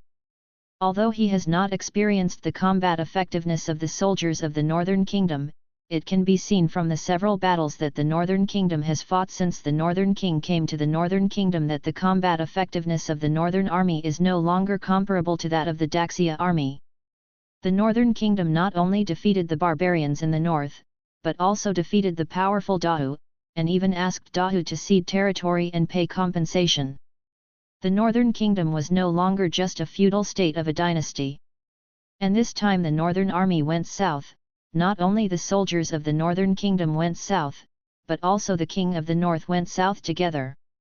If it was just the Northern Army going south, then the North Kingdom most likely just wanted to achieve some political purpose, but if the Northern King went south together, it would prove that the Northern King went there to compete for the throne. Any enemy standing in front of the Northern King will be swept away by the Northern Army. There is another very uncomfortable thing in Du Yongyuan's heart. When he was heading north, Emperor Xia had people hint to him that he would put up a symbolic resistance when encountering the Northern Army, but he would never be able to resist in real terms. In the end, they had to create a scene of the Imperial Army being defeated. As a smart man, how could Du Yongyuan not know what Emperor Xia was planning? Emperor Xia just wanted to lure King Bei to the capital. Emperor Xia wanted to lure King Bei to the capital, but he ended up sending his 200,000 troops north to die. It was better not to send them out at all. They stayed in the capital and waited for King Bei to lead his army south. What's the point of doing this? Doing so would consume the soldiers of the imperial court and demoralize the imperial soldiers. After King Bei arrived in the capital, the imperial court's chances of winning would become even smaller. At this moment, a deputy general came to Du Yongyuan and said, "General, according to the spies' inquiries, there are only 200,000 northern soldiers near Enping City. Do we want to take the initiative to attack?" Hearing this, Du Yongyuan laughed, "Taking the initiative to attack? You really can think of it. It is said that in the battle in Yong'an County, the soldiers of the Northern Kingdom defeated Da's 300,000 strong army in less than a day. Do you think that we new soldiers are more effective than Dahu's experienced veterans?" The 200,000 imperial soldiers led by Du Yongyuan were not the elite of the imperial court. They were all recruited in the past year or two. Many of them had never fought in a war. They had no combat effectiveness at all. Du Yongyuan had some doubts about whether Emperor Xia deliberately sent their 200,000 troops to die, and then let Baiguo feel that the imperial soldiers had only this strength, so they relaxed their vigilance. If elite troops were sent to resist the attack of the Northern Army from the beginning, the Northern King would definitely be very cautious when going south. It's also impossible not to send troops. If the court doesn't send a single soldier, then even a fool can guess that the court must have dug a big hole for King Bei and is waiting for King Bei to step into it. But no matter what the reason was, Du Yongyuan felt very unhappy. Du Yongyuan is a general after all. If he is defeated, it will damage his reputation. But he also knew that the 200,000 dawdling recruits in his hands could never be a match for the northern army. He was just a tool in Emperor Xia's hands. Thinking of this, Du Yongyuan sighed, that's all, he is just a general, he can't change anything, he can just follow Emperor Xia's orders. At the same time, Anping City, where Lu Chen temporarily stayed. After a period of preparation, all the pre-war work was over, and they were just waiting for Lu Chen's order. At this time, Xianyuan Chen came to the study room where Lu Chen temporarily handled government affairs. Your Majesty, I am waiting for your order now. Lu Chen looked at the map on the desk and said calmly, don't worry, send someone to deliver this letter to the guard of Xiang City. Having said this, Lu Chen pushed the letter he had just written in front of Xianyuan Chen. Looking at the letter in front of him, Xianyuan Chen instantly understood what Lu Chen meant. Lu Chen was planning to persuade Du Yongyuan to surrender. After all, Du Yongyuan and the 200,000 troops were both from Daxia, and Lu Chen himself was also the vassal king of Daxia, so it would be best if there was no war. Xianyuan Chen took the letter and immediately said, I will arrange for someone to deliver the letter right now. Xianyuan Chen then left the study and sent someone to deliver Lu Chen's handwritten letter to Du Yongyuan. At dusk, Du Yongyuan was still looking at the map by the faint candlelight, trying to find the best retreat channel. At this moment, a soldier said at the door, General, the King of the North has sent an envoy.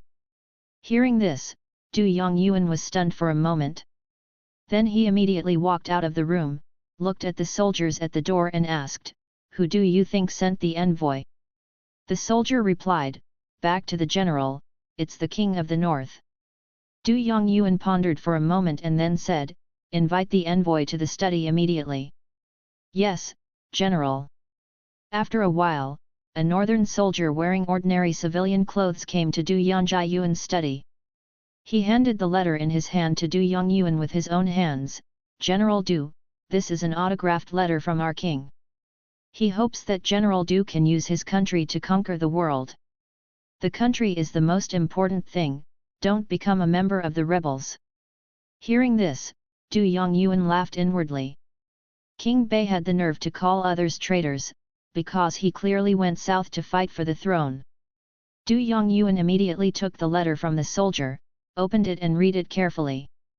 Lu Chen's meaning was very simple, that is, let him surrender directly and not get involved in the struggle for the throne. Du Yongyuan thought that if he surrendered directly, wouldn't it be equivalent to siding with the northern king and getting involved in the struggle for the throne? What's more, Emperor Xia is still alive, and the northern king went south to seek power and usurp the throne. If he surrenders to the king at this time, he himself will become a rebel. Once he betrays, his relatives and friends in the capital will suffer. At this time, Du Yongyuan said to the northern soldiers in front of him, go back and tell the northern king. Thank you very much for the northern king's kindness, but my relatives and friends are in the capital. I don't want to be a traitor, and I cannot be a traitor. After hearing what Du Yongyuan said, the soldier didn't say much. He was just a messenger, I understand. Du Yongyuan then asked people to send the northern soldiers who delivered the letter out of Xiang City. After the soldiers from the northern kingdom left Xiang City, Du Yongyuan looked at the letter in his hand and became stunned. Du Yongyuan is not sure who can be the final winner. From the current point of view, Baiguo's strength is indeed very strong, and he even defeated Dao. But now the eldest prince and King Zhao in the south are not weak in strength, and they are also hopeful to compete for that position. Of course, the key to the problem is that his relatives and friends are still in the capital, so he cannot betray the court at this time under any circumstances. Once he surrenders, his relatives and friends may immediately become dead souls under the sword. End of chapter. Subscribe to Chinese Novel Audio Wave. Chapter 441 Siege.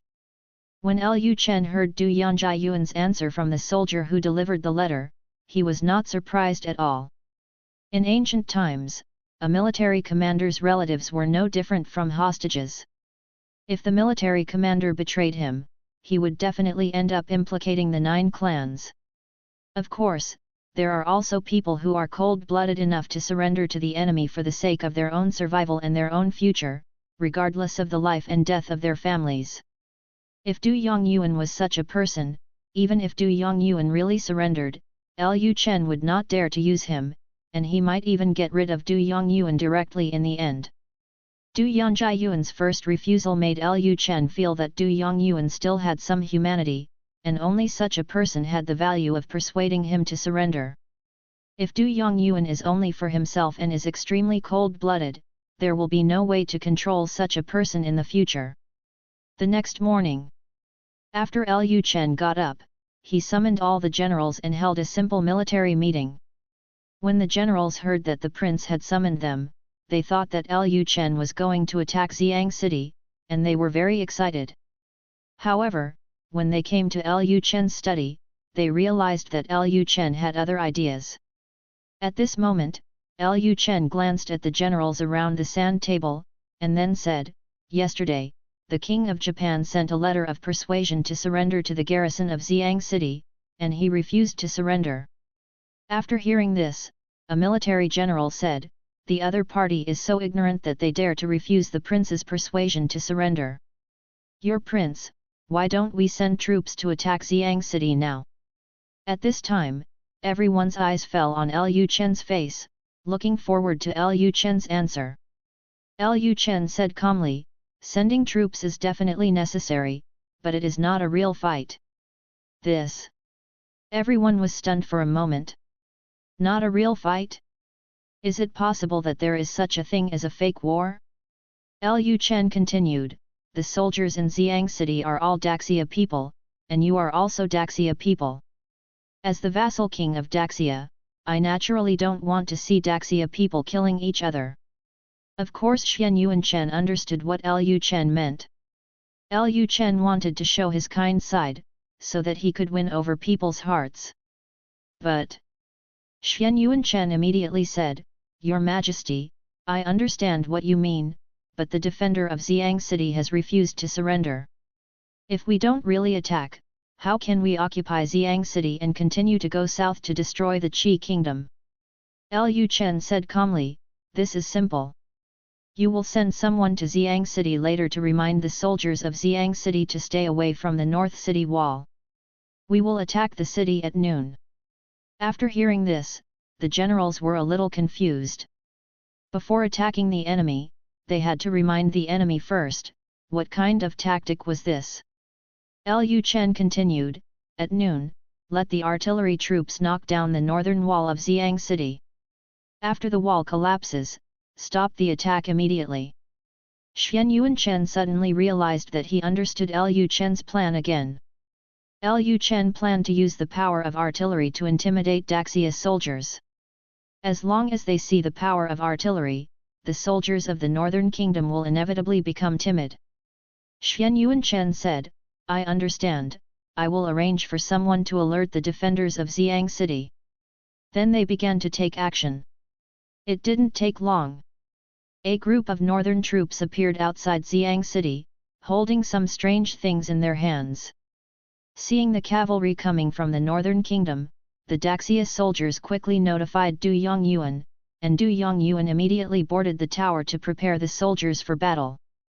But at this time, Du Yongyuan discovered that only a few hundred cavalrymen from the North Kingdom came.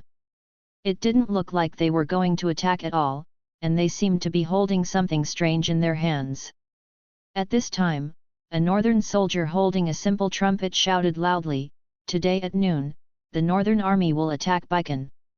For the sake of you all being citizens of Daxia, my king specially asked me to remind you that at noon stay away from the North City Gate, otherwise you will be responsible for the consequences." Du Yongyuan was stunned when he heard the shouts of the soldiers from the Northern Kingdom. Before the Northern King attacked Xiang City, he sent someone to notify them in advance. Do you talk about martial ethics like this? Could it be that King Bei was not ready to give up trying to persuade him to surrender, so he deliberately asked someone to notify him in advance in order to exert final pressure on him? If he had not surrendered before noon, the northern army would probably actually attack the city. Just as Du Yongyuan was thinking this, the soldiers from the northern kingdom continued to shout, "The weapons used by the northern kingdom are far beyond what your body can contend with. Evacuate the north city tower before noon, or you will bear the consequences." At this time, the cavalrymen from the northern kingdom dispersed on horseback. They took out some arrows without arrowheads, then tied some leaflets on them, and kept shooting arrows at the city wall. Seeing this scene, the Daxia soldiers thought that the northern soldiers had already attacked. At this moment, an arrow flew directly towards Du Yongyuan, and a soldier quickly reminded Du Yongyuan, "General, be careful." Du Yongyuan did not panic. He raised his hand and grabbed the arrow without an arrow. Then he took the leaflet off the arrow and read it carefully. The content of the leaflet was very simple. It was almost the same as what the soldiers of the northern kingdom were shouting, telling them to stay away from the city wall at noon because the northern kingdom was going to launch an attack. Du Yongyuan then comforted him and said, "Don't panic, the North Kingdom has not attacked yet." At this time, a deputy general also grabbed an arrow, opened the leaflet and took a look. Then he chuckled and said, "It's really ridiculous. The North Kingdom is going to launch an attack, but they actually ask us not to defend the city. Is it possible that we are allowed to watch them attack? Enter the city." Du Yongyuan glanced at the deputy general who spoke, and then said, "Vice General Lu, you will lead the troops to guard the North City Gate at noon today." Vice General Lu immediately said, "General, please rest assured, I will never let the soldiers from the Northern Kingdom get close to the city gate." Du Yongyuan didn't say much. He looked at the northern cavalry who were still shouting in the distance and was thinking about something in his heart. He had heard about the powerful weapons of the Northern Kingdom, but they had never seen them before. Before the attack on the city, King Bei specially sent someone to remind them how powerful his weapons were. Although it seemed like he was intimidating them and asking them to surrender quickly, Du Yongyuan felt that there was another meaning in it, that is, Bei Kingdom's weapons were indeed it was very scary. King Bei wanted to win people's hearts, so he sent people to remind them in advance and told them not to hide on the city wall. Du Yongyuan frowned, thinking in his mind, what kind of weapon was it that made King Bei specially send people to remind them not to guard the city wall? The more Du Yongyuan thought about it, the more uneasy he felt. He had just asked Lieutenant General Lu to guard the gate of the North City. One of the most important reasons was that Lieutenant General Lu was not one of his own. Soldiers from the north were attacking the city. He wanted to see the power of the North's weapons. How terrifying! If someone dies then, it won't be one of our own. Du Yongyuan then continued to arrange more soldiers to guard the city gate. It seemed that he attached great importance to the siege of the North Kingdom, but the soldiers he arranged to go to the city wall were all old-timers and soldiers who did not listen to him very much. Next, hundreds of cavalrymen from the Northern Kingdom shouted outside the north city of Xiang City for a long time. Not only the soldiers of Daxia knew about this, but also the common people in Xiang City soon knew about it. The common people actually don't care who becomes the emperor, but war is a disaster for them. They are very afraid that the northern soldiers will start burning, killing and looting after entering the city. For a moment, people in Xiang City were panicked. The morning passed quickly. Although Du Yongyuan was not guarding the tower, he was not far from Baikan. At this time, Vice General Lu was not aware of the danger at all. He stood on the tower and quietly watched the soldiers from the Northern Kingdom pushing the strange cart not far from the North City. He thought to himself, Du Yongyuan is really a greedy person who is afraid of death, and he actually let him guard the city gate. He also thought about telling Emperor Xia what happened today after he returned this time. At this moment, continuous drumming sounded outside the city. Du Yongyuan stood on the roof, frowning and looking in the direction of Baikan. The sound of drums proves that the army of the north has begun to attack. Come on, let him see how powerful the weapons of the north are.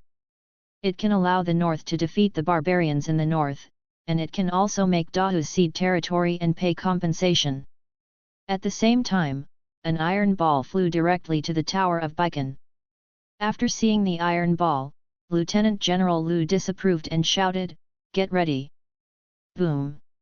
As a result, before Vice General Lu finished speaking, the cannonball exploded directly, and the tower was instantly blown down. Vice General Lu and the soldiers on the tower were also blown into countless pieces. Du Yongyuan, who was in the distance, heard a loud noise and saw the tower collapse instantly, and he was stunned. But the bombardment of the North Kingdom had just begun. The next moment, another loud noise was heard, and a huge hole was blasted directly into the gate of the North City. Du Yongyuan was stunned on the roof. Then, one after another shells fell from the sky, and all the soldiers on the North City wall were taken away in one wave. Seeing the rubble of the city wall and the body parts of the soldiers flying all over the sky, Du Yongyuan finally understood why the North King sent people to shout outside Baikan for a long time before attacking the city. Du Yongyuan doubted that if he were still on the tower in Baikan, his body might not be intact. Is this the weapon of the North? Terrible! How can we fight this battle? The Northern Kingdom possesses such terrifying weapons, and the Daxia court has no chance of winning. For a moment, Du Yongyuan was filled with fear. About an hour later, a huge gap was opened where the city gate was, and the city walls collapsed. If the soldiers from the north were to attack now, the 200,000 soldiers in the city would have nothing to do. But at this moment, those loud noises disappeared, and the sound of drums came from outside the city. Du Yongyuan immediately led people to Baikan. The situation in Baikan was very miserable, and there were almost no intact bodies of the soldiers guarding the city. At this time, the soldiers behind Du Yongyuan no longer had any fighting spirit, and there was only fear in their eyes. Through the gap in the city wall, they could clearly see the northern army not far outside the north city, but the northern soldiers showed no signs of attacking. They just stood there, as if waiting for something. The royal flag of the Northern Kingdom was flying in the sky. The bloody royal flag made people feel heart palpitated and panicked. At this time, a confidant of Du Yongyuan said, "General, what should we do now? Their 200,000 strong army was originally only here to defend the city, and had no intention of confronting the northern army head-on. As a result, now that the walls of Xiang City have collapsed, the northern army can rush in at any time, so what kind of city can they defend? Is it possible that they are now using people to plug that huge gap?" Du Yongyuan glanced at the northern army in the distance and said, "The northern kingdom did not launch an attack, which proves that the northern king intends to continue negotiations with this general." At this time, drums were heard again outside. After hearing the drums, the soldiers behind Du Yongyuan thought that the north had launched another attack, and they were all trembling with fright.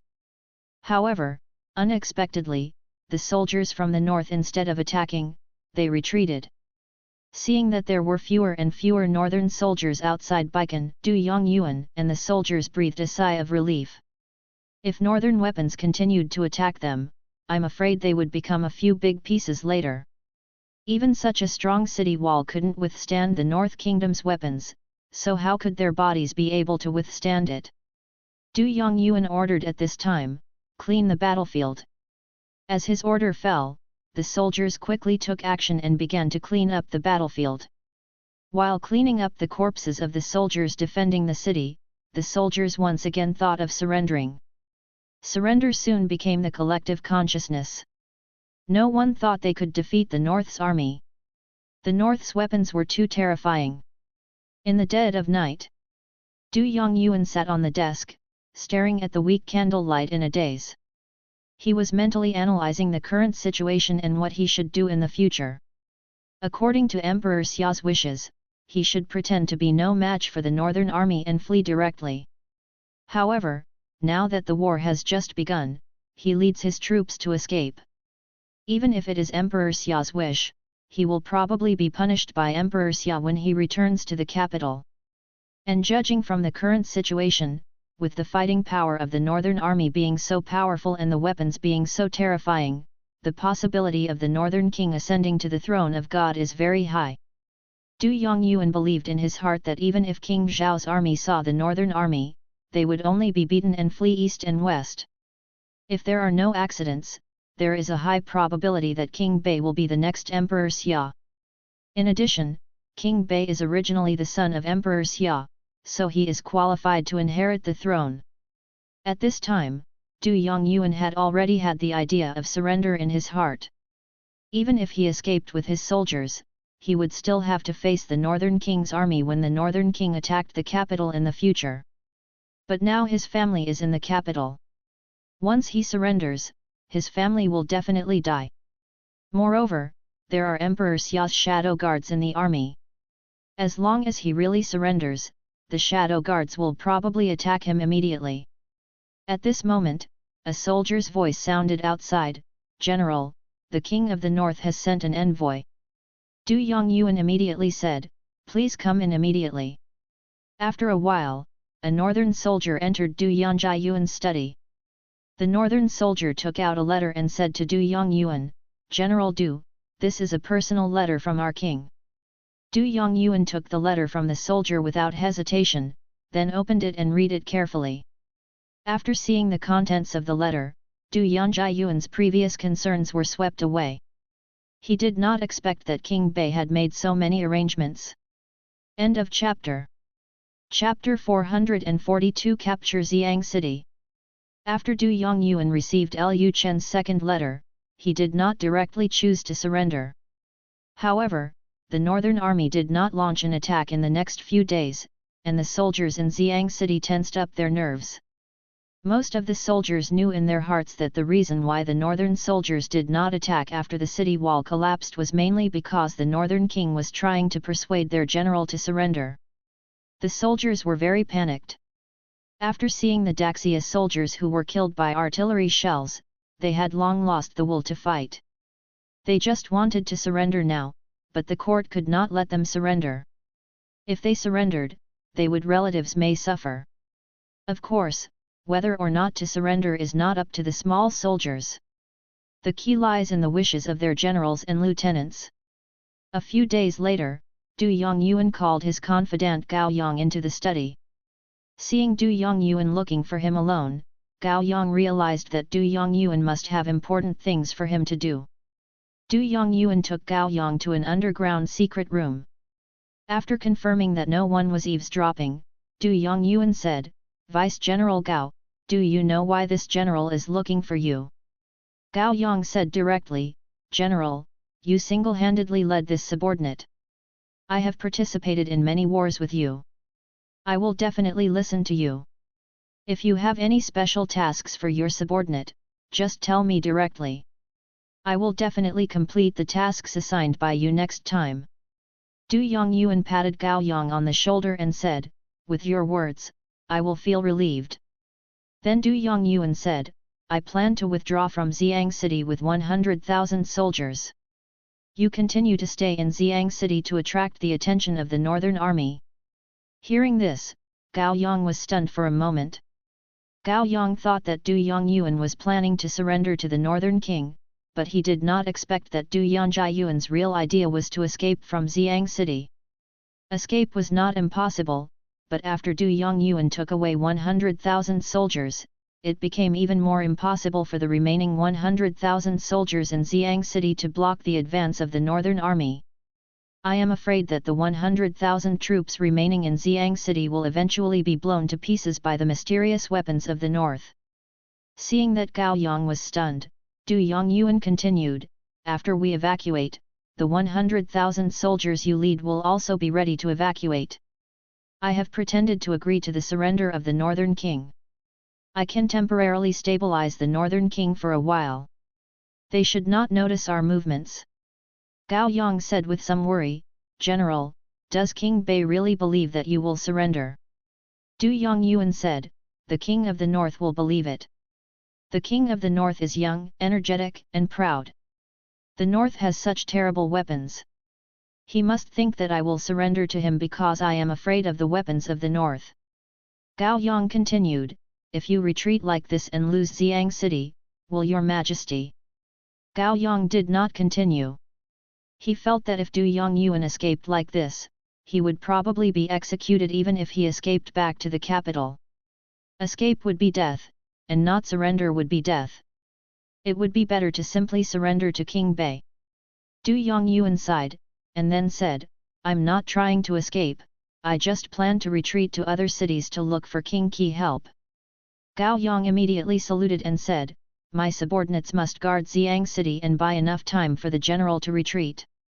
Du Yongyuan thought of something at this time and continued, by the way, after I retreat, someone will give you a letter.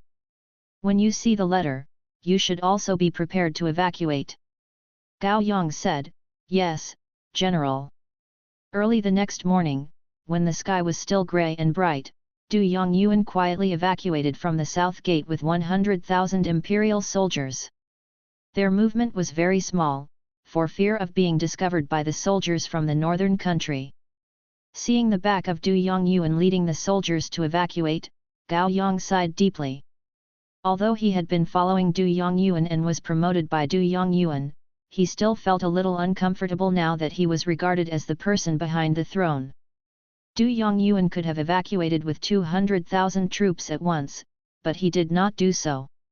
Apparently he was afraid that the northern soldiers would catch up after discovering it, and in the end they would not be able to escape. Now there are 100,000 troops in the rear. Even if the northern army really finds out that Du Yongyuan wants to escape, with these 100,000 soldiers dragging him, they can buy Du Yongyuan enough time to escape. Soon Du Yongyuan's 100,000 troops left Xiang City. However, not long after they left Xiang City, when they passed through a canyon terrain, the deafening sound of cannons was heard not far away. Not long after, Du Yongyuan and his 100,000 troops were blocked in the canyon by the northern army. For a moment, the soldiers became extremely panicked. When did the northern soldiers run to the back of Xiang City? Du Yongyuan shouted loudly at this time, don't panic. Follow me and rush out. Having said this, Du Yongyuan took out his sword. However, at this moment, there was a deafening sound of artillery in the distance. For a moment, the artillery bombarded the 100,000 strong army in front and behind, and the dust was flying, so scared that the Daxia soldiers did not know where to escape. However, the bombardment ended not long after. It was obvious that the north was deterring them in this way, telling them that there was no way to escape. Soon, the shouts of soldiers from the northern kingdom came from the top of the mountain, my king has an order. You are all citizens of Daxia. Anyone who abandons his troops and surrenders can live, and you can choose whether to go home after the war. Hearing this, some soldiers dropped their weapons. Seeing this, Du Yongyuan roared, no surrender. Anyone who dares to surrender will be killed by this general. At this time, no soldiers were listening to Du Yongyuan's orders, and more soldiers were throwing away their weapons. Seeing that the situation was over, Du Yongyuan looked up to the sky and roared, Your Majesty, I am incompetent and failed to defend Xiang City. I will die to apologize. Having said this, Du Yongyuan directly raised his sword and wiped his neck with it. Seeing that Du Yongyuan had committed suicide by cutting his throat, the soldiers who had originally planned to charge had no choice but to give up the idea of resistance. In the end, all the 100,000 troops were captured. At the same time, Gao Yang also noticed the movement in the south. After realizing that something was wrong, he quickly sent spies to investigate the situation, and he himself came to the tower of Nanchinj. Not long after, the inquiring soldiers came back, looking extremely panicked and pale. Gao Yang quickly asked, Tell me, what happened? A soldier replied, The general encountered an ambush from the northern army. Seeing that he could not escape, General Gao committed suicide. This. Gao Yang's face turned pale instantly, and he sat down on the ground weakly. How could The northern army actually went around to ambush behind Xiang city. Most wars in this era require the occupation of city after city. If the city is not occupied, the enemy troops in the city may come out and cut off the logistics. If the logistics is interrupted, the soldiers fighting on the front line are likely to be defeated. Gao Yang did not expect that the northern army would not follow the usual rules and directly bypassed Xiang city and ran to the rear of Xiang city. What to do now? The northern army ran to the rear of Xiang city, which meant that Xiang city had been surrounded. Du Yongyuan originally took away 100,000 troops, but now there are only 100,000 soldiers left in Xiang city. In addition, the walls of Xiang city have been broken, and the North Kingdom still has such powerful weapons. Once the North Kingdom launches an attack, Xiang city will be impossible. Keep it. Gao Yang's face was filled with despair, and he sighed deeply. At this time, a soldier from the north suddenly came under the tower. He said loudly, "General Gao, here is a letter from General Du. Take a look." Seeing that it was a letter sent by soldiers from the northern kingdom, Gao Yang frowned. It seemed that it was a letter to persuade him to surrender. Gao Yang immediately asked his subordinates to bring in the letter from the northern soldiers. But when Gao Yang got the letter, he was stunned for a moment. This was not a letter to persuade him to surrender, but a letter from Du Yongyuan. How is this going? Gao Yang immediately opened the envelope and took a look at the contents. The content of the letter was very simple, telling Gao Yang that if their evacuation failed, they should just surrender, as if Du Yongyuan knew their outcome in advance. Gao Yang sighed deeply again. He had no doubt that this was written by someone else pretending to be Du Yongyuan's handwriting. After all, Du Yongyuan told him yesterday that a letter would be delivered. Gao Yang asked the northern soldiers on the city wall, "Is General Du really dead?" The northern soldier replied, "Back to General Gao, General Du has indeed committed suicide." After receiving a definite answer, Gao Yang stopped struggling and said directly to his subordinates, "Raise the white flag." After hearing this, the people behind Gao Yang breathed a sigh of relief. They were afraid that Gao Yang would want to avenge Du Yongyuan, and then fight to the end with the northern army regardless of life or death. They had already prepared to join forces to kill Gao Yang. Chant, and then prepare to surrender. Since Gao Yang surrendered on his own initiative, there is nothing more to say. Surrender, their generals have committed suicide anyway. In the end, Gao Yang led the remaining defenders of Xiang city out of Xiang city and surrendered to the north. A few hours later, Lu Chen's study. Lu Chen sat at the desk, looked at the strong man in front of him and said, "General Du, what do you think of my king's arrangement?" Du Yongyuan immediately knelt down and said, "Thank you very much, Your Majesty, for not killing me. I am willing to serve Your Majesty from now on." Lu Chen continued, "I have sent people to protect your relatives. After the news of your suicide reached the capital, I believed that the people in the court would not embarrass them. After a while, I will take them to the North Kingdom. During this time just stay in Anping City and don't show your face." Du Yongyuan continued, "Thank you, Your Majesty." For Lu Chen, these 200,000 Daxia prisoners were still of great use. In ancient wars, sieging a city was not the most difficult thing. The most difficult thing was how to hold on to the conquered land. After Lu Chen captured the Qi kingdom, he would need a large number of soldiers to occupy the captured cities. If he let the northern kingdom soldiers occupy those cities, how many people would be left when he arrived in the capital? Now the 200,000 prisoners will come into play. He can send people to do ideological work for the 200,000 soldiers and make them his own soldiers. He doesn't need the absolute loyalty of these soldiers, and he doesn't have them anyway. Plan to send weapons from the north to them so soon. With the weapons of the north as a deterrent, they did not dare to easily become enemies of the north. End of chapter. Chapter 443 The Naive General Qi. The capital of Qi State. Prince Qi Mansion. King Qi looked at the map on his desk and was thinking about how to resist the attack from the north. At this moment, a guard entered the study and said, "Your Majesty, something bad has happened." The guard's voice was too loud, which directly interrupted King Qi's thoughts. Seeing the guard's panic, King Qi said unhappily, "Why are you panicking?" The guard quickly said, "Your Majesty, Xiang City is destroyed." As soon as these words came out, King Qi was stunned. "What? Xiang City is broken? How many days has it been? How could it be so fast?" The guard immediately handed the information collected by the spies to King Qi. "Your Majesty, this is the information collected by the frontline spies. Please take a look at it." King Qi pulled the letter over, opened it, and read it carefully. Seeing the information recorded in the letter, King Qi's face became increasingly ugly. The next moment, he tore the letter into pieces, and while tearing it up, he cursed loudly, "Trash! This Du Yongyuan is a trash. The 200,000 troops were just lost." He also knew that he had no face to see His Majesty, so he committed suicide directly. King Qi originally wanted to cooperate with Du Yongyuan to defend some key cities. However, in just a few days, Xiang City fell and Du Yongyuan committed suicide. How could the imperial court send such trash to Qi state? After King Qi vented his anger, he quickly calmed down.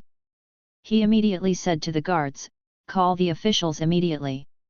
Now that the 200,000 troops of the imperial court are gone, it is impossible for the imperial court to send another large army to support Qi state in a short time, so the next step is to look at their own. No matter what, the northern soldiers cannot be allowed to go south." When all the officials of Qi state heard that the imperial court's 200,000 strong army had been defeated and Du Yongyuan committed suicide, they all panicked. An army of 200,000 people did not even last for half a month before being defeated. Moreover, it was the imperial army. If they had been replaced by Qi state's own army, would they still be able to withstand the attack of the northern army? Although they are extremely panicked, not many officials in Qi state have the idea of surrender so far. The reason is very simple. Behind these officials are various aristocratic families and big landowners. They will never allow the northern king to be in power. Once the northern king comes to power, their land will be taken back by the northern king. For their own benefit, they must resist to the death. Finally, after the discussion, King Qi sent an army of 100,000 troops, intending to block King Bei's 200,000 troops in the Daikeng Valley. Of course, King Qi did not plan to destroy the North King's 200,000 troops. He just planned to stop the North's army and prevent them from continuing southward. To the south of the Daikeng Valley is Wancheng City, which is defended. The northern army has to take a detour if it wants to go south. The roads in other places are not easy to travel.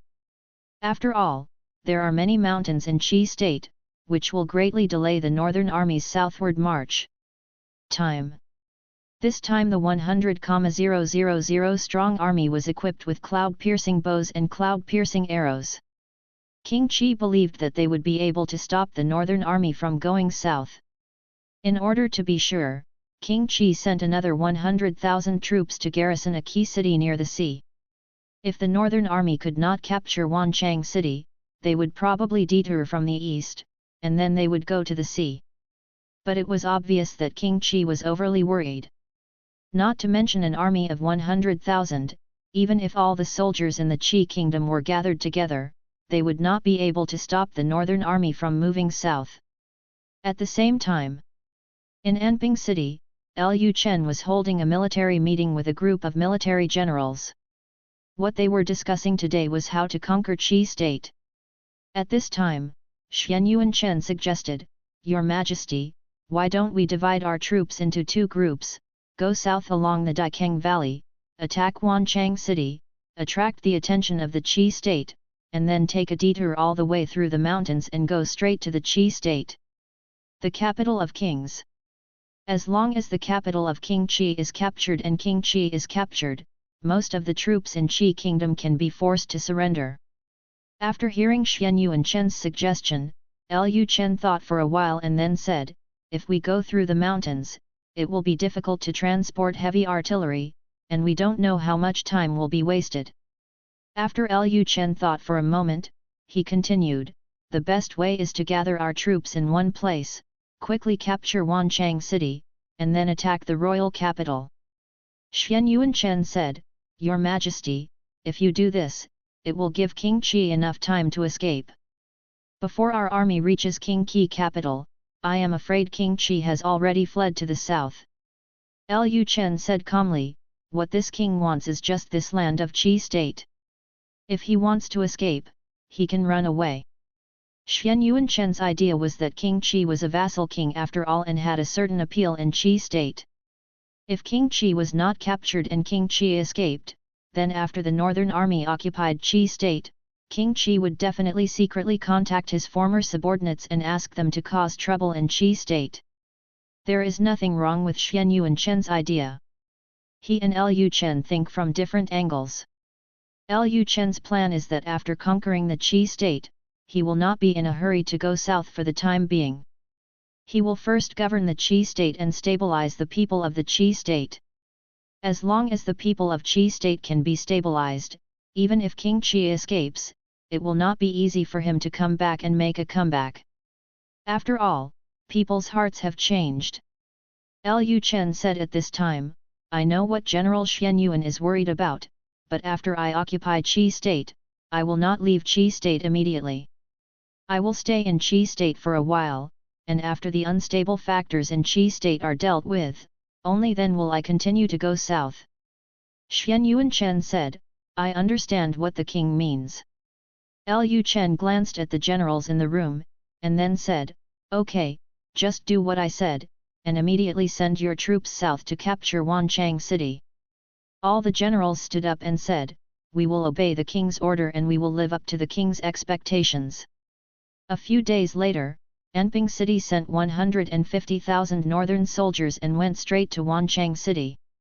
At the same time, when the garrison of Wanchang City heard that only 150,000 soldiers were dispatched from the northern kingdom, they didn't take it seriously at all. Inside Wanchang City, Sheriff's Mansion, a group of generals are discussing countermeasures.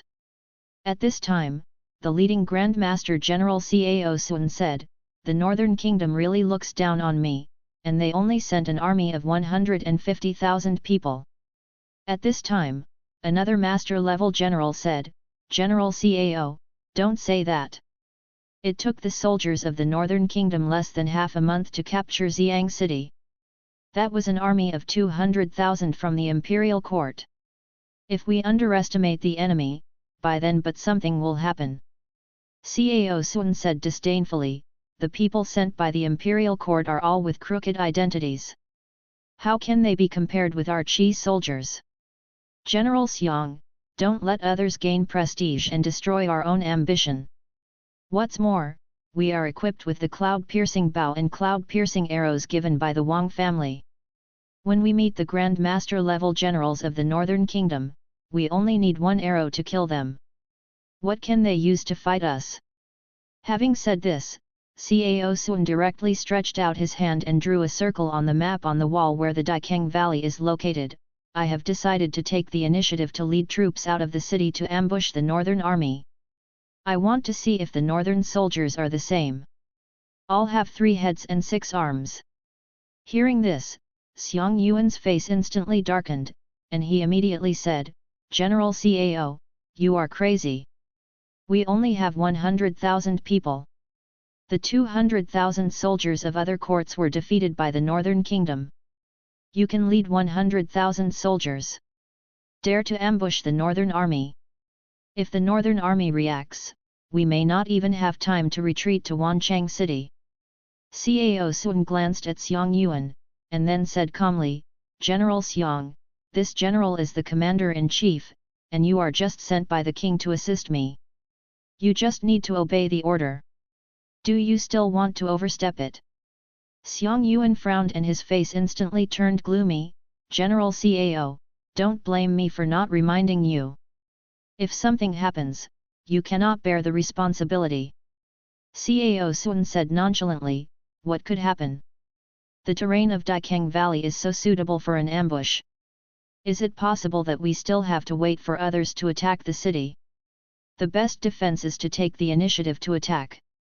General Xiang doesn't even understand this, so it's no wonder you can't be the head coach.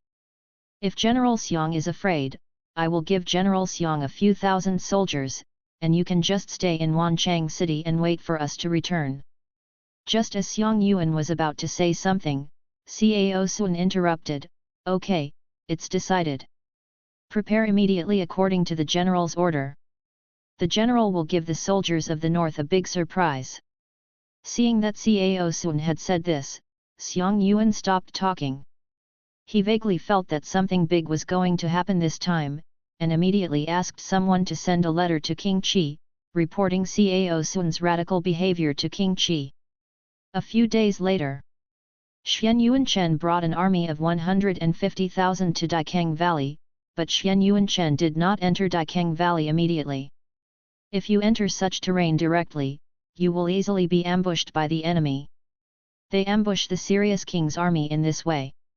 Xian Yuanchen immediately sent a vanguard team to explore the situation ahead. Not long after, several soldiers from the vanguard team came back. Xian Yuanchen asked, how is the situation ahead?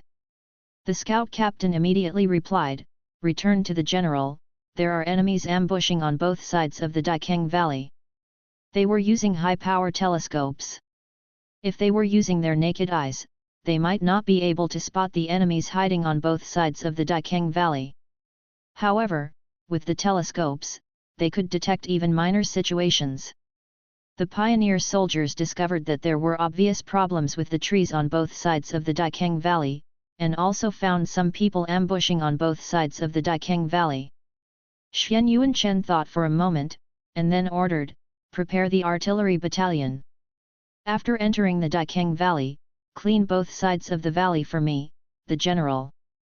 The next moment, drums sounded, and the messenger next to Xian Yuanchen waved the flag.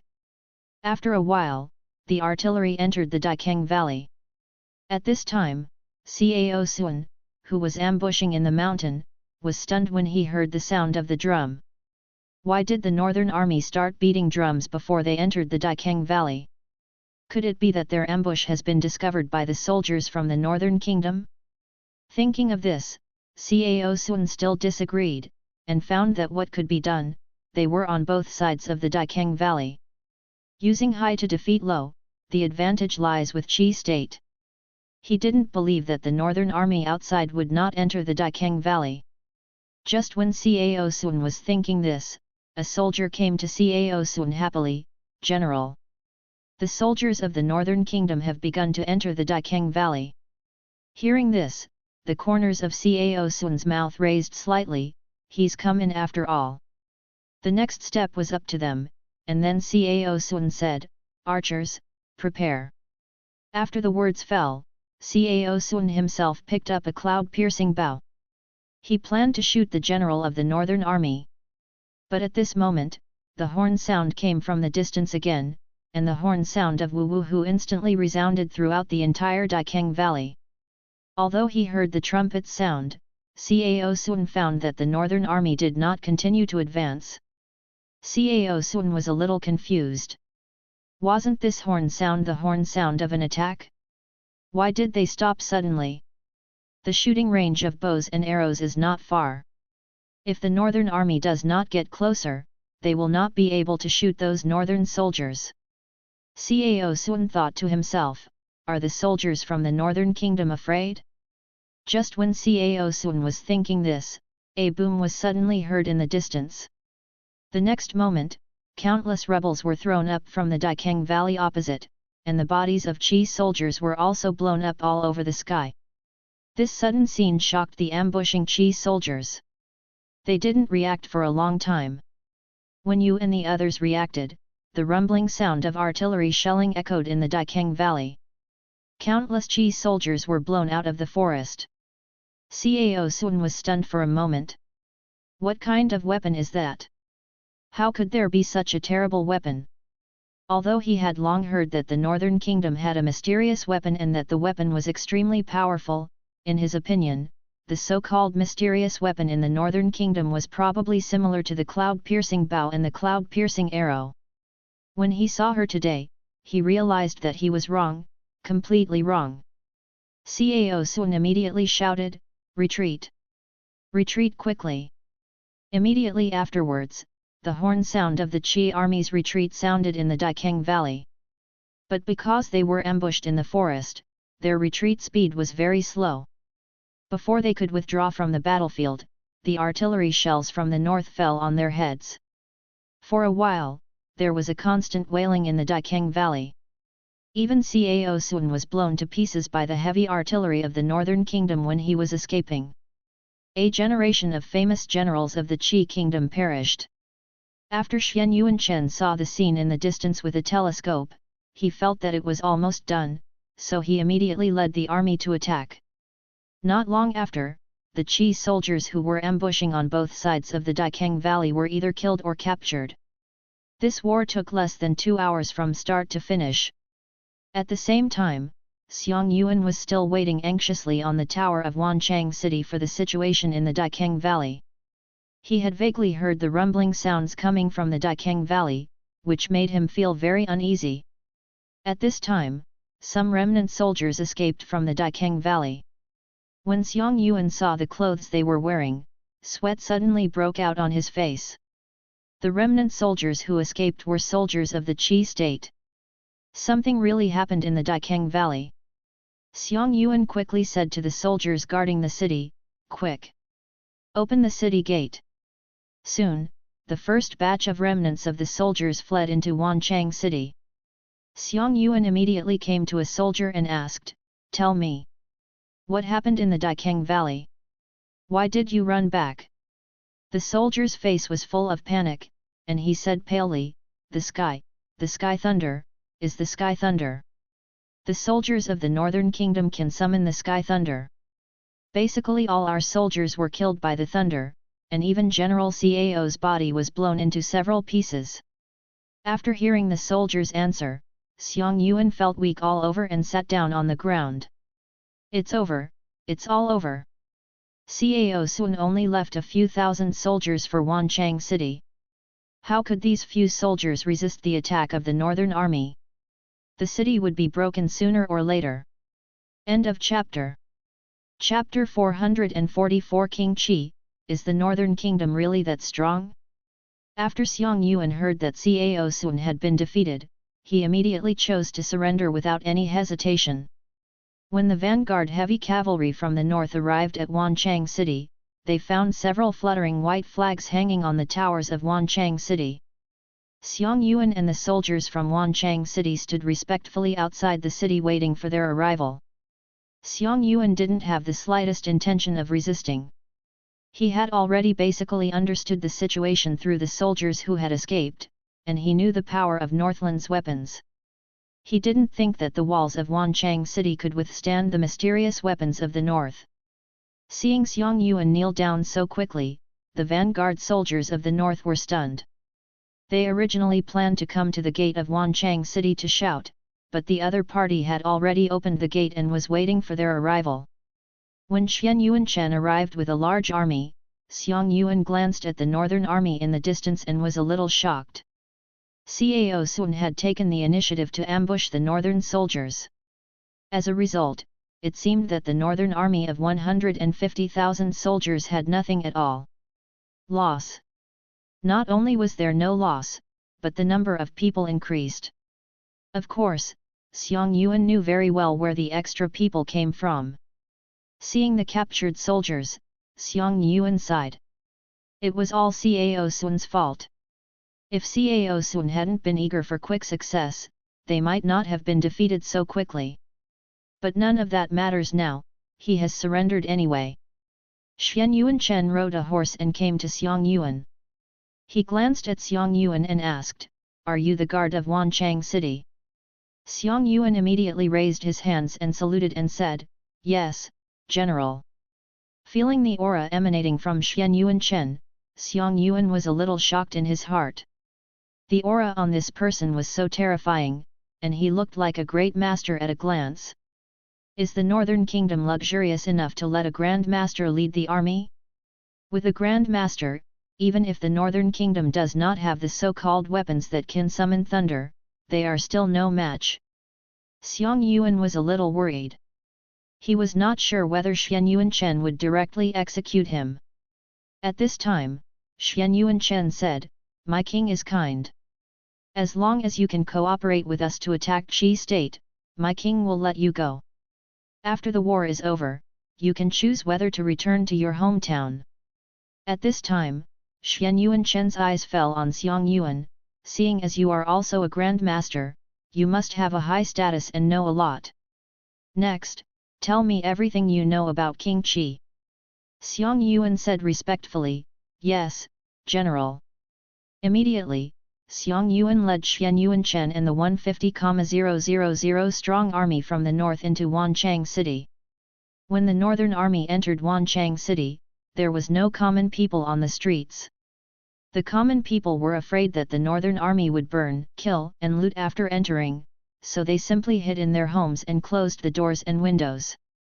However, the common people soon discovered that the soldiers from the north just lined up in rows and walked quietly through the streets and did not harass the common people in the city. Seeing this scene, even Xiang Yuan himself was shocked. Is the military discipline of the North Kingdom already so good? It seems that the strong combat effectiveness of the Northern Kingdom's army is not just as simple as the powerful weapons of the Northern Kingdom, but also has a lot to do with the military discipline of the Northern Kingdom. Not only does it have powerful weapons, but it also has such strict military discipline. Can Qi state really resist such an army? Xiang Yuan had deep doubts about this. In his opinion, King Qi may have only one option left now, which is to surrender quickly. In this way, maybe King Bei will be able to see that they are uncle and nephew and allow him to have food and clothing for the rest of his life. If we continue to resist like this, we will probably die in the end. In the next few days, the people of Wanchang City were still very wary of the northern soldiers, but the northern soldiers were only stationed in specific places, and they hardly left their temporary military camps, let alone harassing the people. Just when people were about to relax their vigilance, the people in the city soon became worried again. Xuan Chen asked the temporarily appointed county governor to count the land and assets of each household. The first thing people thought was that the Northern Army was planning to take back the fields. After all, that was what the Northern King did in the Northern Kingdom. Although they were very worried, with the deterrence of the Northern Army, the people of Wanchang City and those aristocratic families could only cooperate. Of course, there are also some people who are cautious among them. For example, some people have not reported a lot of land and want to hide their personal interests. As a result, those families who are cautious quickly disappeared from Wanchang City. A few days later, Wanchang City regained some vitality, and the people in the city were reluctant to go out. The common people also discovered that the soldiers of the Northern Kingdom did not burn, kill, or loot, at least they never felt sorry for ordinary people. Those who suffered were the landlords or aristocratic families who hid the land privately and did not cooperate with the land statistics. Soon people were surprised to find that the Qi family, the largest aristocratic family in Wanchang City, was still doing well. For the next period of time, the head of the Qi family was still running around, acting like nothing was wrong. People originally thought that the Qi family would definitely be cleaned up, but they didn't expect that nothing happened to the Qi family. Some people who had a good relationship with the Qi family asked the Qi family why their family was not confiscated and exterminated. The Qi family replied that they cooperated with the Northern Army to count the land, complete the transfer of land ownership, and hand over some uncultivated land. It was given to the sheriff's mansion, and then the extra servants were released, but in the end nothing happened. Soon people understood that it turned out that the Northern King only legally clarified that the land ownership belonged to the Northern King, but in fact the Northern King had no intention of taking the land back. After all, the Northern King did not have the ability to cultivate so many fields. With the example of the Qijia, the people in Wanchang City and nearby areas became more active in cooperating with the county magistrate's office to count the land, and completed the transfer of land ownership in a short period of time. Of course, this is not the most important thing. The most important thing is that the county governor suddenly announced that from now on, under the rule of King Bei, agricultural taxes will be collected at the rate of 100 taxes, and no other additional agriculture-related taxes will be levied. As soon as this policy came out, the people in Wanchang City and nearby counties all supported the rule of King Bei. They all praised King Bei as a benevolent vassal king. If King Bei could become the emperor of Xia in the future, he would also be a benevolent emperor. The news of the destruction of Wanchang City and what the Northern Army did in Wanchang City soon reached the ears of King Qi. When King Qi learned that Wanchang City had been destroyed, he was so angry that he fell ill. Qi State, the royal capital. Prince Qi Mansion. King Qi was lying on the bed, his face looking haggard. At this time, his wives, concubines, and children came to the room. King Qi said with a sad face, the 100,000 strong army in Wanchang City was equipped with cloud-piercing bows and cloud-piercing arrows. Why were they defeated so quickly? Is the strength of the Northern Kingdom really so strong? The charming Princess Qi sat beside the bed, looked at King Qi with a worried look and said, "Your Majesty, your health is very important. Don't we still have 100,000 troops in Dongri City? We still have hope." But at this moment, a soldier's panicked voice came from outside the room, "Your Majesty, urgent report from Dongri City." Hearing this, King Qi on the bed felt sad. King Qi coughed violently several times, and then said, "Come in." The next moment, a soldier entered the room, knelt directly on the ground and said, "Your Majesty, something bad has happened. Dongri City has been attacked by a northern army coming from the sea." As soon as these words came out, King Qi's eyes suddenly darkened and he fell down. "Your Majesty! Your Majesty, what's wrong with you? Hurry, call the doctor." End of chapter. Chapter 445 I Will Never Run Away. King Qi had high hopes for Wanchang City. In his view, Wanchang City was located in the Daikeng Valley and could be attacked and defended. As long as Wanchang City was defended, the Northern Army could no longer move south. As a result, it didn't take long for Wanchang City to be captured by the Northern Army. Moreover, after the Northern Army broke through Wanchang City, they actually immediately elected a new county governor, and began to reform the land policy, handing over all land ownership to the Northern King, and then greatly exempted them from taxes, directly imposing a tax of 100. King Qi didn't dare to think about how King Bei dared to waive other agricultural taxes and actually pay a tax of 1 per 100. Even if he fights back in the future, I'm afraid the locals will not support him as King Qi. This eldest nephew of mine is crazy. Agricultural taxes are the basis of their lord's rule. How dare he set the taxes so low? Of course, what King Qi is most worried about now is not the issue of taxes, but the issue of whether he can defend Qi State. Now that Wanchang City and Dongri City were destroyed, Qi State lost 200,000 troops at once. There are still some troops in the royal capital, and if they capture strong men now, they will be able to recruit about 200,000 soldiers again within a period of time. It's just that such soldiers basically don't have much combat effectiveness, but they can be used to block arrows without any problem. Although King Qi had fallen ill, in order to resist the Northern Army, King Qi still dragged his sick body to issue orders. King Qi has been completely tied to the chariot. Even if the current King Qi wants to surrender, it is impossible for those aristocratic families to let him surrender. If King Qi, the leader, surrenders, what will happen to those aristocratic families? They heard about what the Northern Army did after occupying Wanchang City, especially the matter of taking back the land to the Northern King, which deeply irritated their nerves. The aristocratic family will never allow such a policy to appear on them.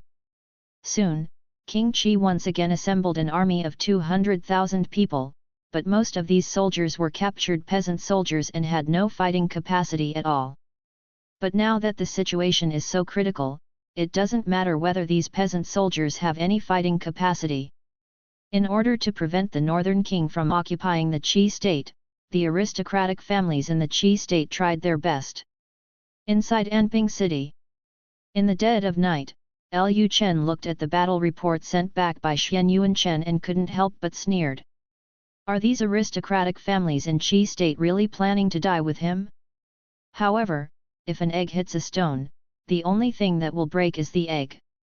At this moment, Bai Qingqing, wearing a black guard uniform, entered the study and said, "Your Majesty, it's time to rest." Lu Chen followed Xuan Chen south this time. He was not the commander, nor did he lead the troops, so he had maids to serve him, and Bai Qingqing was one of them. Ever since Lu Chen left the North Palace and went south, Bai Qingqing has been arranging Lu Chen's life. Bai Qingqing arranged what Lu Chen eats every day and when to rest at night. Before going south, Chu Yukan told Bai Qingqing that she must take good care of Lu Chen, so Bai Qingqing paid special attention to Lu Chen's life. Of course, even if Chu Yukan didn't remind her, she would do her best to take care of Lu Chen. After seeing the expressionless, cold and beautiful Bai Qingqing, Lu Chen put down what he was holding and said immediately, "Okay, it's really time to rest." Then Lu Chen followed Bai Qingqing back to the room. After Lu Chen entered the room, he said to Bai Qingqing, "Xiao Bai, you can stay here tonight." Hearing this, Bai Qingqing had no reaction on her face. She had long been used to sleeping with him, and this kind of thing was nothing new to her. "Yes, Your Majesty." As soon as Bai Qingqing finished speaking, Lu Chen pulled Bai Qingqing into his arms, hugged her waist and said, "Xiao Bai, you have been with me for so long, why are you still so reserved?" As Lu Chen said this, he put his claws into Bai Qingqing's clothes. Bai Qingqing, who was originally expressionless, finally had a blush on her face, but she didn't say much. She just leaned quietly in Lu Chen's arms and allowed Lu Chen to do evil to her. Seeing a blush on the cold woman's face, Lu Chen no longer endured it any longer and directly carried Bai Qingqing to the bed. Finally, under Lu Chen's guidance, Bai Qingqing opened her mouth to call her husband. The next morning, under Bai Qingqing's service, Lu Chen got dressed. He was just about to eat the breakfast prepared when a maid came to him and said, "Your Majesty, the head of the Qi family wants to see you." Hearing this, Lu Chen was stunned for a moment. The head of the Qi family? That Qi family? Lu Chen immediately asked, "Qi family? Where is the Qi family from?" The maid replied, "It is a noble family in Qi state. Their family is located in Wanchang City. According to the head of the family, he was guided by General Xuan Yuan, so he specially wanted to see you." After hearing what the maid said, Lu Chen realized that he was from a wealthy family in Wanchang City. After Wanchang City was captured, the land ownership in and around Wanchang City was changed. Lu Chen heard about it in Xuan Yuan's letter. The first family in Wanchang City was particularly cooperative and not only handed over a lot of gold and silver, treasure, and also actively cooperated with the change of land ownership. Lu Chen pondered for a moment, and finally decided to meet the head of the Qi family. Originally, the head of the Qi family was just a local aristocratic family, and was not qualified to meet the vassal king Lu Chen. However, Lu Chen considered that the Qi family still had some influence in Qi state, and could support the Qi family and provide other small the family sets an example. After breakfast, Lu Chen met the head of the Qi family. The head of the Qi family came to see him. It didn't have anything important to do, he just came to show his loyalty. Moreover, the head of the Qi family was very smart and handed over to Lu Chen the list of aristocratic families in the Qi state that supported King Qi in resisting the northern army's march southward, thus becoming the leading party of the Qi state. With the list provided by the Qi family, Lu Chen would be confident when the time comes to settle accounts with those aristocratic families. Of course, this does not rule out that the Qi family wants to borrow a knife to kill someone, but Lu Chen doesn't care about this. Anyway, he has a plan to clean up the aristocratic families in Qi state. After meeting the head of the Qi family, Lu Chen gave Xian Yuanchen a military order, asking him to advance towards King Qi. At the same time, Lu Chen no longer stayed in Anping City, but led 50,000 soldiers south to Wancheng City. Nowadays, Lu Chen no longer needs to go to the frontline battlefield in person. He is the king. Fighting is not his job. He only needs to command from behind. How to use talents is what he should think about as a ruler. After Lu Chen arrived in Wancheng City, the streets were deserted. The people of Qi state stood on both sides of the road and warmly welcomed his arrival. Putting aside everything else, the tax exemption alone was enough to make the common people burst into tears of gratitude to Lu Chen. In the past, Qi state was controlled by local aristocratic families, and there were various taxes. The taxes were not only numerous but also complicated. When the northern king came, he directly exempted all those taxes. How could he not be loved by the people? When Lu Chen arrived at Wancheng City, Xian Yuanchen had already led an army of 150,000 people straight to the capital of King Qi.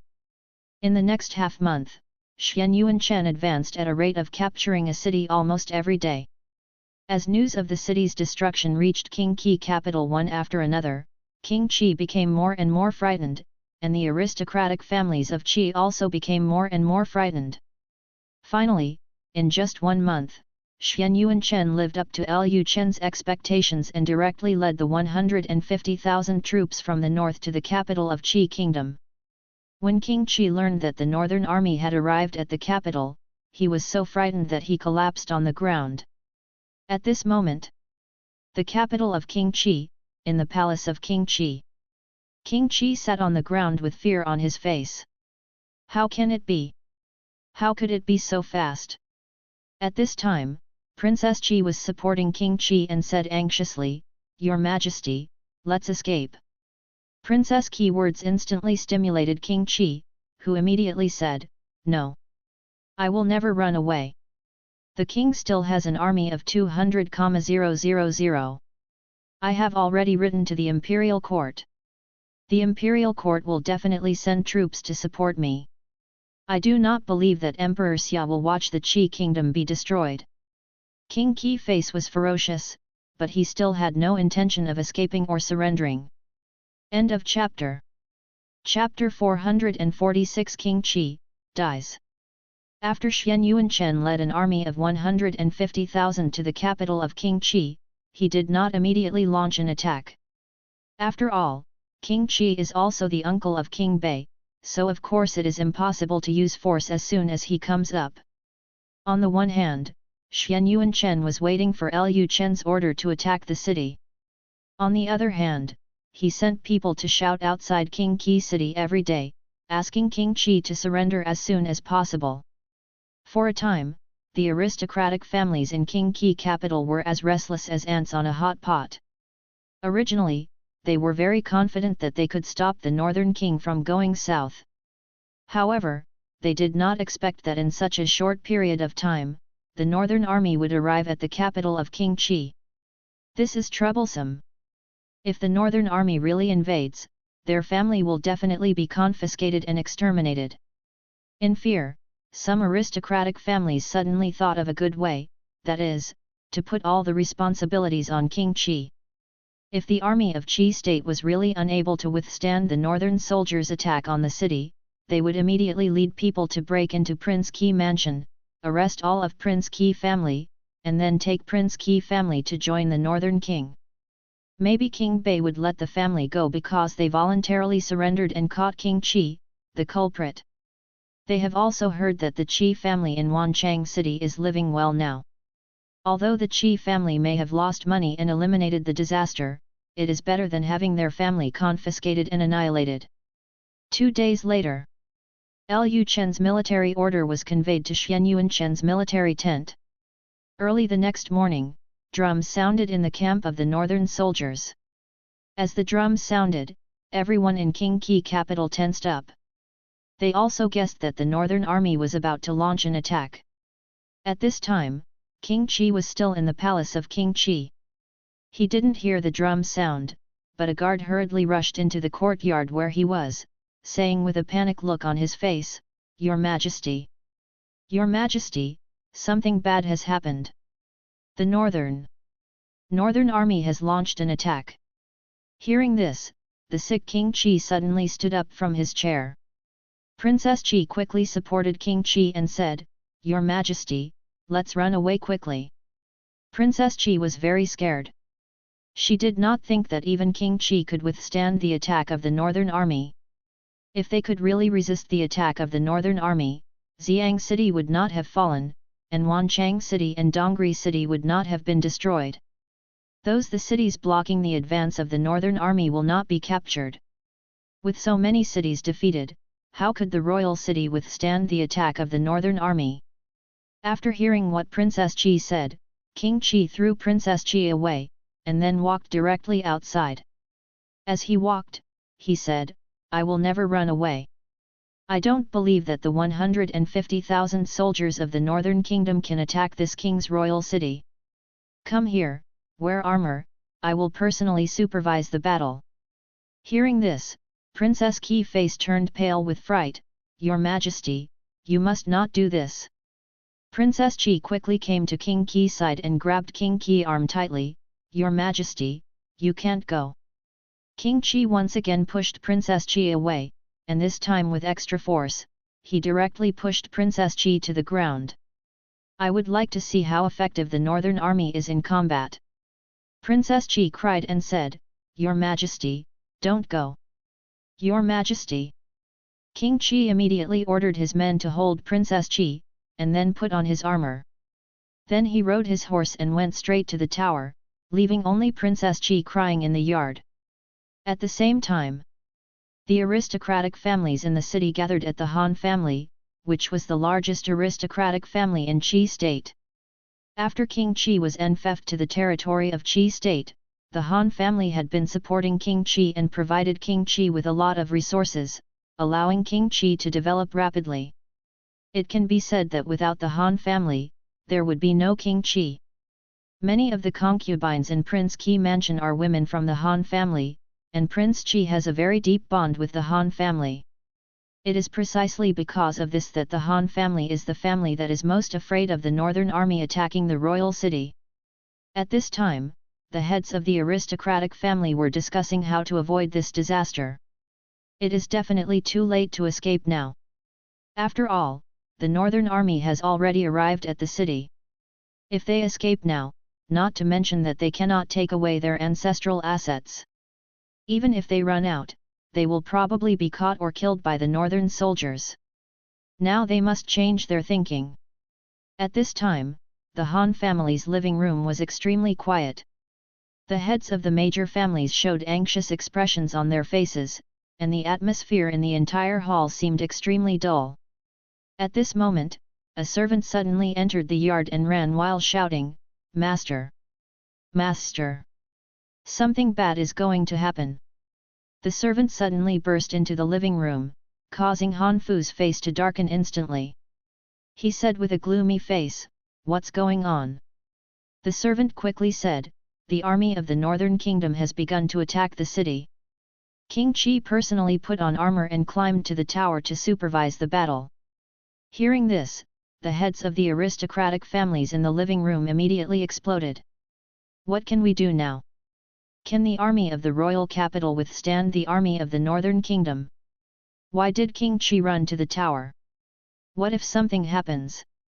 The heads of the aristocratic families were all talking about it. After a long while, one of the heads of the family spoke to Han Fu and said, "Head of the Han family, we must get King Qi back as soon as possible. If something happens to King Qi, what will be our plan then? What else to do?" Their family's plan was to capture King Qi if the capital city fell, and then put all the responsibility on King Qi, and then surrender to the Northern Kingdom. As a result, King Qi has now run up to the city tower. If King Qi is shot to death by an arrow, then the culprit will be gone. No, nothing can happen to King Qi. Thinking of this, Han Fu immediately said to his servant, "Let Han Wu bring King Qi back immediately." Nothing can happen to King Qi. The Han Wu mentioned by Han Fu is a general of the Qi state. The most important thing is that Han Wu is a member of the Han family. In this situation, Han Wu will naturally no longer obey King Qi orders. Han Wu must be on the side of the Han family. As long as Han Fu speaks, Han Wu will definitely do what he says. At this point, Han Fu suddenly thought of something again and continued, "We must be prepared with both hands. When someone comes, let Han Yu lead people to surround Prince Qi Mansion and don't let anyone from Prince Qi Mansion leave. The aristocratic families in the city are moving, and so are the armies of the Northern Kingdom." As soon as King Qi climbed onto the tower, countless cannonballs poured down from the sky. The next moment, the soldiers on the tower were blown up all over the sky. Seeing this scene, King Qi was so frightened that he collapsed on the ground. He murmured, "What kind of weapon is this? How could there be such a terrifying weapon?" Before King Qi could recover, a huge hole was blown through the city gate, and then a gap was blown through the solid city wall. King Qi was completely confused and even forgot to escape.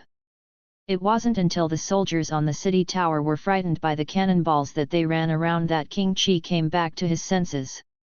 However, when he wanted to escape, it was already too late. The cannonballs didn't have eyes, and soon a cannonball fell on Qi beside the king. King Qi suddenly went black and completely lost consciousness. King Qi, die. End of chapter. Subscribe to Chinese Novel Audio Wave. Chapter 447 The Qi Kingdom is destroyed. The siege of the Northern Kingdom did not take much time. Qi soldiers had no fighting spirit to begin with, and after seeing such terrifying weapons, they had no idea of resistance. The key point is that their king was killed in the explosion. Even their king died, so why are they fighting? In less than 2 hours, a white flag flew above the dilapidated city tower of Qi State. The northern soldiers quickly rushed into the city and dealt a final blow to the Qi soldiers who were still resisting. At the same time, Han Fu had people surround the entire Prince Qi mansion.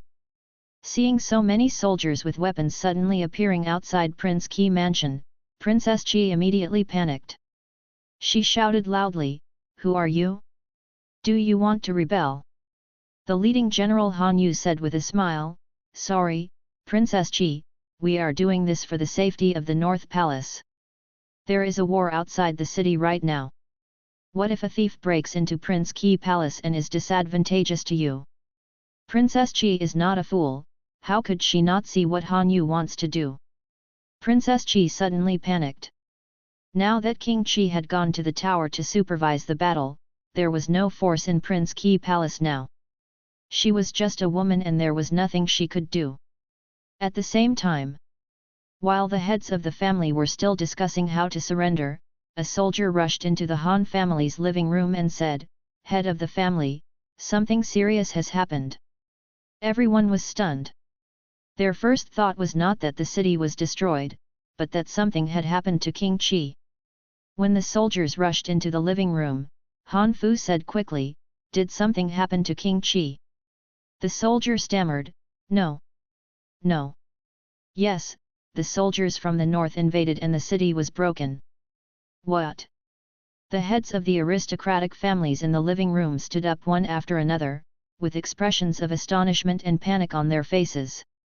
Although they knew that the soldiers of the north were very powerful, after all, the previous series of wars had sobered them up. But they still thought that it would take at least several days for the northern army to break through the royal capital. After all, the walls of the royal capital were stronger and taller. As a result, it didn't even take 2 hours since the northern army launched its attack, and the northern army came in. For a moment, the heads of the aristocratic families were all panicked.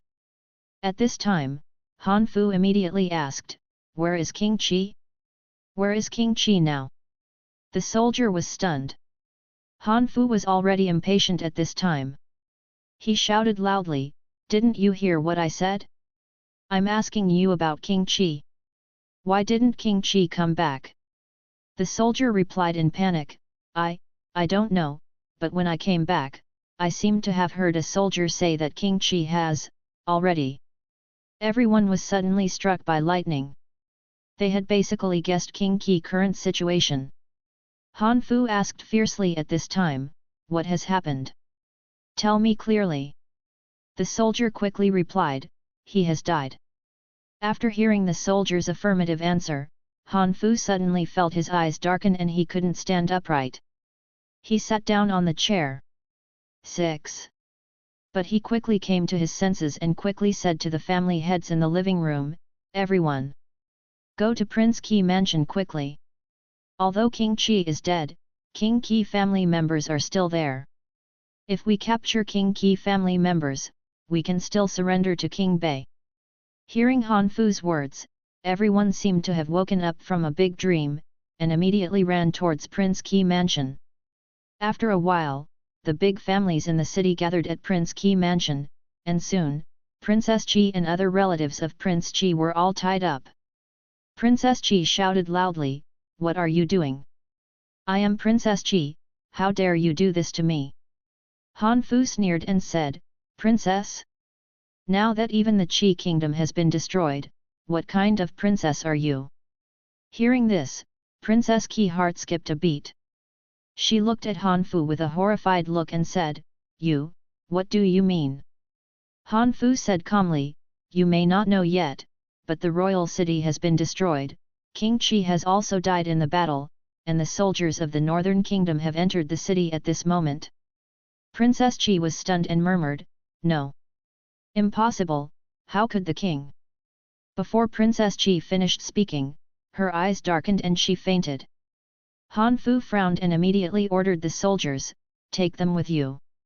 Immediately, the family members led a group of officials from Qi state to the city gate and voluntarily surrendered to the northern army.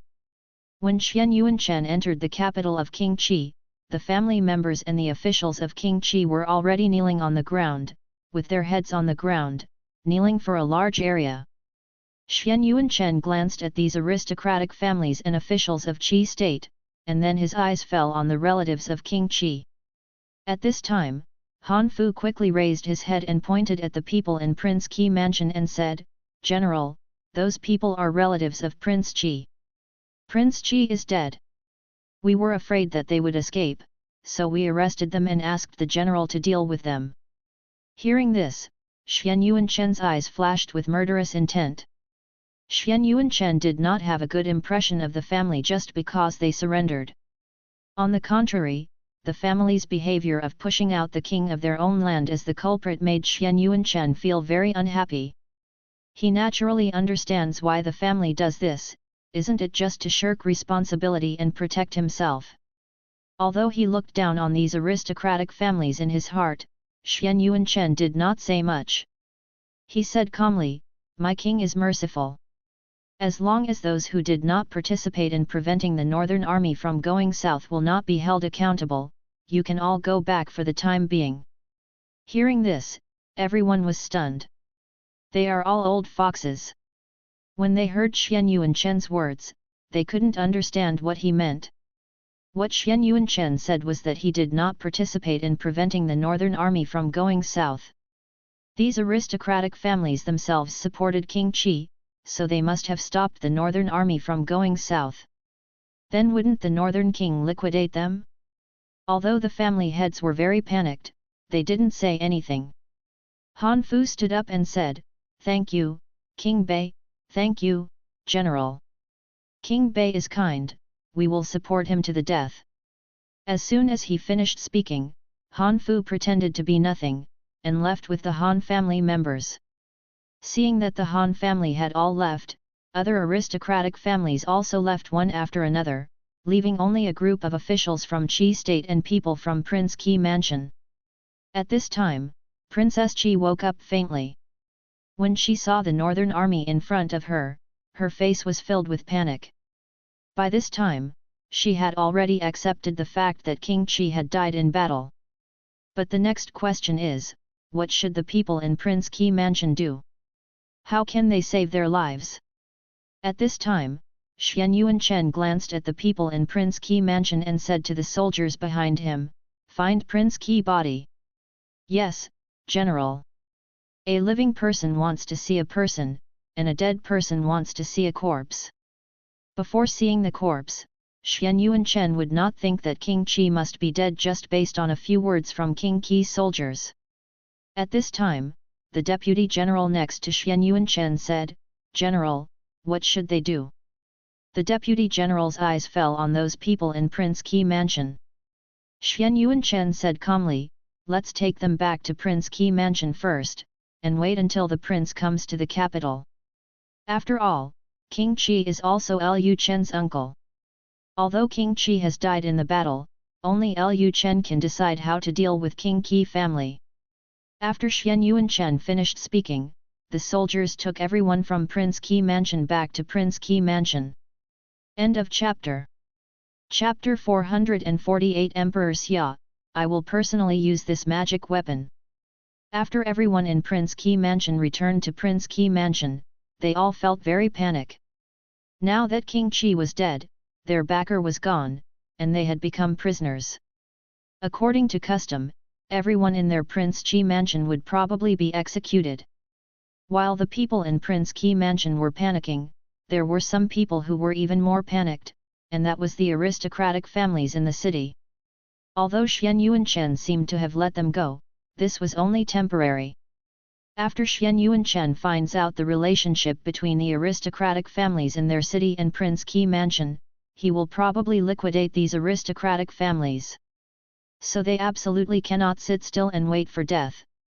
Of course, they had no intention of going head-to-head with the Northern Army.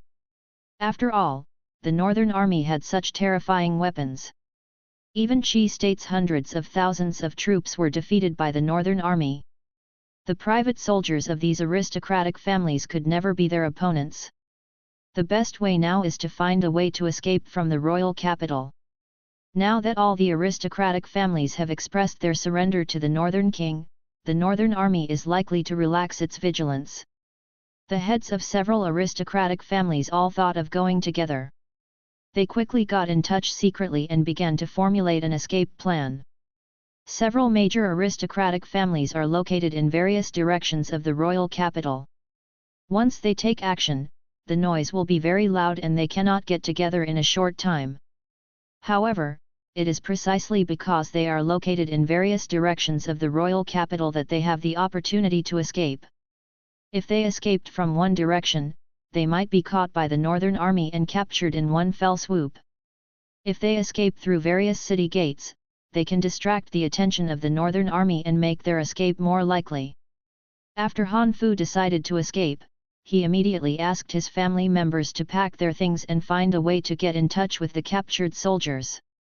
69shux.com. One night a few days later, a raging fire broke out in the most prosperous flower street in King Kiju, and almost everyone's attention fell on the flower street. Several teams followed the route they had planned before and headed straight to the 4 city gates in the southeast, northwest, and northwest. Although these aristocratic families did not have great masters, they still had master-level experts. Just when they thought they could rely on their masters to rush out of the city, the weapons used by the Northern Army soon shattered their illusions. The masters of the major aristocratic families had not even approached the soldiers guarding the city gate, but they were sieved by the muskets of the northern soldiers. However, everything is possible. Because there was a huge gap in the north gate, many people from the Han family actually escaped through the gap under the cover of the Han family's private soldiers. When Xuan Yuanchen learned that someone actually escaped, not only was he not angry, but he smiled.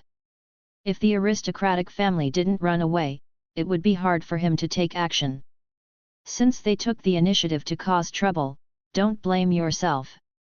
Immediately, Xuan Yuanchen asked the messenger to launch a signal flare, and a huge group of fireworks bloomed in the dark night, followed by the cavalry who had been prepared for a long time. The night passed quickly. Several major families in the capital of King Qi became history. The news that King Qi had been defeated quickly spread to all major powers and also reached the imperial court. Great Xia Dynasty, Beijing. In the royal study, Emperor Xia frowned and looked at the information in his hand. Although he had expected that Qi state would be destroyed sooner or later, he did not expect that this day would come so quickly. Is that traitor's weapon really so terrifying? The hundreds of thousands of soldiers from the Qi state, plus the 200,000 soldiers from the imperial court, did not stop the traitor from going south at all. According to the speed of their march, it may not be long before the traitor can reach the capital. At this time, the candles in the room suddenly started to flutter, and it seemed like 2 gusts of wind were blowing into the imperial study. The next moment, Yu Chongqing and Fu Hongzhou appeared in the imperial study. Emperor Xia said unhappily, "Although we have cooperated, it does not mean that you can do whatever you want in my palace and go wherever you want." Yu Chongqing ignored Emperor Xia's words. He stroked his beard and said, "Your Majesty must have heard about the destruction of Qi state, right?" Emperor Xia said, "So what if I know?" Yu Chongqing continued, "We have confirmed through spies that the former palace master and palace master of Suanya Palace went south with King Bei. According to their traveling speed, they will be able to reach the capital in less than 3 months. You also need to be prepared." Emperor Xia said calmly, "I have already made preparations." Fu Hongzhou asked from the side, "Since His Majesty said that he is ready, who do you plan to hand over that magic weapon to?" Hearing this, Emperor Xia frowned immediately. After being silent for a moment, he glanced sharply at Yu Chongqing and Fu Hongzhou. "Why, are you interested in that magic weapon?" Emperor Xia suddenly felt that these 2 people were plotting the magic weapon, otherwise they would come and ask what they were doing. Seeing that Emperor Xia had misunderstood, Yu Chongqing smiled and said, "Your Majesty may not know that such a powerful magic weapon cannot be used by ordinary people. You also said before that one of your soldiers accidentally activated a magic weapon, and as a result, the soldier suffered a direct backlash and died on the spot. If such a dangerous magic weapon is not handed over to a reliable person for use, not to mention whether it will backfire on itself, I am afraid that whether it can hit the old palace master of Suanya Palace is a question." After hearing what Yu Chongqing said, Emperor Xia fell into deep thought. This was actually a problem. He had long been thinking about who should use this weapon. If he gave this weapon to someone else, if that person suddenly betrayed him during the battle, wouldn't he be killed by that magic weapon in turn? But that magic weapon was too evil. Every time he saw that magic weapon actively sucking the blood of warriors, he felt extremely scary. If such an evil weapon were to be used by oneself, what if it backfires? After thinking about it, Emperor Xia still said, "I will personally use this magic weapon, so I won't bother you 2 to worry." After hearing what Emperor Xia said, Yu Chongqing smiled and said, "Your Majesty is so brave. Since His Majesty has decided to personally use this magical weapon, we will say no more." Cloud City. Lu Yi's temporary residence. In the courtyard of the mansion, all the generals said nothing. No one knows what to do now. Many people present joined Lu Yi's team mainly because the King of the North supported Lu Yi. As a result, the King of the North led his troops and went south under the slogan of King Qin.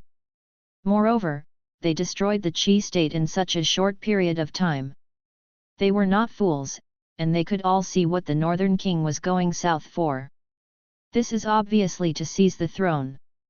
Although it seems that there are many powerful forces gathered around Lu Yi now, these people all have evil intentions and are not sincere towards Lu Yi.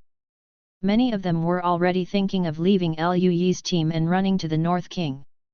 And Lu Yi had no confidence in himself. When he thought of those mysterious weapons in the north, he felt chills running down his spine. The scene when Xian Yuanchen led troops to attack Yang County was deeply engraved in Lu Yi's heart. When he goes to bed at night, he still dreams about being blown to pieces by cannons from the north. At this moment, exciting news suddenly came from outside the courtyard. Your Highness, good news. Everyone in the courtyard immediately looked towards the entrance of the courtyard, and a soldier rushed in from outside. Lu Yi said with a straight face, "What's the good news?" Lu Yi didn't think there would be any good news for him now. After the soldier ran into the yard, he gasped and said, "We found something that can explode like the iron ball in the north." End of this chapter. Chapter 449. The prince is really the destined emperor.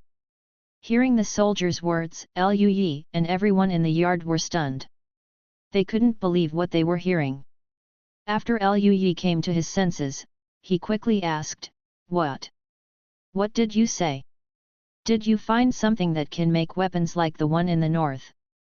The soldier replied excitedly, "Yes, Your Highness, our people have encountered a group of fake Taoist priests. This group of fake Taoist priests specializes in selling some useless fake elixirs. Many of our soldiers have been fooled by them and spent a lot of money. The money bought their useless elixirs. When our people discovered the hiding place of this group of fake Taoist priests and were about to arrest them, they happened to encounter them refining elixirs. At that time, their alchemy furnace suddenly exploded, and several of the fake Taoist priests were splashed with elixirs.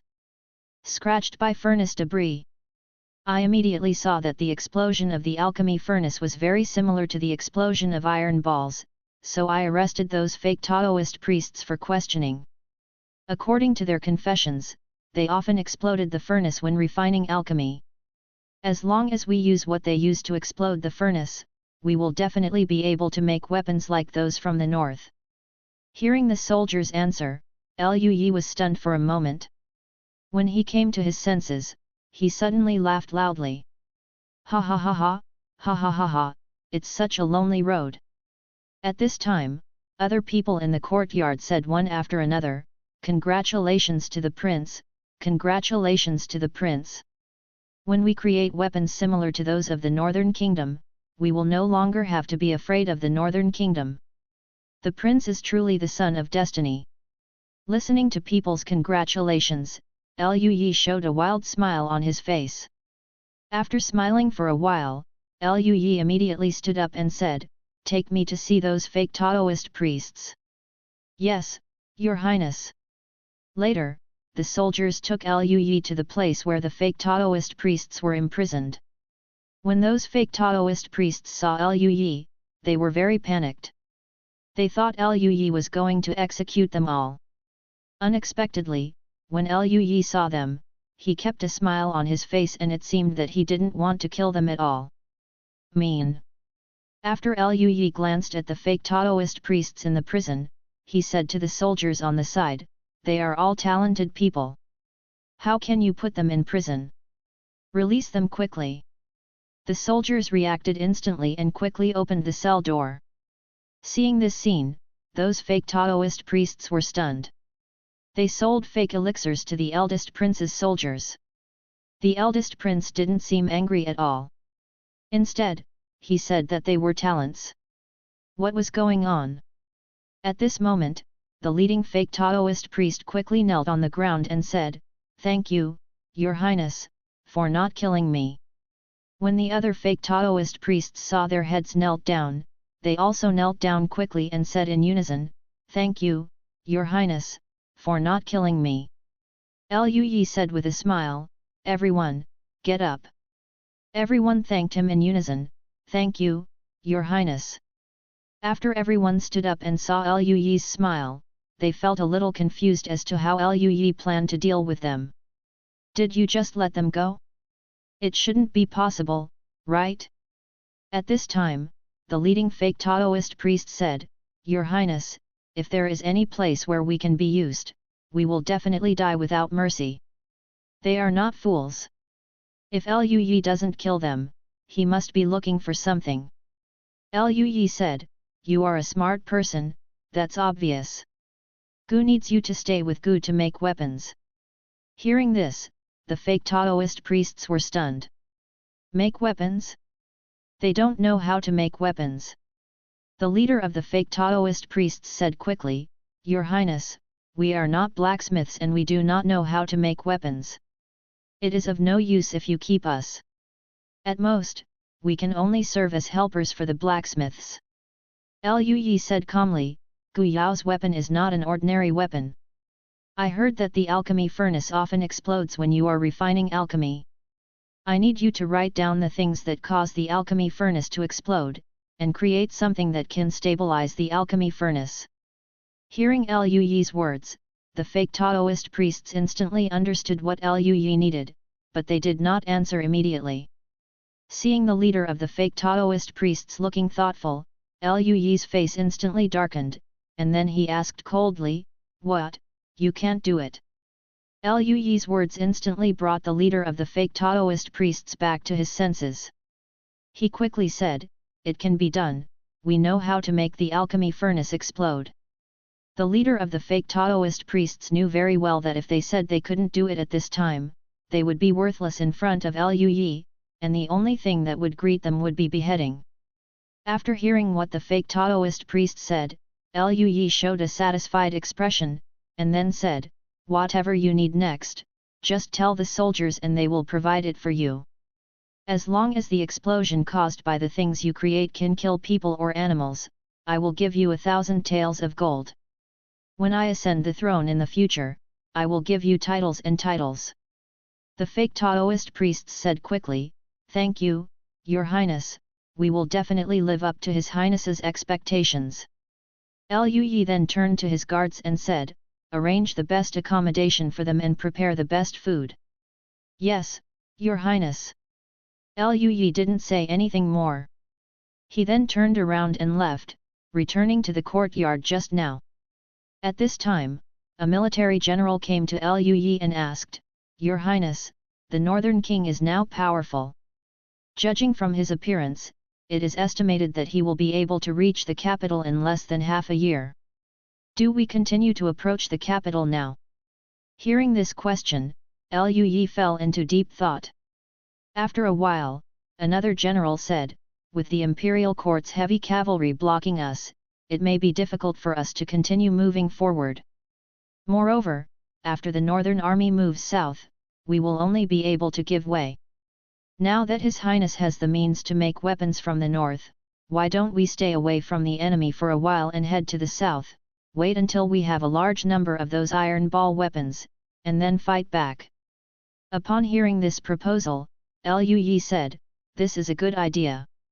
Okay, we will go south in a while." Although there is King Zhao's army in the south, King Zhao is now focused on the capital and does not have much energy to pay attention to them. In addition, King Zhao had destroyed many vassal kings before. Some of the subordinates of those vassal kings had always been dissatisfied with King Zhao. There were also some descendants of the vassal kings who wanted to re-establish the country. Now if he goes south, as long as he can give the descendants of those vassal kings with some commitment, they are likely to surrender to themselves. It is not particularly difficult for him to establish his own territory in the south. A few days later, the capital of King Qi. A tall, handsome man rode a white horse and slowly entered the capital. At this time, both sides of the road were lined with ordinary people of Qi state. After the northern army captured the capital of King Qi, the northern soldiers did not harass the common people in the capital. The northern army only killed a few aristocratic families, and then supported a new manager, allowing the common people to count the fields and sign a land ownership change agreement. Apart from this, the northern army has not done anything harmful to the people.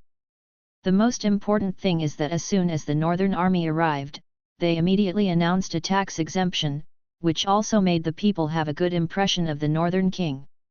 After the preparations were completed, Lu Chen arrived at the capital of King Qi. End of chapter. Chapter 450. I am in a good mood today. The people of Qi state did not dare to speak after seeing Lu Chen. Although the whole street looked crowded, it was extremely quiet. Although Lu Chen is very handsome and does not look like a bad guy, King Bei's reputation has always been bad after all. The people are afraid that if they accidentally offend King Bei, their homes will be confiscated and their families will be exterminated. Seeing that the whole street was so quiet, Lu Chen smiled faintly and thought to himself that it seemed that the people of Qi state still didn't trust him and were so afraid of him. Building trust is indeed a long-term process. Lu Chen then went to Prince Qi Mansion. When the people in Prince Qi Mansion heard that King Bei was coming, they were all very frightened and trembled with fear. When Lu Chen walked into Prince Qi Mansion, he asked, "How many children does Prince Qi have?" Xuan Yuan Chen replied, "According to our investigation, King Qi currently does not have any children." Hearing this, Lu Chen was stunned for a moment. Not a single child? How can this be? King Qi has been here for decades, so how could he not have any children? Lu Chen asked curiously, "Have you found out the reason?" Xuan Yuan Chen replied, "Not yet. We asked Princess Qi and she didn't know the reason." King Qi initially thought it was Princess Qi health problem, so he took in many concubines, but she still had no children. Lu Chen asked, "What state is King Qi in?" Generally speaking, the higher the realm, the harder it is to get pregnant. If King Qi realm is relatively high, it would be reasonable to have no children. Xuan Yuan Chen replied, "According to the information we inquired about, King Qi seems to only have the strength of 9th grade.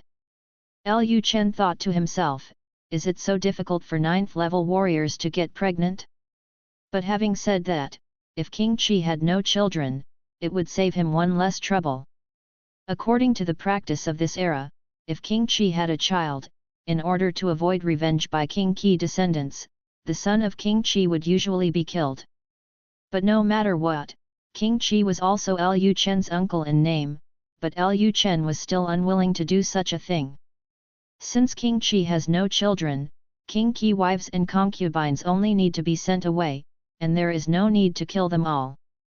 Soon, Lu Chen arrived at the main courtyard of Prince Qi Mansion. At this time, there were hundreds of people from Prince Qi Mansion, all standing in the courtyard. The courtyard was surrounded by soldiers from the Northern Kingdom holding firearms and knives on their waists. When Lu Chen walked into the main courtyard, the people in Prince Qi Mansion were even more frightened. Seeing those people trembling with fear, Lu Chen laughed, wondering if he was so scary. Lu Chen glanced at the woman standing in front of the crowd at this time. The woman had obviously aged and looked like she was in her 40s, but she still had a trace of charm about her. Lu Chen used the system to identify it and found that this woman was Princess Qi. Name, Yuan Caishan. Identity, Princess Qi, 50 years old this year, a 6th grade warrior, and the shadow guard of Great Xia. She has been lurking around King Qi for many years and poisoned him. She is afraid of the arrival of the Northern King. Rating, 87. Favorability, 0. After reading Princess Qi information, Lu Chen was stunned for a moment, a little surprised. However, Lu Chen now understood why King Qi had no heirs. It seemed that Emperor Xia had already made plans. Lu Chen walked up to Princess Qi and said with a smile, "Aunt, I'm so sorry. The sword has no eyes and I accidentally killed the Emperor's uncle. Please forgive me." After hearing what Lu Chen said, Princess Qi stammered, "No. It's okay." Yuan Caishan was extremely frightened. She was originally just a chess piece placed by Emperor Xia next to King Qi. Because she had been by King Qi's side, she had become accustomed to a pampered life. Originally, she planned to betray Emperor Xia and live a good life with King Qi, but unexpectedly, King Bei suddenly developed and eventually destroyed the Qi kingdom. Now that King Qi is gone, her identity as a shadow guard cannot protect her. Lu Chen said at this time, "Aunt, if I let you leave, where are you going to go next?" Hearing this, Yuan Caishan was stunned for a moment. She couldn't believe what Lu Chen said. She is Princess Qi, and she is already old and beautiful, and has no value anymore. Will King Bei really let her go? Yuan Caishan asked in disbelief. "Wang, is what the prince said true?" Lu Chen said calmly, "You are my aunt after all, so it is naturally impossible for me to kill you." Yuan Caishan thought for a while and then said, if possible, I want to stay in the north country. Lu Chen smiled, and then said, if Aunt wants to stay in the north country, then the identity of Shadow Guard must be removed. Hearing this, Yuan Caishan's face turned pale instantly. She did not expect that Lu Chen actually knew her identity. How can this be? She had been following King Qi for decades, and King Qi didn't even know she was a Shadow Guard. How could King Bei know? Just when Yuan Caishan thought that she was about to die, Lu Chen suddenly stretched out his hand and directly input a ball of spiritual power into Yuan Caishan's body. Yuan Caishan thought Lu Chen was going to kill her. The next moment, she felt a heavy force slap on her stomach, and then something seemed to gush out of her dantian, and then she spurted out a mouthful of blood. Soon Yuan Caishan realized something, and she immediately said, "Thank you, Your Majesty." Shadow Guard took the poison pill, which was controlled by Emperor Xia to a certain extent, but Lu Chen's palm directly took out the toxic substances in her dantian, which means that she can no longer listen to Emperor Xia's words in the future. Lu Chen ignored Yuan Caishan. He glanced at the other people in the yard, and then accurately found the other shadow guards placed by Emperor Xia next to King Qi, and asked the soldiers of the Northern Kingdom to kill them all directly. Then Lu Chen dismissed the people from Prince Qi Mansion and rearranged some people to Prince Qi Mansion.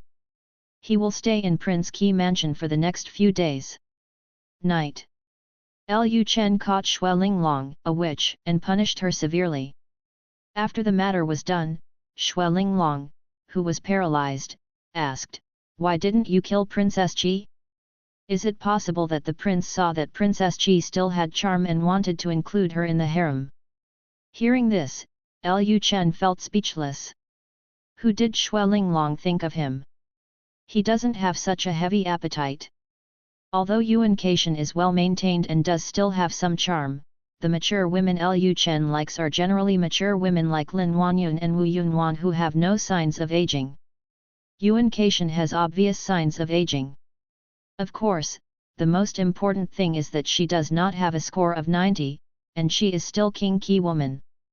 Lu Chen immediately said, "How is it possible? I don't accept all women." Xue Linglong said, "How is it impossible? You didn't even spare your own aunt and the emperor's sister-in-law. It's not surprising that there is another Princess Qi." Lu Chen laughed and said, "The reason why I let her go is because of her status as Princess Qi. I even let Princess Qi go, which proves that I am kind enough. Only in this way can the people of Qi state feel at ease with me. You're such a witch, you keep those filthy things in your mind all day long." Xue Linglong said quietly, "I don't know who turned the new family into this." Lu Chen chuckled lightly and then said, "Forget it, I won't tell you this anymore. I am in a good mood today and I want to reward you well." Having said this, Lu Chen waved his hand, and a rope and bell floated from nowhere. Xue Linglong rolled her eyes at Lu Chen, and then said, "If the people of Qi state know that you are such a perverted prince, I am afraid they will be even more afraid of you." Lu Chen said with a smile, "It doesn't matter whether they are afraid or not. What is important is that I have to make you afraid of me tonight." Having said this, Lu Chen turned Xue Linglong over and blocked her mouth again. Ahoy! End of chapter. Subscribe to Chinese Novel Audio Wave. Thank you.